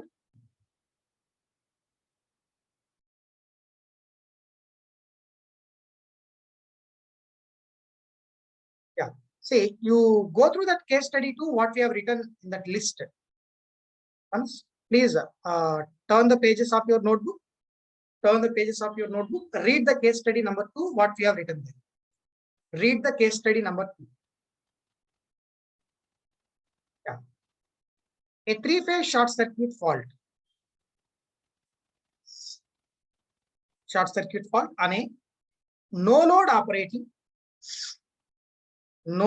operating short transmission line. Short transmission line. Very close to the bus bar.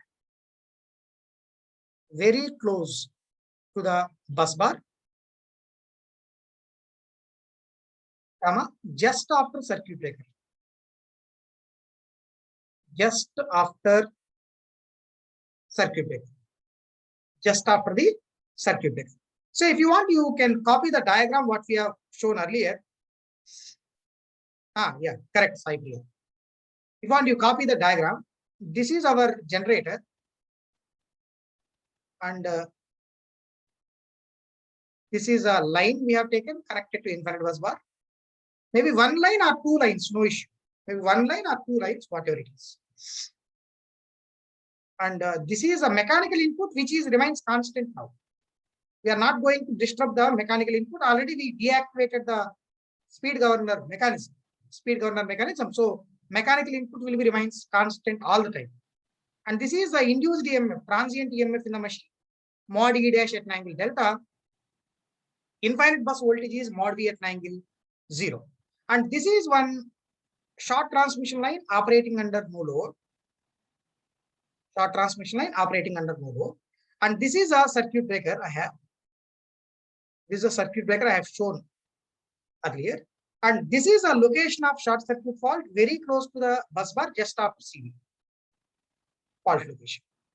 Okay, and electrical power equation, simply I'll show PE first, PE. See, listen now, listen. See, as we have studied just now regarding the fault and all, as we have studied just now regarding the fault and all, regarding the fault, what we said is we have PE1 before fault, pre-fault condition PE1, P maximum 1 sin delta. During fault, I'll say PE2, P maximum 2 sin delta. After clearing the fault, PE3, P maximum 3 sin delta. Let me write those things. Thereafter, we go with initial conditions and continuation. Okay. So first you write these things. Pre-fault condition, electrical power output or electrical power flow. Pre-fault condition, it is PE1, which is P maximum 1 sin delta electrical power. And during fault, we can say PE2, which will be P max 2 sin delta. Okay, so after clearing fault, in the sense you write post fault, PE3, P maximum 3 sin delta. P max 3 sin delta. Now just have a look at these three numbers, P max 1, P max 2, P max 3. P max 1, P max 2, P max 3. See, P max 1 and P max 3 will be equal. Just now we have done the problem. Just now we have done the problem, right? So after clearing the short circuit fault and pre-fault, maximum power transfer capacities are equal. And during short circuit, P maximum value will be 0. During short circuit, P maximum value will be 0. Clear? P max 3 equals to P max 1 and P max 2 is equals to 0. Next. Let's write the initial conditions. Initial conditions here. I'm moving to next slide.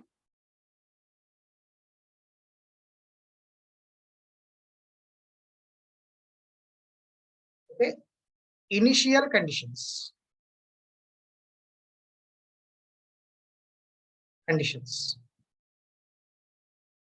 Look here. Rotor angle with respect to infinite bus bar, delta naught. Rotor angle with respect to infinite bus bar, it is delta naught. Rotor speed, omega equals to omega s. Rotor speed, omega is equals to omega s initially.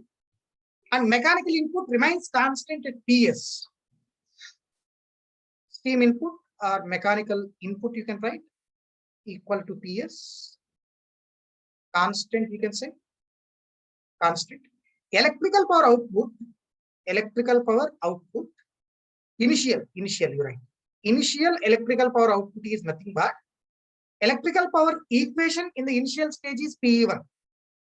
In the initial stage, electrical power equation is PE1, and this PE1 value we have to take up at an angle of delta naught. PE1 value we have to take up at an angle of delta naught. So this is nothing but P maximum 1 sin delta. Initial electrical power output is PE1 at an angle of delta naught. That is P maximum 1 sin delta naught. So as well as in the initial condition, we don't have either acceleration or deceleration. Simply this PS value, we should make it equals to P max 1 sin delta naught. So in the initial case, mechanical input, initial electrical power output, both are exactly equal. Mechanical input and initial electrical power output, both are exactly equal. Now, if you want to write delta naught from this equation, it's one of the way of calculating delta naught actually, sin inverse of PS by P maximum 1. Sin inverse of PS by P maximum 1. That's the initial rotor angle with respect to infinite bus bar. Initial rotor angle with respect to infinite bus bar. Okay, next. Disturbance. What is the disturbance we are saying? Fault at the point F shown in the figure. That's it. Disturbance. Disturbance is fault at point F shown in the figure. Fault at the point F shown in the figure. Three-phase fault. Three-phase fault. This was the disturbance. See, listen. Just after the fault has been occurred, do you have any change in the rotor speed? No. Instantaneously, just after the fault has been occurred, you don't have any instantaneous change in the rotor speed as well as in the rotor angle, right? So no instantaneous change. Just after fault occurrence, or at the instant of fault occurrence also you can write. No instantaneous change. No instantaneous change in rotor speed and rotor angle. Why it is so means because of inertia. In bracket, you write due to inertia. Due to inertia of the rotor. Fine. Due to inertia of the rotor. I am showing the previous slide. If anybody is still writing, please write quickly. Previous slide.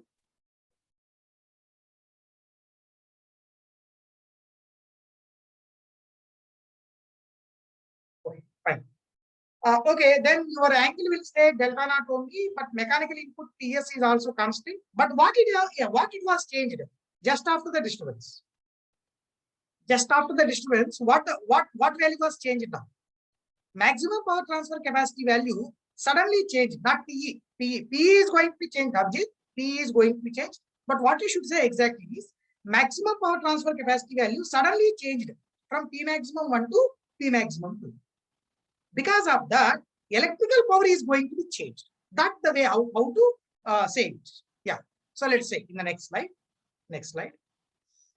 Maximum power transfer capacity. Maximum power transfer capacity. Was suddenly changed.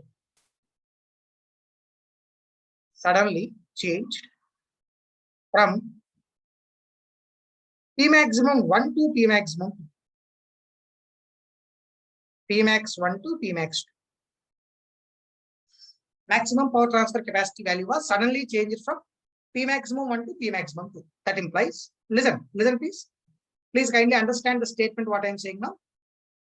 Electrical power flow or electrical power output by the alternator, electrical power output will change suddenly from P max 1 sin delta naught, right, to a number P max 2 sin delta naught. So electrical power output value was suddenly changed from P maximum 1 sin delta naught to P maximum 2 sin delta naught all of a sudden. Okay. So because of this, accelerating power will become non-zero. Accelerating power will become non-zero. There it will start further. Accelerating power is non-zero, means omega starts increasing now, and omega will become more than omega s. And d delta by dt is positive. Delta will continue to increase from delta naught. Clear? So to understand all these things better, we show these three power angle curves on a plot first. PE1 curve, PE2 curve, PE3 curve. Three curves I will show on a plot. PS line also I will show on the plot. Then we will continue this thing. Okay? Yeah. So let's say the next slide I am showing. Power angle curves I am going to plot. It's a delta axis and it was a power axis.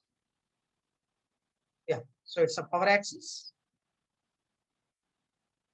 And I'm showing it's a delta axis. First, let me draw PE1 curve, which is P maximum 1 sin delta. PE1 curve I am plotting here.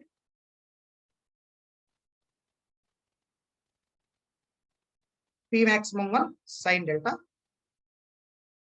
PE1 curve.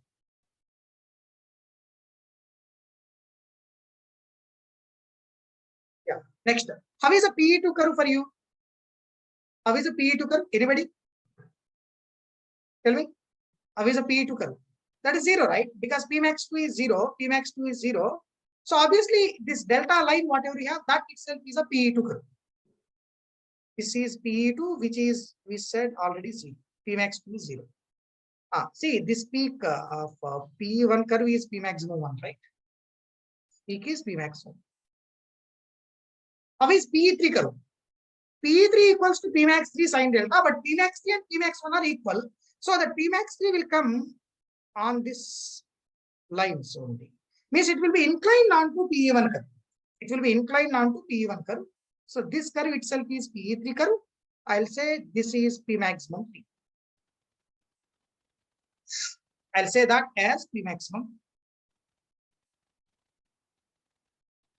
Yeah, correct, Pramod. Because of inertia, we don't have any instantaneous change in the rotor speed as well as rotor angle. I said in the previous case study, no, that's why I have not repeated it.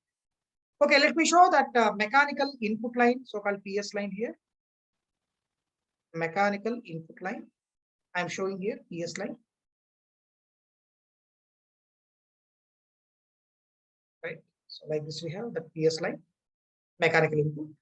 Then next, this is our initial operating point. Initial operating point A. Getting? That is the initial operating point A, at which you have the angle as delta naught. And you know omega is equals to omega s at this point. Omega is equals to omega s at this point. Look here, look here. I'll show in the previous slide. I'll show in the previous slide where we have written electrical power was suddenly changed from P maximum 1 sine delta naught to a number P maximum 2 sine delta naught. Means, listen. See, it is suddenly changing from Pmax 1 sine delta naught to Pmax 2 sine delta naught after the fault has been occurred. What is the Pmax 2 sine delta naught point? What is the P maximum 2 sine delta naught point? That is nothing but this point only, right? Nothing but this point. This is a point B. That's the point B. Means what you can say is suddenly the operating point A on the PE1 curve, operating point A on the PE1 curve fallen down onto PE2 curve as a point B. This is that jump you can experience. Okay, I'll write that statement. That implies point A on P1 curve shifted to point B on PE2 curve. Point B on the PE2 curve. Point A on the PE1 curve will be shifted to point B on the PE2 curve, something like this. Okay, next, I'll write at point B now. At point B, I'll calculate, means just after fault occurrence, we are staying at B. I'll write the statements, accelerating power and all further. Please complete it quickly. Please complete it quickly. I will write in the next slide. At B, just after the fault has been occurred. Yeah, I am showing 270. Please complete it quickly. 270. Yes. So at B, you write in bracket just after the fault occurrence. Just after fault occurrence.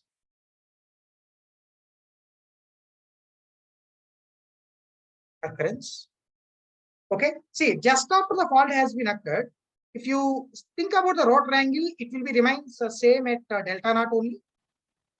And if you think about the rotor speed, it will be again remains at omega s. Remains at omega Yes. Now you can write accelerating power. Accelerating power PA is equals to mechanical input is PS, remains same PS, and electrical power output is P maximum to sine delta naught. Electrical power output is P maximum to sine delta naught. PS minus P maximum to sine delta naught. Whereas P max 2 is 0. So it is PS minus 0. This number will be PS, which is a positive value. Which is a positive value. So I'll say simply we have an acceleration. Acceleration. Okay, so as PA is positive, you write d omega by dt number PA by M, that is positive. PA by M, that is positive. Right. But if you calculate that d delta by dt at this point, what is d delta by dt at this point? That formula is omega minus omega s, that is 0. D delta by dt is 0, that's okay. But d omega by dt is positive, right? D delta by dt number is 0, but d omega by dt is positive. So as d omega by dt is positive, what you should say is from B onwards, from point B onwards, omega starts increasing from omega s. Okay? Yeah. Please complete it quickly. I will write in the next slide. From B onwards, B onwards,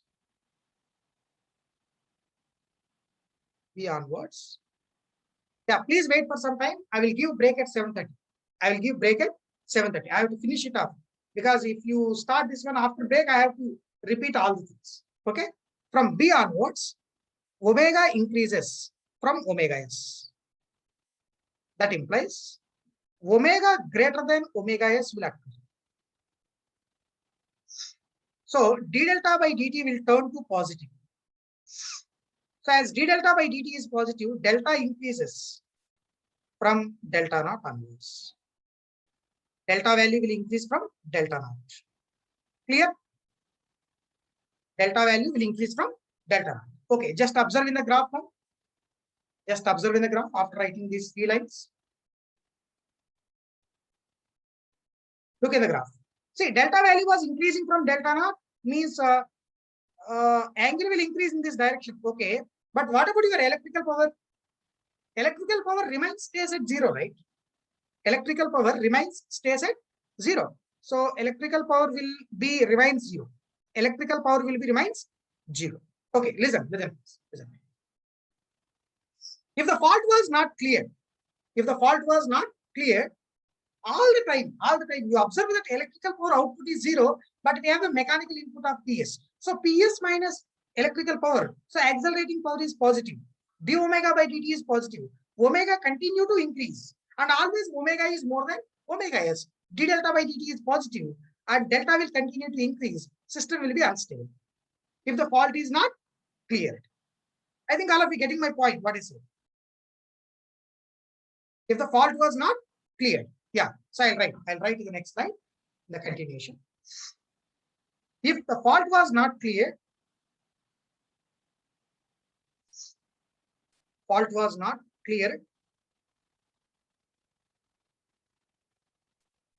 then always accelerating power is equals to PS, that's it. P equals to 0, right? And accelerating power is PS, which is positive. Always d omega by dt is positive. Omega value was increasing and it is greater than synchronous speed. D delta by dt is positive. Delta value was continued to increase. Right? So system is unstable. This is one end of the stability analysis, I can say. This is one end. If the fault is not clear, system is unstable. That's it. Or if the fault was cleared, then how? Whether the system is stable or unstable, that we have to investigate. Okay? Yeah. This is one end of stability analysis I am calling. Is one end of the stability analysis. The fault was not cleared, system is unstable, I can say.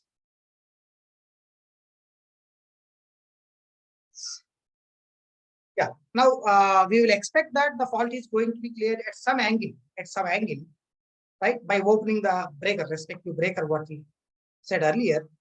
Yeah, please complete it and keep it in a bracket. Keep it in a bracket as I have shown on the screen, because this is one end. We are discussing about other thing now. Fault was cleared. That point we are going to discuss further. Yeah, so I'm moving to this diagram. This one. Assume that the fault was cleared at this point C. At this point C, that angle I am showing as delta C, clearing angle. That is a fault clearing angle also. You can say at the point C, the fault was cleared, I can say. Yeah, so I'm moving into the next slide. Let the fault was cleared. Fault was cleared at point C in bracket delta C angle. At delta C angle, it is going to be called as clearing angle. Fault clearing angle.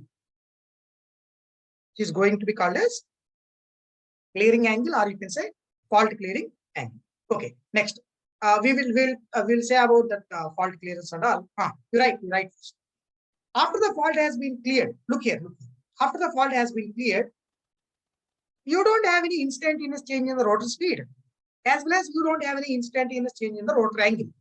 Yes or no? But what it was changed instantaneously, maximum power transfer capacity changed from P maximum 2 to a value P maximum 3.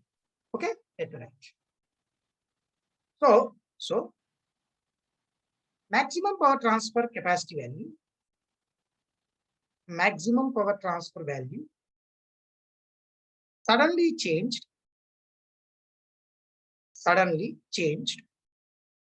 from P maximum 2 to a number P maximum. Maximum power transfer value was suddenly changed from a value P maximum 2 to P maximum 3. That implies electrical power flow suddenly changed from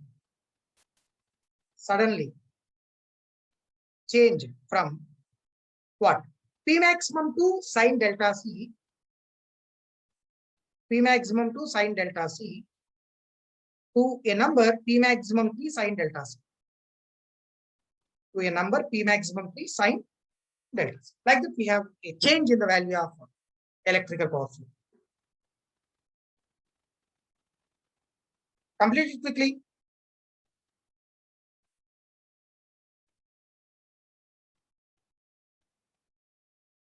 Okay.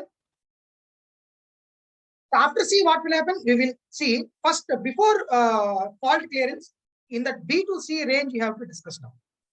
In that B to C, first I will show this fault was cleared. So subsequent point is this one, without any change in the rotor angle as well as rotor speed.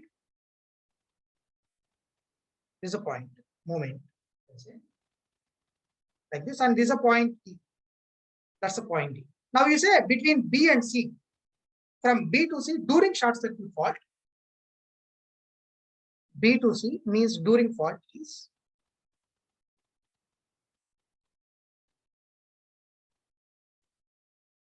during fault. What is the accelerating power PA? Mechanical input PS, and electrical power it is 0.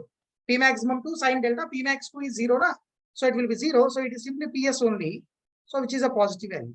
So then definitely the value of d omega by dt, PA by M, it is positive. So omega value was increased in that zone. Definitely omega is greater than omega s in that zone. Look back. In this zone, B to C omega value was increasing, and that is greater than synchronous speed. Then obviously, d delta by dt number, omega minus omega s, that is turning into positive, and delta value was increased in the zone. Delta value was increased in that zone. Okay, next thing.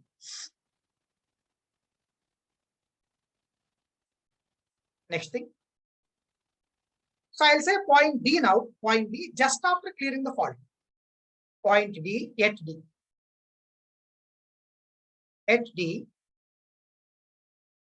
just after clearing the fault. Just after clearing the fault.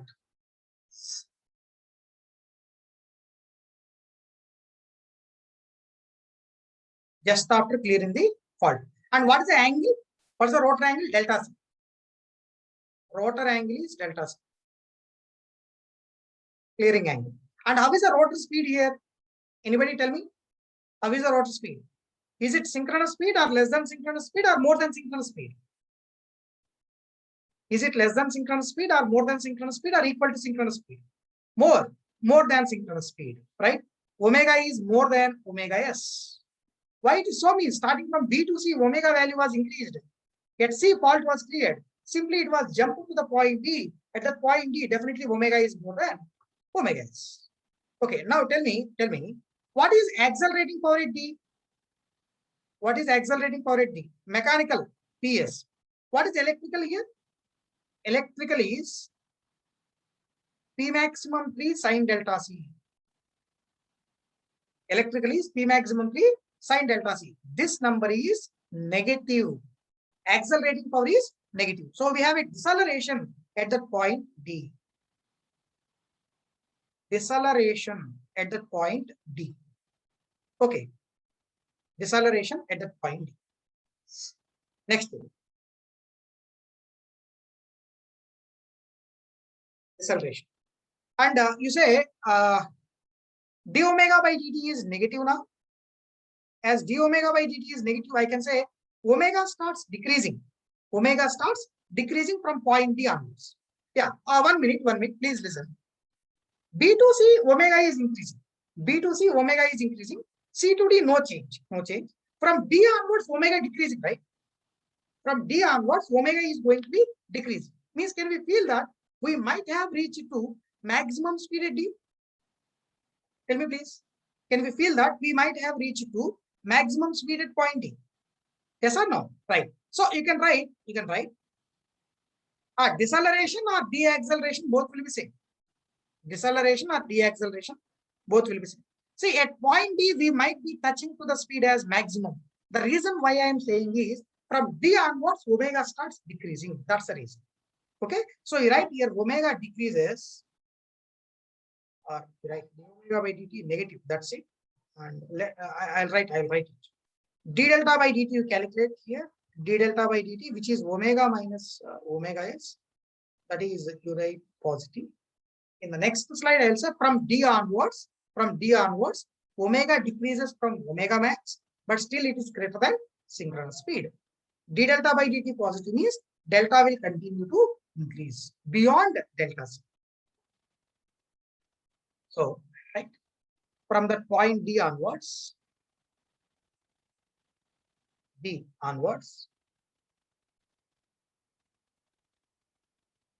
omega decreases from omega max. Omega is decreasing from omega maximum, but still omega will be greater than omega s because it won't catch up to synchronous speed immediately. It will take some time. Okay, but still omega more than omega s. That implies delta increases beyond that angle delta c. Delta increases beyond that angle delta c. Yeah.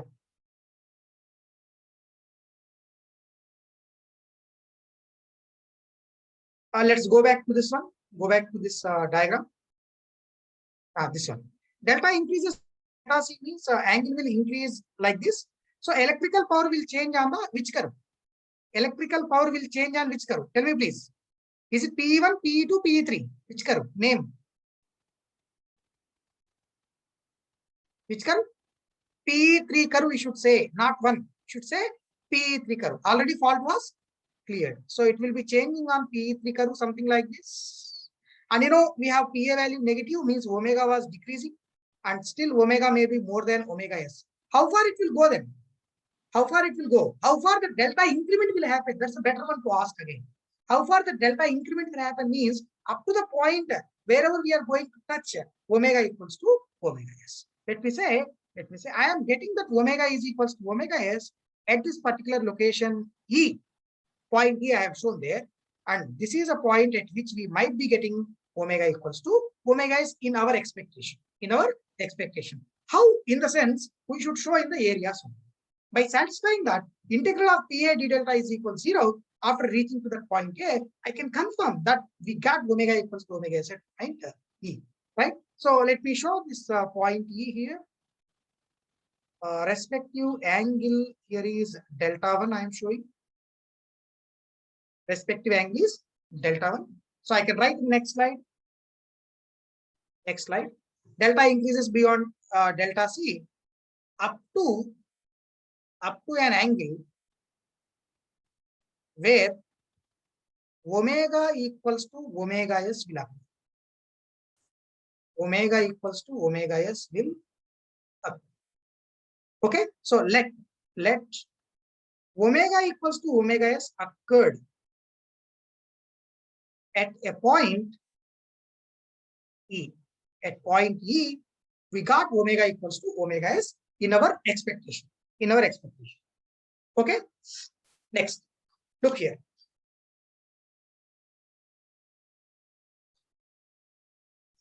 If you write it from D to E here, if you write it from D to E, what will happen? Right up from D to E here. After clearing fault, right? From that point D to E, in bracket you write after clearing the fault. After clearing the fault, you write accelerating power PA, PS minus P maximum 3 sine delta. PS minus P maximum 3 sine delta.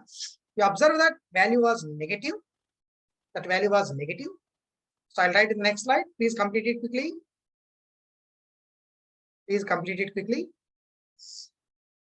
D omega by dt negative. So you write speed is decreasing in this zone, but still it is greater than synchronous speed because the initial speed where we have started this point is at point D already we have more than synchronous speed. Omega decreasing, but still it is more than synchronous speed.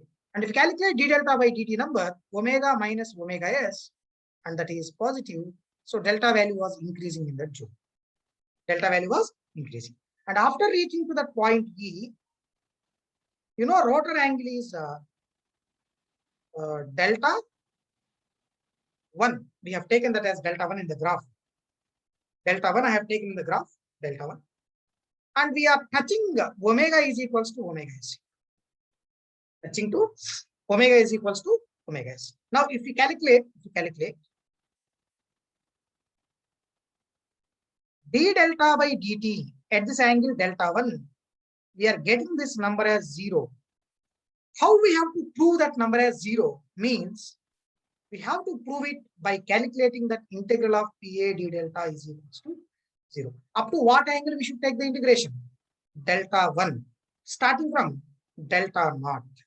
Starting from delta naught to delta 1, integral of PA d delta is equals to 0. Areas. Good. We are discussing this problem in a reverse way. First, what I have to write is integral of PA d delta equals 0, I should write. Then I should say we touch the omega equals to omega s. Clear? Okay. Now you divide this into two parts because you see in this graph, delta naught to delta c, one portion, delta c to delta 1 is the second portion. In between delta naught and delta c, accelerating power is PS minus PE2 during fault. PE2 during fault. Between C and this E means delta C to delta 1, that accelerating power is PS minus PE3. PS minus PE3. So I have to divide that into two integrals now. Let's say the next slide. First integral delta naught to delta C during short circuit fault, PA d delta. Second integral after clearing the short circuit fault. Like this you can have. And first one, integral delta naught to delta C. First equation, what's the PA? PS minus P maximum to sine delta. Yeah, whether the Pmax2 value was 0 or non-zero, that will substitute if the numbers are given. You keep it Pmax2 only. Second integral starting from delta C to delta 1, you can get here Ps minus P maximum 3 sine delta. P maximum 3 sine delta, and this is with respect to delta and 0. That will be equal to 0. Clear? And you show these two areas in the graph. Show these two areas in the graph. Showing the two areas in the graph. First area, just observe the words what I am saying again. Observe the words. Between delta naught and delta C. Between delta naught and delta C. PS line, PE2. The gap between PS and PE2 is, right? The gap between PS and PE2 is the area. Between what angles? Delta naught and delta C limits. So this is a PS line you have, and this is a PE2, and this area I'm going to call as A1. This area I'm calling as A1. Okay, accelerating area. This is one area we have covered. Second area, tell me please. Area A1. Second area, starting from delta C to delta 1. Starting from delta C to delta 1. PS line, PE3 curve. PS line, PE3 curve. This is that portion to be expected. Yes or no? This is that portion to be expected. And this we are calling as A2 area. So called deacceleration area. This is A2 area, or you can say that as deacceleration area. Both areas are looking as same. So it is a good expectation to say at point E, we achieved omega equals to omega s. Right? So you can write here A1 plus A2 is equals to 0. A1 plus A2 is equals to 0. Let me show that in the equations where we have written. So the first one is an acceleration area, A1. And second one is a deacceleration area. I am saying it is A2. Deacceleration area, it is A2. So of course you can get A1 plus A2 is equals to 0. And the value of A2 will come as minus A1. Else you write mod A2 is equals to mod A1. Can we say system is stable by stopping here? By stopping the analysis here, can we say system is stable? I need your response. I need your response. Can we stop stability analysis here to say that the system is stable? Yes or no? Yes, that's what the first swing stability we are calling, right? So we can stop the stability analysis here, and we can confirm that the system is stable, provided that there is no second disturbance. Provided that there is no second disturbance. And one more point, what you have to write according to our understanding is this point E, where you get omega equals to omega s, it is not the final stable point. It is not the final stable point. To know that final stable point, we have to extend the study further. Okay, right. So the final comment what we are making is the system is transiently stable. Transiently stable. Okay, the system is transiently stable, provided that there is no second disturbance. There is no second disturbance. Provided that there is no second disturbance. And point E is not the final stable point. Is not the final stable point. Final stable point. Point E is not the final stable point. Clear? Okay, so have a break for 15 minutes. Have a break for 15 minutes. After break, what we will do is we will take up the backswing. We'll take up the backswing, and we will take that damping, and we will conclude the thing, and we'll discuss about that unstable case also. When the system is stable, when the system is unstable. Who is going to decide that? That also we are going to discuss further. Okay, fine.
So please kindly confirm audio video on screen once.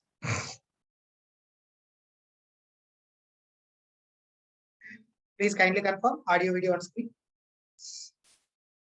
Yes. Okay. So next we are thinking about the backswing.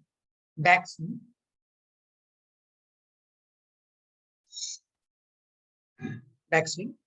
So at what point we have stopped our stability analysis here? At what point we have stopped our stability analysis? That is at the point E.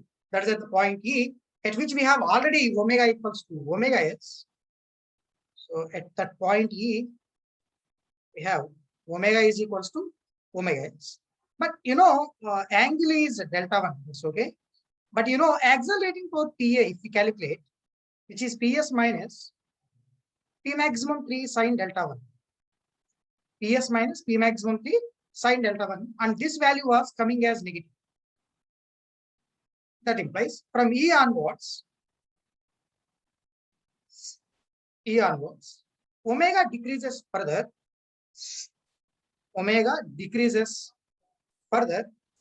And omega less than omega s will occur.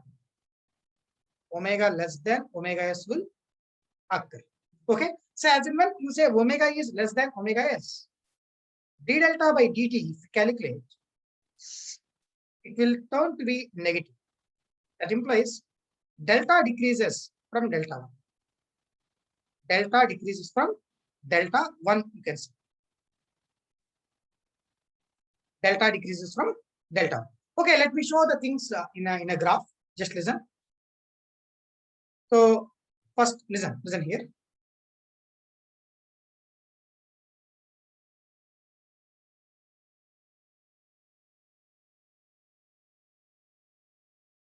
So I'm copying that forward swing, means first power angle curve, what we have shown. This one. First power angle curve.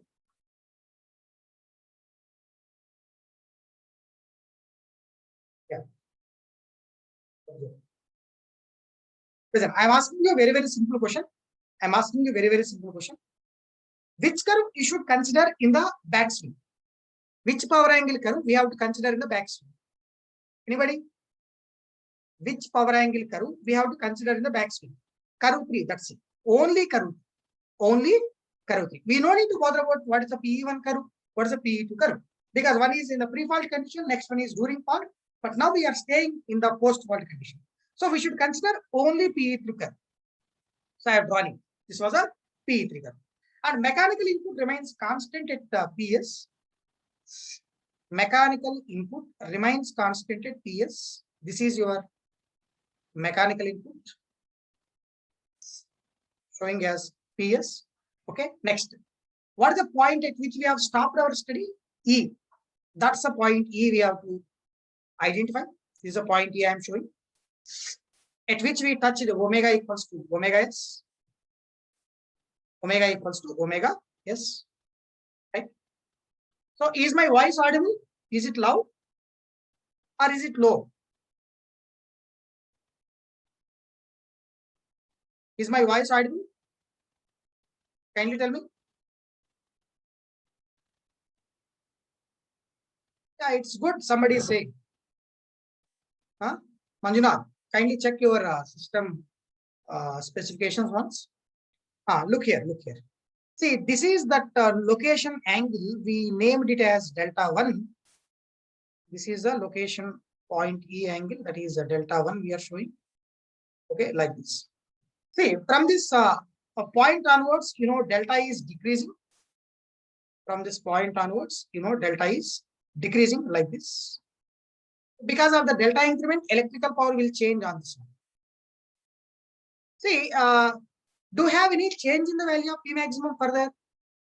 Do you have any change in the value of P maximum further? No, we don't have any change in the P maximum, right? So the operating point will oscillate only on this power angle curve. Earlier, why we have moved from point A to point B, point C to point D? Why we have moved like that? Because at point A where we are standing, fault occurred. That's why we moved from point A to point B. And at point C, fault was cleared. At C, point was cleared, and it was jumped to that point. D. Following, but you don't have that thing now. Already fault was cleared. We are staying on PE3 curve. So the operating point will stay only on the PE3 curve. Okay. See, for example, you see in this zone, omega value was decreasing. Not only that, it is less than synchronous speed. D delta by dt is negative. D delta by dt is negative. Delta will continue to decrease. So operating point will move something like this. Operating point will move something like this. If you have any doubt, you stop at some point, check the value of speed. Check the value of speed. It will tell you d delta by dt number. Check the value of PA, positive and negative. That will tell you how is the value of omega. Is it increasing or decreasing? Like that, we might be touching to this point here, F. Showing that point as F here.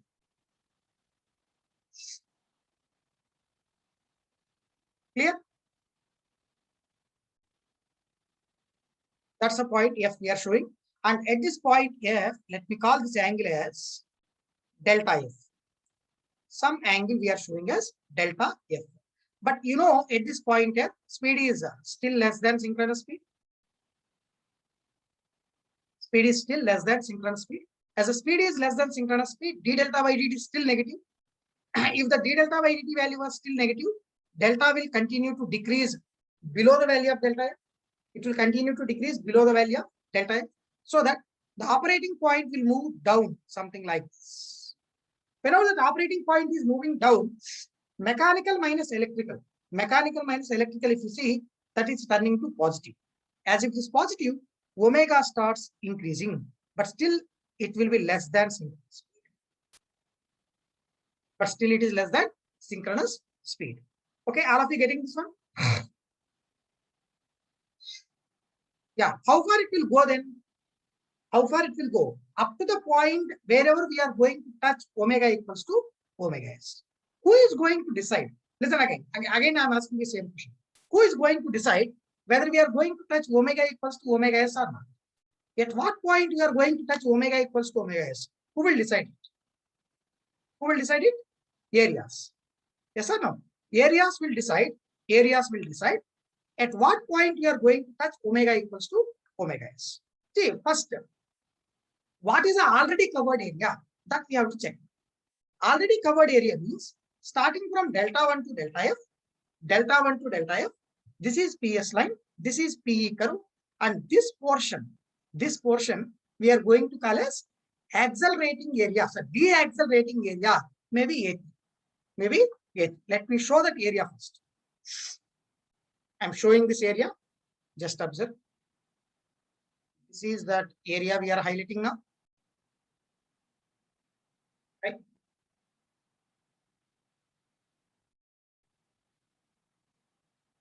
So this was the area. I am calling it is A3 area. And whatever the next area we are going to cover now, so-called A4 area, it should be matched with A3. It should be matched with A3. Then only we can say some of the two areas will come equals to 0. So in that sense, this operating point, what we have shown now, operating point, what we are going to show now, it may go to the negative angle also. It may go to the negative angle also. In this manner, up to the point wherever we are going to touch omega equals to omega s. And I am expecting that this is the point G. That is the point G at which we are touching the speed is equals to synchronous speed. And corresponding angle I will show here. Corresponding angle I will show, that is delta 2. This angle I am showing as delta 2. It may go to negative angle also. Shall we go to negative angle or stop at positive angle? It will be decided by area A3.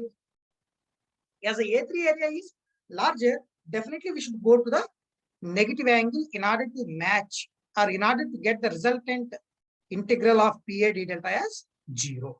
Right? So this is the area I am showing now. This is the area I am showing now.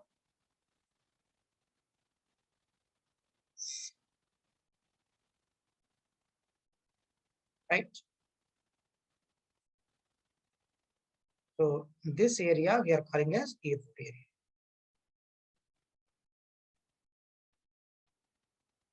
Such that this A3 plus A4 is equals to 0. such that A3 plus A4 value is equals to 0. Clear? Yeah. So from this F2G continuously speed is increasing, and we might be touching the speed is equals to synchronous speed at this point G. I'll write it a bit quickly, just to go through it. I'll write very quickly, just go through it. E to F, point E to point F. How is accelerating power? Negative, right? Omega value was decreasing, and it is less than synchronous speed. D delta by dt negative. Delta value was decreasing. Sufficient, sufficient. At E, sorry, at F, point F. Delta is equals to delta F, final stable angle to be expected. Final stable angle to be expected. That's why I called it as delta F. Accelerating power number 0. Omega less than synchronous speed. Not only that, if you want to write it as minimum speed, not only that, you can write it as minimum speed, because from F onwards the speed starts increasing. That's why I'll say at F we reach to the minimum speed. Next, from F onwards, what will happen to speed? Speed starts increasing because PA becomes positive. You write here. PA turns to positive. PA turns to positive, or else better statement even compared to this is delta is increasing. Delta is increasing. PA turns to positive. As and when PA turns to positive, omega starts increase, but still omega is less than omega is. So delta decreases. Delta decreasing. Accelerating power is positive. Omega is increasing, but still it is less than synchronous speed. And you say from F to G, point F to point G, you can see. How is accelerating power? How is accelerating power from point F to point G? PS minus PE, that is positive. Accelerating power is positive. Okay, next. As accelerating power is positive, d omega by dt positive. Omega value was increasing, but still it is lower than omega s. Delta value was decreasing in that zone. After reaching to that point G, we are touching omega equals to omega s. Touching omega equals to omega s. Okay, simple, very simple.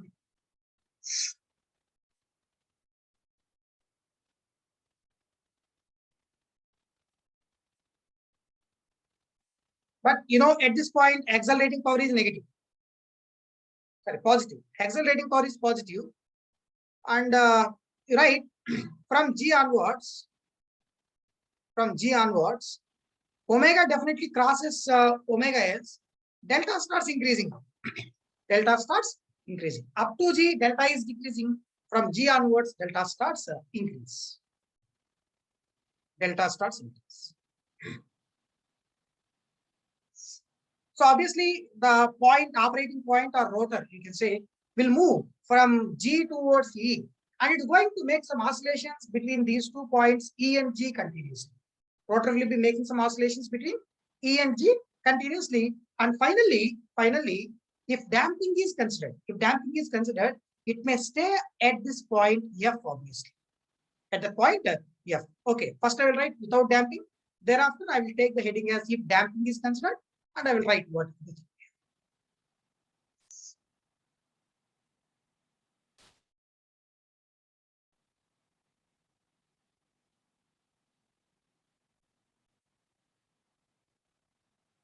Yeah.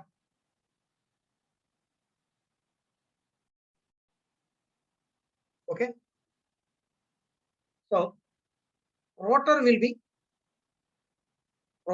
swinging in between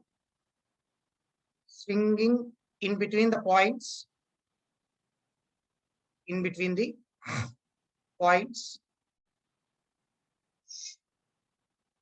E and G continuously.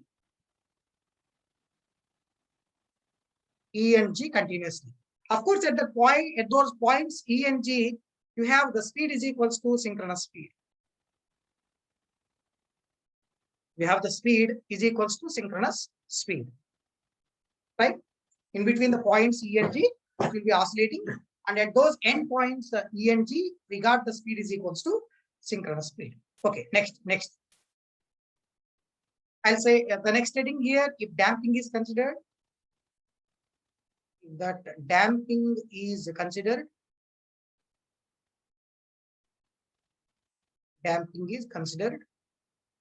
very simple. The operating points E and G will come close together, swing by swing, and finally incline onto the point F or coincide onto the point F, right? Points E and G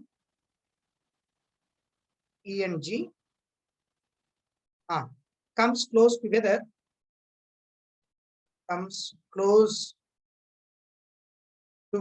swing by swing with respect to time, swing by swing with respect to time, and finally inclined onto the point F, you can say. Finally incline onto the point F.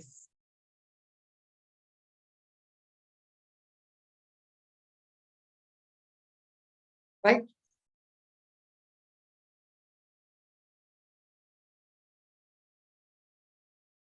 Yeah. Point. Next to tell me. How is the speed at F here? How is the speed at F? Particularly, you see in the backswing, it is minimum value. And again, if you go in the forward swing, maximum, minimum, maximum. Means the speed at the point F will be varying continuously between maximum and minimum values. And finally, the speed of the rotor at the point F will come as omega equals to omega s, right? Due to damping.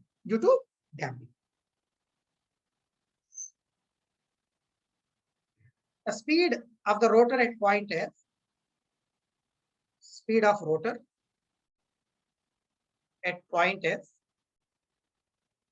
will be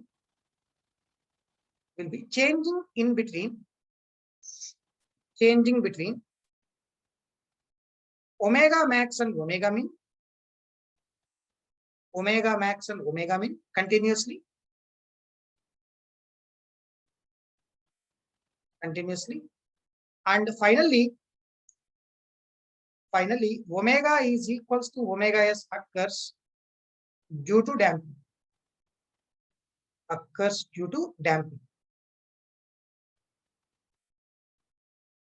Okay, finally omega equals to omega s will occur due to damping. Clear?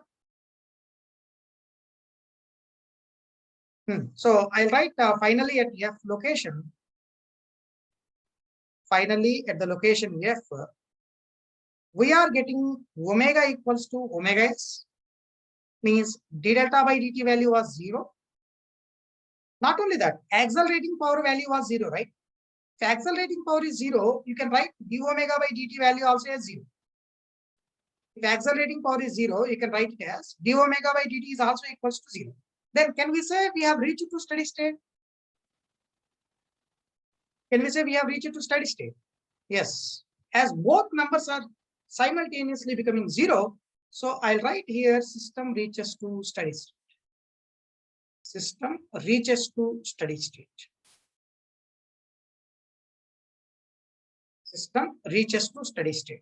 Clear? System reaches to steady state.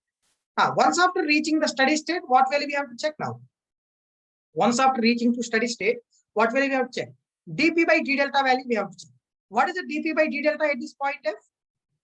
That is positive because it is in the positive slope region of the power angle curve.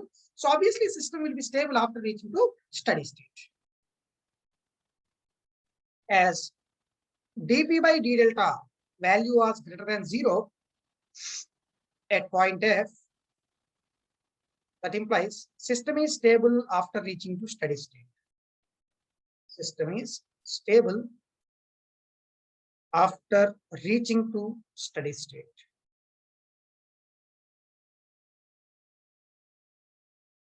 After reaching to steady state, we can say the system will be stable.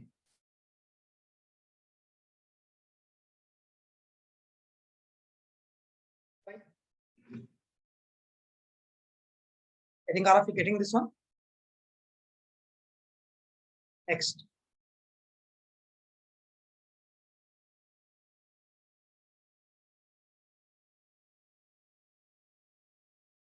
So next you try to draw that delta versus time as well as omega versus time. Delta versus time and omega versus time you try to draw. So 283 I am showing. If anybody is still writing, please complete it. 283. To take up delta versus time. Delta versus time. So I will be asking you to identify these things first. What will be the initial rotor angle delta naught? That's one thing. Next one. What is the maximum angle seen by the rotor? Second one. Third one. What is the minimum angle seen by the rotor? Fourth one. What will be the final stable angle? Yeah, first you tell me what is final stable angle here? Final stable angle delta F is nothing but sine inverse of PS by P max 3. Observe in the graph, please. Observe in this graph. It is an intersection between PS line and PE3 curve. Na? PS line and PE3 curve. Means the value of PS is nothing but PE3 value at delta naught. PE3 value at delta naught. What is PE3 value at delta naught? P maximum 3 sine delta naught. So P max 3 sine delta naught is equals to PS. From that you get delta F is equals to, sorry, delta F.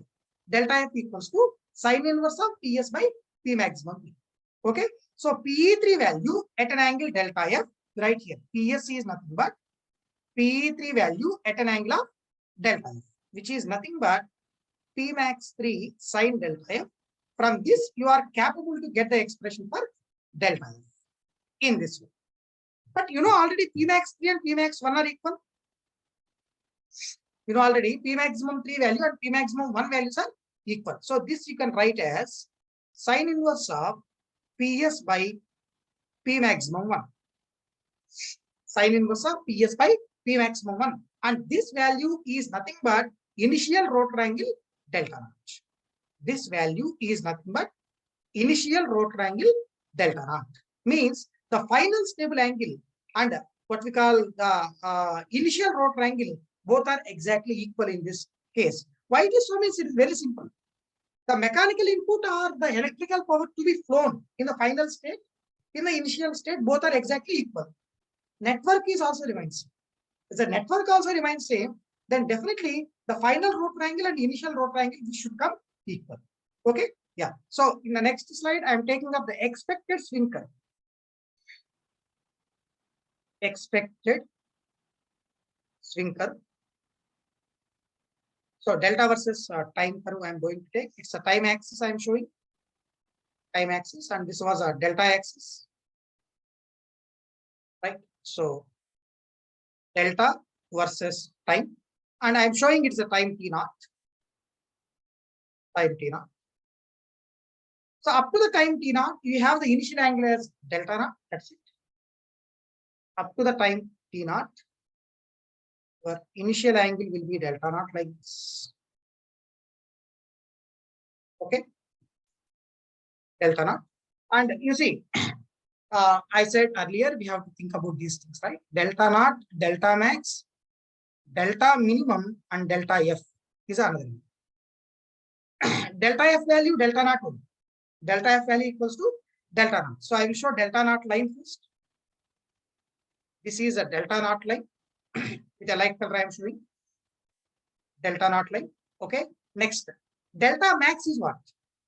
Delta max. Anybody? What is the delta max here? That is nothing but delta 1. Delta 1 is a delta maximum. Delta 1 is a delta maximum. What is the delta minimum? Delta 2, just observe in this graph, that is delta 2, which is negative angle, which is completely negative angle what we are showing here. Okay, delta. And final stable angle is delta. Let me show all the things in this plot. So I am showing the maximum angle here is delta 1, maximum angle. delta 1 maximum angle. Okay, delta 2 minimum angle is negative, right? Delta 2 angle was negative here. Delta 2 angle was negative. So I will show that. This is a delta 2 angle, which is negative, and final stable angle delta naught, both are exactly equal. See, simply what you do is, you just start from this delta naught angle at this point A. At this point A, you start, and just you go up to maximum, come back to this minimum, and it will make some oscillation, and finally it will become constant at an angle of delta F. That's it. Don't stress that. Simply you plot that angle delta versus time in that manner. So it will start increasing from A, touches to this maximum value, and then comes back to this minimum value. Rotor will be making some oscillations like this.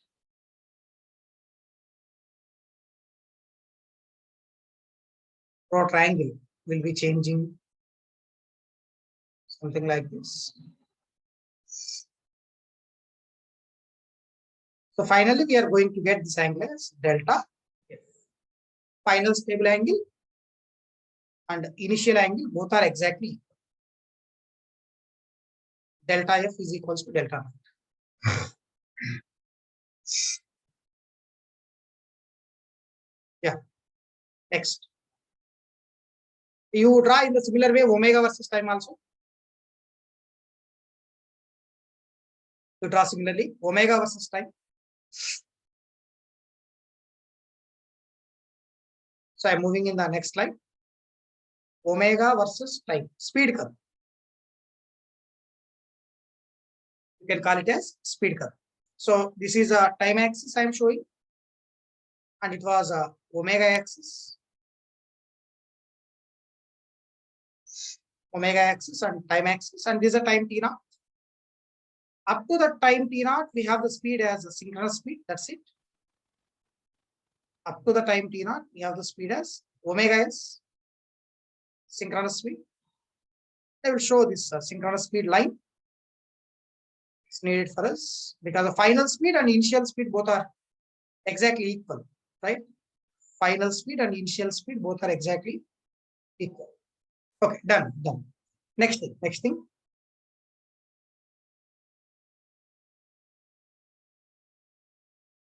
Yeah, it will touch maximum and minimum angles. You show it in your curve. Listen please. All of you look here. This is the initial point A.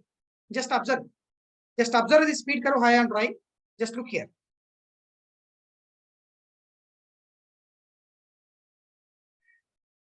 Yeah, this is the initial point A. A, B, both are same speed. A, B, both are same speed. Next, from B to C. Kindly listen my words. See, in the zone of B to C, accelerating power is constant, right? PA is equals to PS we have. Accelerating power is constant, else you can say PA equals to PS. Then how is the value of d omega by dt? PA by M. As PA is constant, d omega by dt is also constant. Clear? In the faulted region, if d omega by dt is constant, I can say slope is constant in the sense it will be a straight line. It will be like a ramp signal in the initial stage. All of you understood this? I will repeat it. Kindly observe. I'll repeat it. During fault, for this case study we are talking, d omega by dt equals to ps by m. PA by m actually, that PA is nothing but ps by m, which is a constant value. So if the d omega by dt is a constant, omega will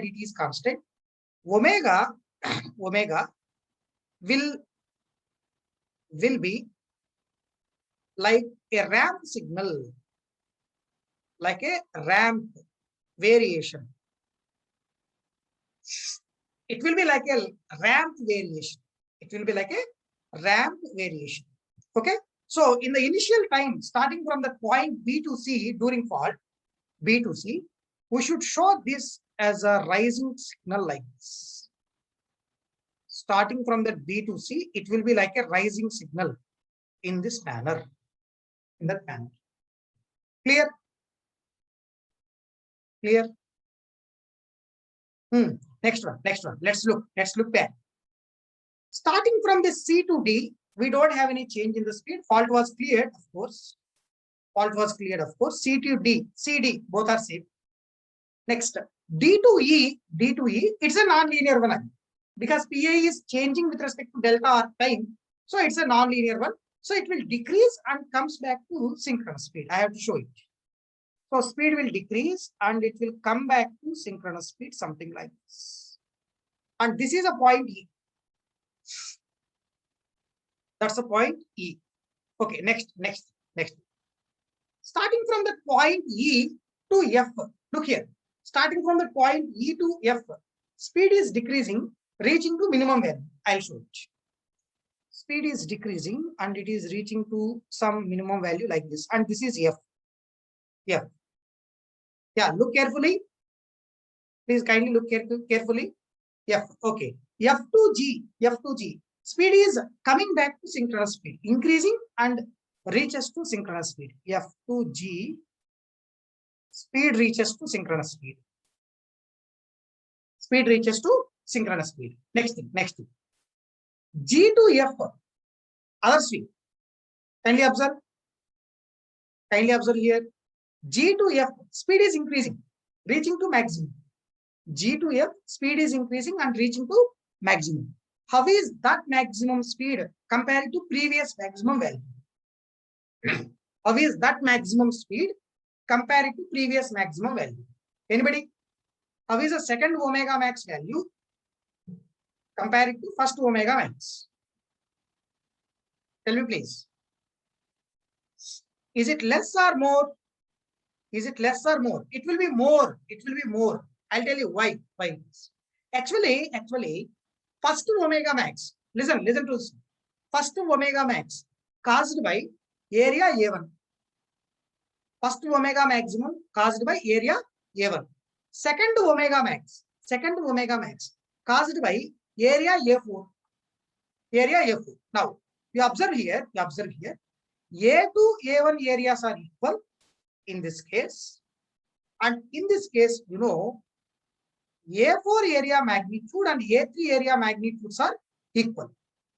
How is A3 compared to A2? Anybody? Tell me please. How is A3 compared to A2? Greater, right?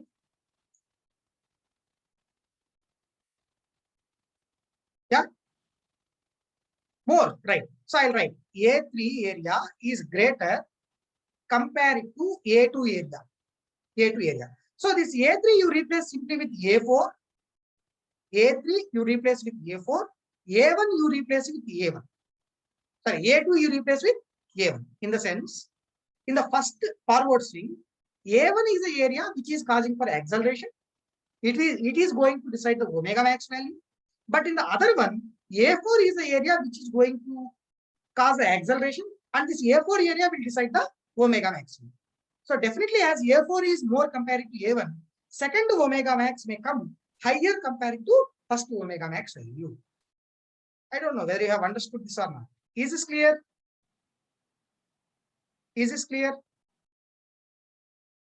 Yeah. So I can say from this, the next omega max will be greater compared to the first omega maximum. You have to show it, right? And then it will decrease and it will oscillate and finally it will come to the omega. Because from the time onwards, obviously we will be oscillating on this curve only, right? Because of damping, this A3, A4 areas will shrink down, will come down, and finally the areas will become 0, right? So I can say it will be coming down like this, and it will be making some continuous oscillations in this manner, right? And finally, you are going to get this omega is equals to omega s. And the endpoints, what I am showing are F. Endpoints, what we are showing are F. Point F, we are going to get finally omega equals to omega. I think all of you getting this one? Clear?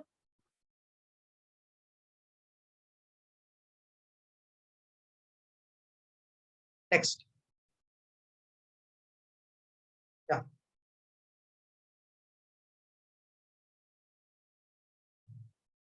So next I will take up the unstable case quickly. Unstable case. Just in the similar way, what we discussed earlier, that I am going to repeat now. Unstable case. Directly I am giving the heading also. Unstable case. Just observe this diagram. Okay.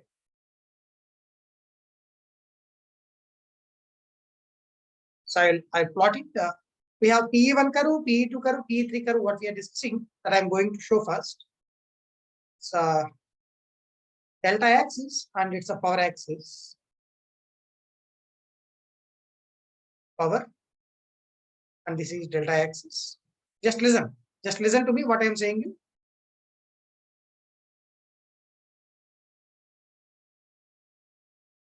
Yeah, one more thing. Somebody is asking a doubt like this. What about this point F, sir? Is it identical to A? Whether this point F is identical to A? Of course. Yes or no? For example, if you trace on this curve in the first diagram, E is coming, sir, this point is moving from E downward like this, and it will be touching to A, at which, you know, mechanical input and electrical power outputs are exactly matched. This point F is nothing but A in the first diagram what we have shown. A and F are same points. Okay? Yeah. Let's look here. First, I will show PE1 curve, P maximum 1 sine delta curve. PE1 curve, something like this. It is P maximum 1 sine delta curve. And PE2 value was 0. So this line, what we have here, that itself is PE2, 0. What about PE3? Same as PE1, already we have mentioned. PE3 will be same as PE1, we have mentioned. Okay, next. PS line I am showing, mechanical input line, showing something like this. Just observe. This is the mechanical input line, PS line. Next, look here. Simple, very simple to understand again. This is the initial operating point A, at which, you know, angle is delta naught and speed is equals to synchronous. Angle is delta naught and the speed is equals to synchronous. Next. Fault occurred, and all of a sudden that operating point A will fall down to PE2 curve as point B. So this point A was falling down to this location B, and this is that movement you can experience. And you know, omega equals to omega S. And at B, accelerating power, if you see, PS minus PE, positive. As accelerating power is positive, d omega by dt is positive, the omega starts increasing. Omega starts increasing, omega will become more than omega s, d delta by dt positive, delta starts increasing. So the operating point may move something like this now. Right? At some angle, maybe this is a point C, at an angle of delta C. At an angle of delta C, fault was cleared. After the fault has been cleared, this point C will move to this point as D on this curve, P3 curve, I can say. It will be moving on to this curve. Okay, right. So after moving to this point D, but still the speed is more than synchronous. D delta by dt is positive. Delta will continue to increase beyond delta C. So the operating point will move on this PE3 curve like this. But you know, speed is decreasing here. Okay, listen, please. Yeah. So all of you might be expecting now in a simple way. Before touching to this point, we named in the earlier case study as X, right? Before touching to this point X, if you are getting omega equals to omega S, system will be stable. If you are if you are unable to touch the omega equals to omega S before reaching X, system will be unstable. Is it clear? Please tell me. Please kindly tell me what I said. Clear? Right. So this is that point C I am expecting And even though after touching the point X, still if you are feeling that omega is more than omega S, operating point simply moves down and omega starts increasing, and we will say the system will be definitely unstable. That is the crucial point X, which we should not cross. Clear? Right. So I will just show that what we call a speed curve. Speed curve, it is simply increasing. That's it. It will be simply increasing. And sorry, angle. It will be simply increasing. And if you think about speed, initially it will increase, then decreases, and it will attempt to touch synchronous speed, but it can't, and then starts rising. That's it. Unstable case. Only for this I will draw. For remaining things, I don't draw the unstable case. So I can say, so delta versus time curve here. It's a time axis and it's a delta axis. Delta versus time, and it's a time t naught. Up to the time t naught, we have an angle of delta naught here. Up to the time t naught, we have an angle of delta naught. And simply this angle will be increasing starting from delta naught in the unstable case. In the unstable case, delta will be continued to increase in that manner. And if you draw omega, please complete it quickly. Please complete it quickly.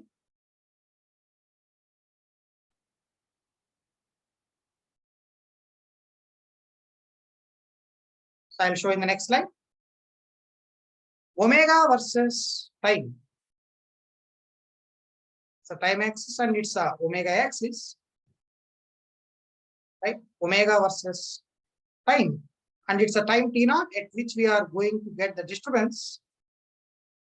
And up to this time t naught, we have the speed as a synchronous. Omega S, we have speed. Right? Very simple, very simple. And this is that point A, which we said just now. And speed starts increasing from A to, sorry, A and B, both are same. From B to C, it will increase linearly. Speed will increase linearly because accelerating power is constant in that zone. This is a point C. Next, from C onwards, speed starts decreasing non-linearly. It will attempt to touch synchronous speed, but it can't. So I can say it will attempt to touch the synchronous speed, but it can't. And just after reaching X, it will start rising up like this. And there is a small dip you can observe here, and then starts increasing in that manner. Similar way, what we have discussed earlier. And this is a point X we are showing. That's the point X we are showing. Okay.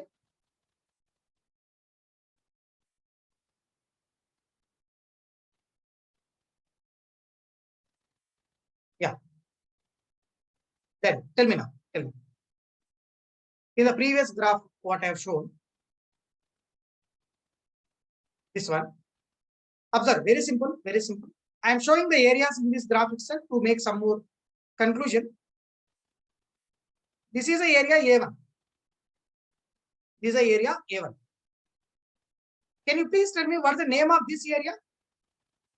What's the name of this area? Tell me please. What's the name? Exact name I need.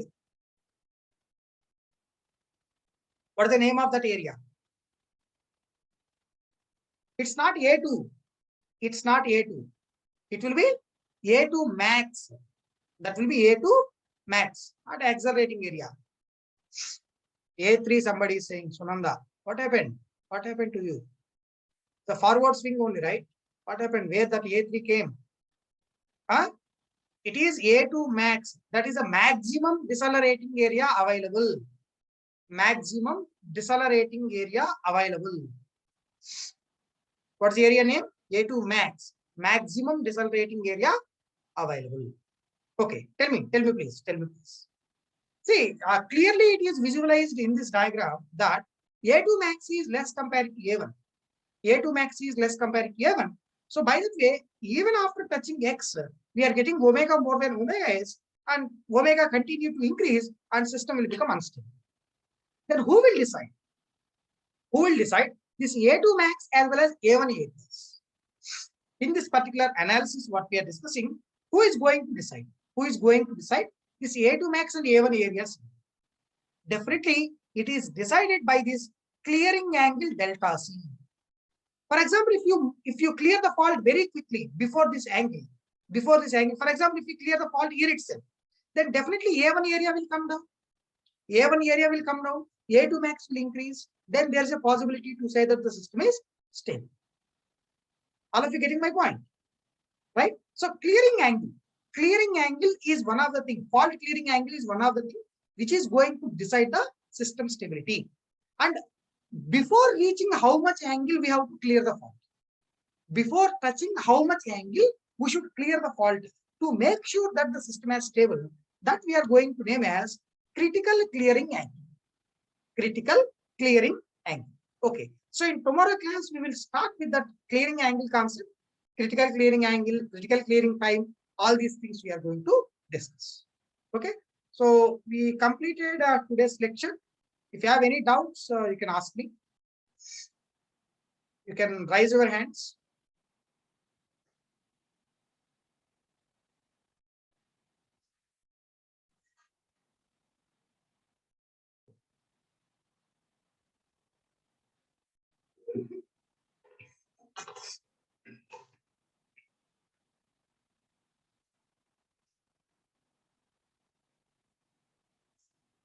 You can raise your hands. You can raise your hands if you have any doubt.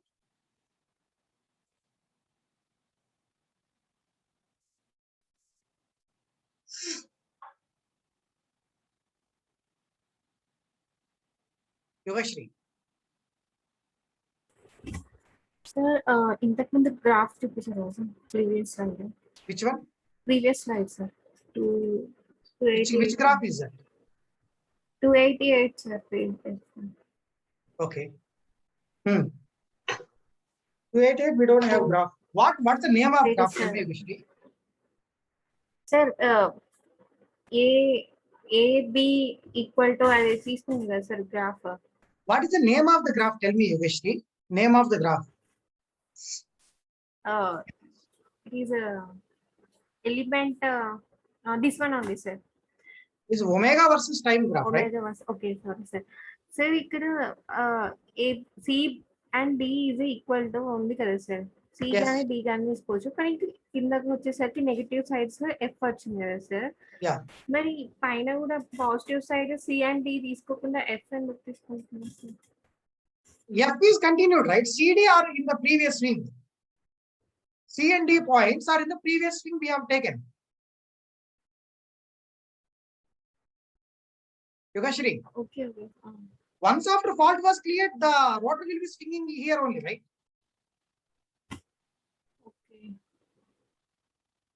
Okay, if the C and D is get a fault, it is cleared and it is continuing. C and D points we have just at the instant of fault clearance and just after the fault clearance. Already fault was cleared. What is the meaning of take C and D again here? Fault clear అయిన తర్వాత ఏది వస్తుందో అదే తీసుకుంటున్నాము. Where you are standing finally? On which curve you are standing? Yogashri, after the fault was cleared, finally on which curve you are standing? F2G. Curve name you tell me please. P3 curve, right? Yes, sir. Staying on P3 curve, that's it. You don't have any change in the values of P maximum. It will be oscillating only on this curve.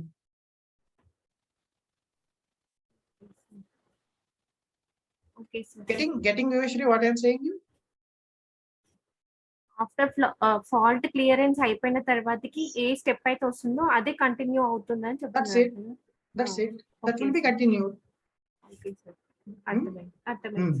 Yeah. Any other doubt you have, Yogashri? No, sir. Yeah, fine, good. Manjunath.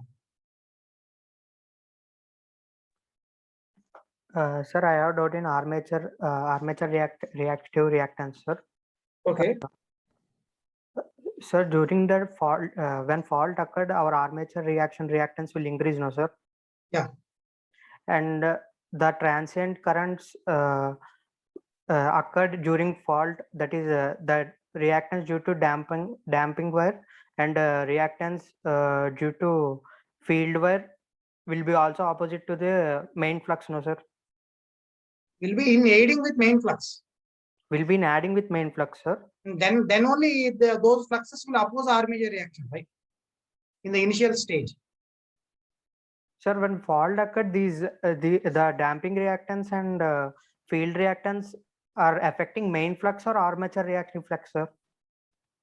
What is damping reactants and the field reactants you are talking? Sir, when fault occurred, some transient fluxes will be produced, no sir, in armature flux. You talk about Suppose transient the armature fluxes, then flux. why you are saying reactants? There will be some transient flux produced by the field winding and damper winding. Sir, what are the XD and Please listen. X? Please listen. sir. Please listen. Once after the fault has been occurred, there are some transient EMFs induced in the field winding as well as damper winding. So these two windings are having some current circulation on their own, transient Yes, sir. currents. These transient currents will produce a fluxes, which we are calling as transient fluxes. Okay? Okay, sir. Tell me, from where these windings are producing the transient fluxes? Is it on the rotor or stator? On stator, due to on stator, sir. On stator. Where you are keeping these windings, Manjunath? On rotor, sir. That is due to stator RMF only. These are creating. That is okay. Which winding is producing transient flux here? Dampener winding and field winding. Where Sir. you are keeping these windings? On rotor, sir. Means these fluxes will be in aiding with the rotor flux, Yes, sir. opposing the armature flux. Armature sir. flux is in opposite direction, right? Yes, sir. Then obviously these two transient fluxes are opposing armature flux, means opposing armature reaction effect. Yes, sir. Clear? By that way, even though you have some presence of armature flux in the air gap, because of this opposition of the damper winding and field winding transient fluxes, the resulting flux in the air gap will be remain same at that time.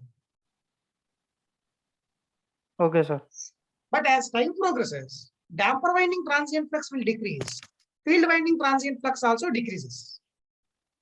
Yes, sir.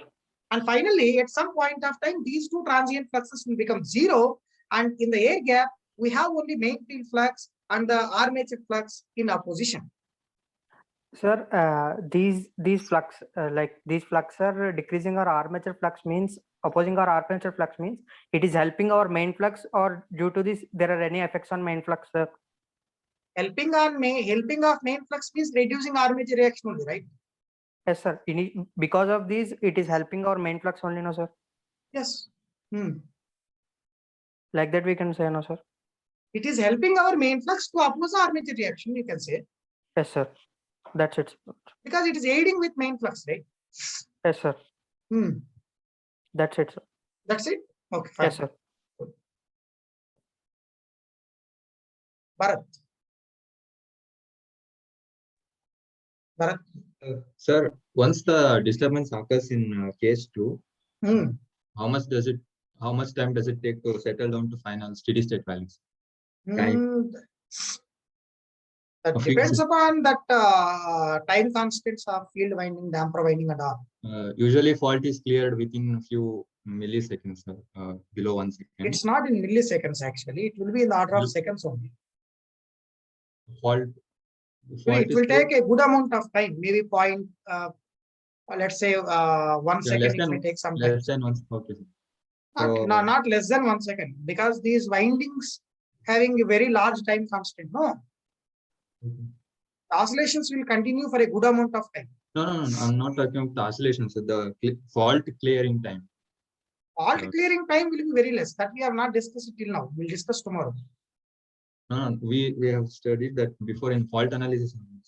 So I know that the fault will be cleared within 1 second, but how much time does this oscillations takes place? That's after the fault clearance also we have oscillations, right? Yes, sir. That's what I'm asking. How much does it take to settle down to steady state? That's what I also said earlier. It may take 1 second also, Bharat. Okay. So we will continue. The oscillations will continue for a good amount of time. Okay. Okay. And in the case 1 we have studied, sir. So Hmm. there, the mechanical input means the steam input to the turbine. Also. Yes, yes. So that is controlled. That is actually that is controlled manually by the operator. or Not engineer. manually, it is speed governance mechanism which will control it. Yeah, that is increased when there is a low demand, so, or else it will be increased otherwise also. If there is a failure in the steam valve mechanism, Okay. all of There a is a sudden a large input was Okay. given to the turbine, right? Okay. That is the disturbance what we are studying here. Okay. Sir. Okay. So, thanks. Thank you. Yeah. Tulsi, hello sir tell me Tulsi. Sir అది A1 is equals to A2 అని అనకూడదు అన్నారు కానీ sir అది ఒకసారి reason చెప్తారా First area what you are covering? A1 sir Second area what you are covering?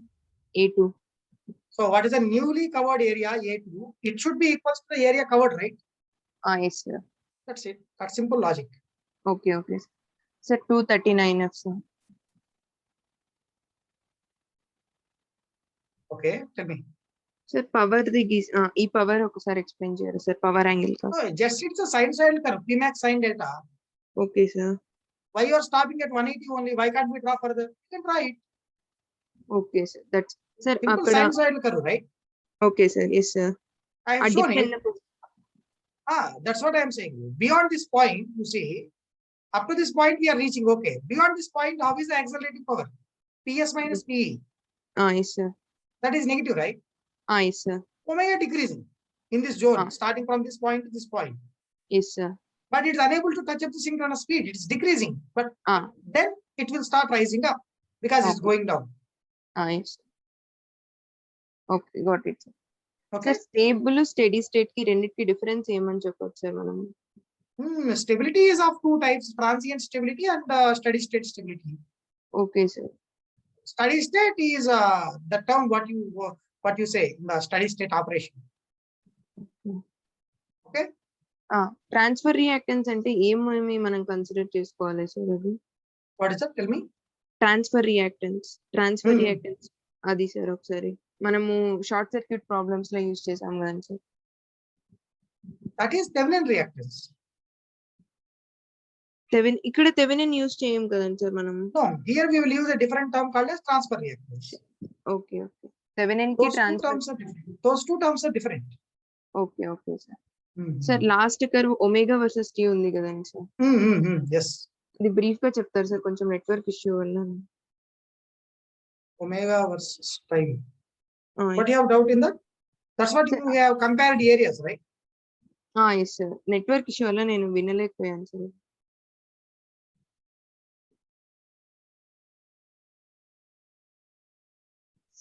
See this. This one. Okay no sir This one. Unstable yes sir this one Stable or unstable? Stable only sir unstable before You see, starting from A to B, no change in the speed. Yes sir From B to C, speed is increasing. Yes sir But if you observe in between B and C, how is your accelerating power? Constant. Yes or no? Yes sir Because it is PS only. PS minus PE2 is 0. 0 yes sir So as d omega by dt is a constant value, how is your omega signal? It will be like a ramp signal, right? Yes sir If you take just the integration, Ah. you are going to get omega is equals to PS by m into time. Yes sir It will be like a ramp signal. Yes sir So during fault starting from B to C, you will have a signal like ramp in this manner. Okay It will be sir a straight line like this. Okay Okay. Next, Yes. from D onwards, what will happen? From D to E, speed is decreasing, reaching back to synchronous speed. Yes sir But here accelerating power is not constant. Yes sir So obviously it will be a time variable one. Means it won't be a linear one, it will be non-linear like this. Okay sir D to E. Next, Okay. from E to F, what happened? E to F, we are coming back to minimum speed and then rising to maximum. Yes sir So I have shown it is decreasing like this, E to F decreasing, and Okay. F to G it's going back to synchronous. Yes sir But if you go from G to F, Omega is increasing yes sir in this graph. G to F, if you go like this, Okay, sir. G to F, omega is increasing and it's more than signal speed. Ah. Reaching to maximum value. Okay, sir.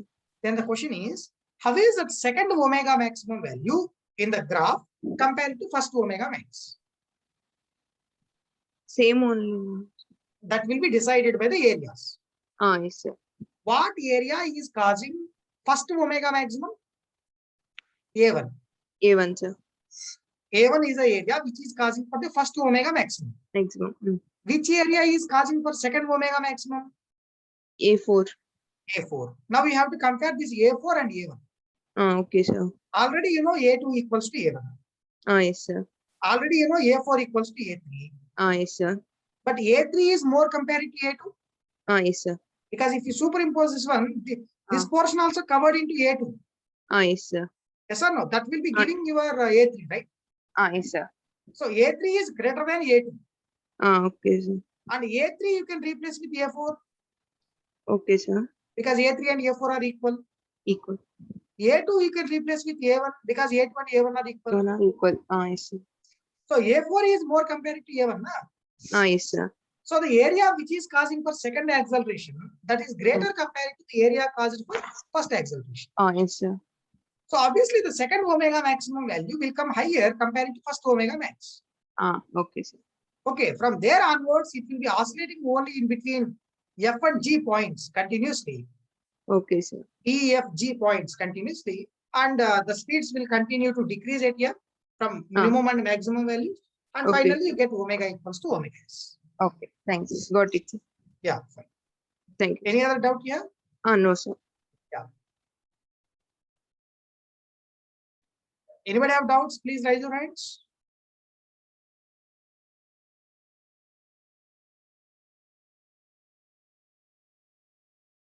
Any other doubts? Please raise your hands.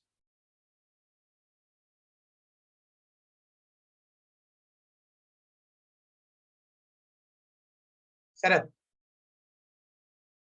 Sir, good evening, sir. good evening. Tell me, Sarath. Sir, after SMIB with short circuit fault, you started sums, no, sir. Okay. Sir, in that sum, while we converted from star to delta, there we have taken only XAB, no, sir. XAB. Okay. How you taken that, sir? Transfer impedance. That's what I explained earlier also, Sarath.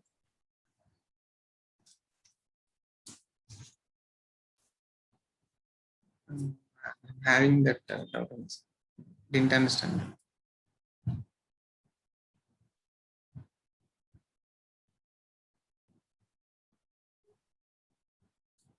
Go through this diagram, what I said. Maximum power transfer equation is mod E into mod V by mod B in the circuit. Yes, sir. So whatever the network is existing between the two voltage sources, that you should convert into ABCD model. Sir, Yes, sir. if you redraw this ABCD model into a pi like this, you redraw the ABCD model into a pi model like this. Okay. Whatever the middle impedance you have, that itself is a parameter B. Okay, sir. That will come if you are converting this ABCD into a pi model, we are going to get it.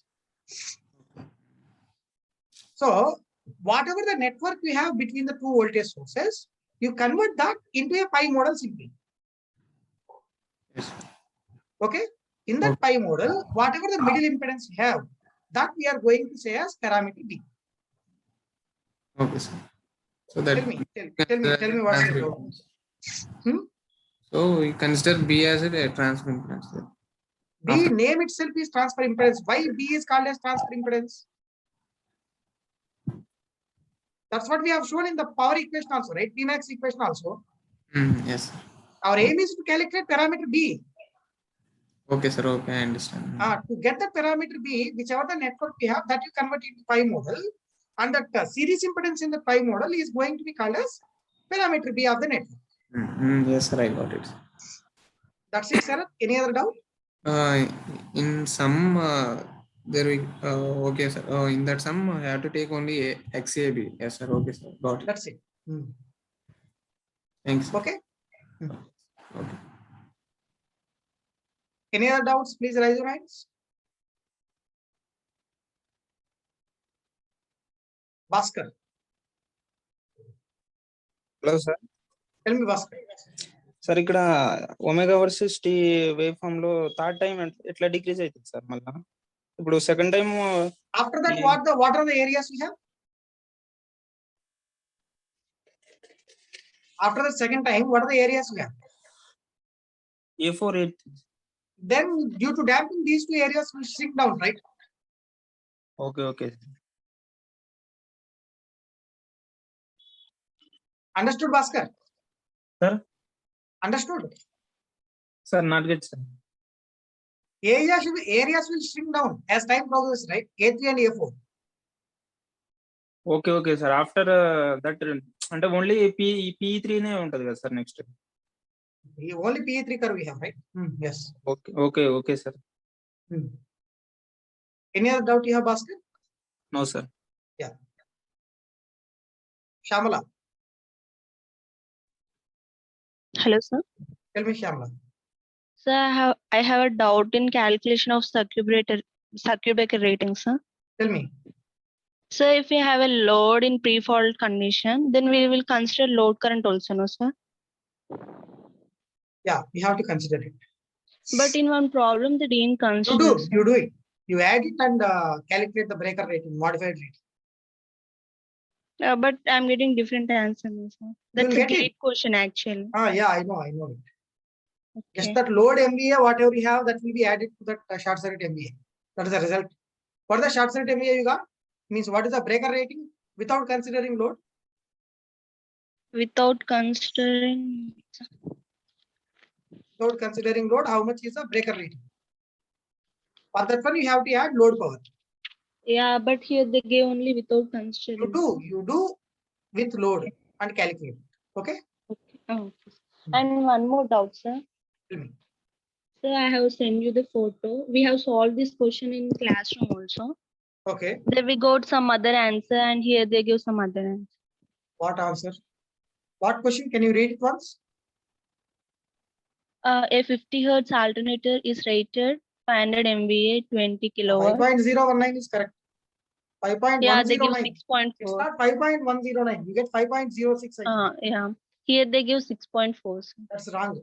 There is no option matches with the. There is no answer will not match with any options. Yeah, yes, sir. Mhm.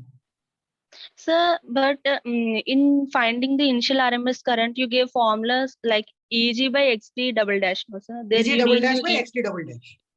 But in formulas, you gave like EG by XT double dash. By assuming that has no load. We have done that for no Okay, load, right? After that, okay, we have okay. taken loaded condition.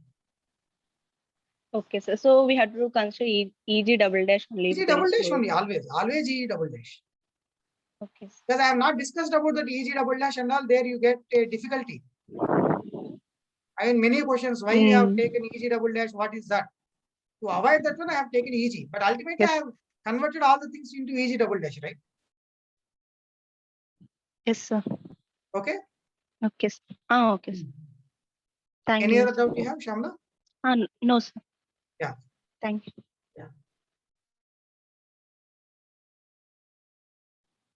Any other doubts? Please raise your hands. That's it.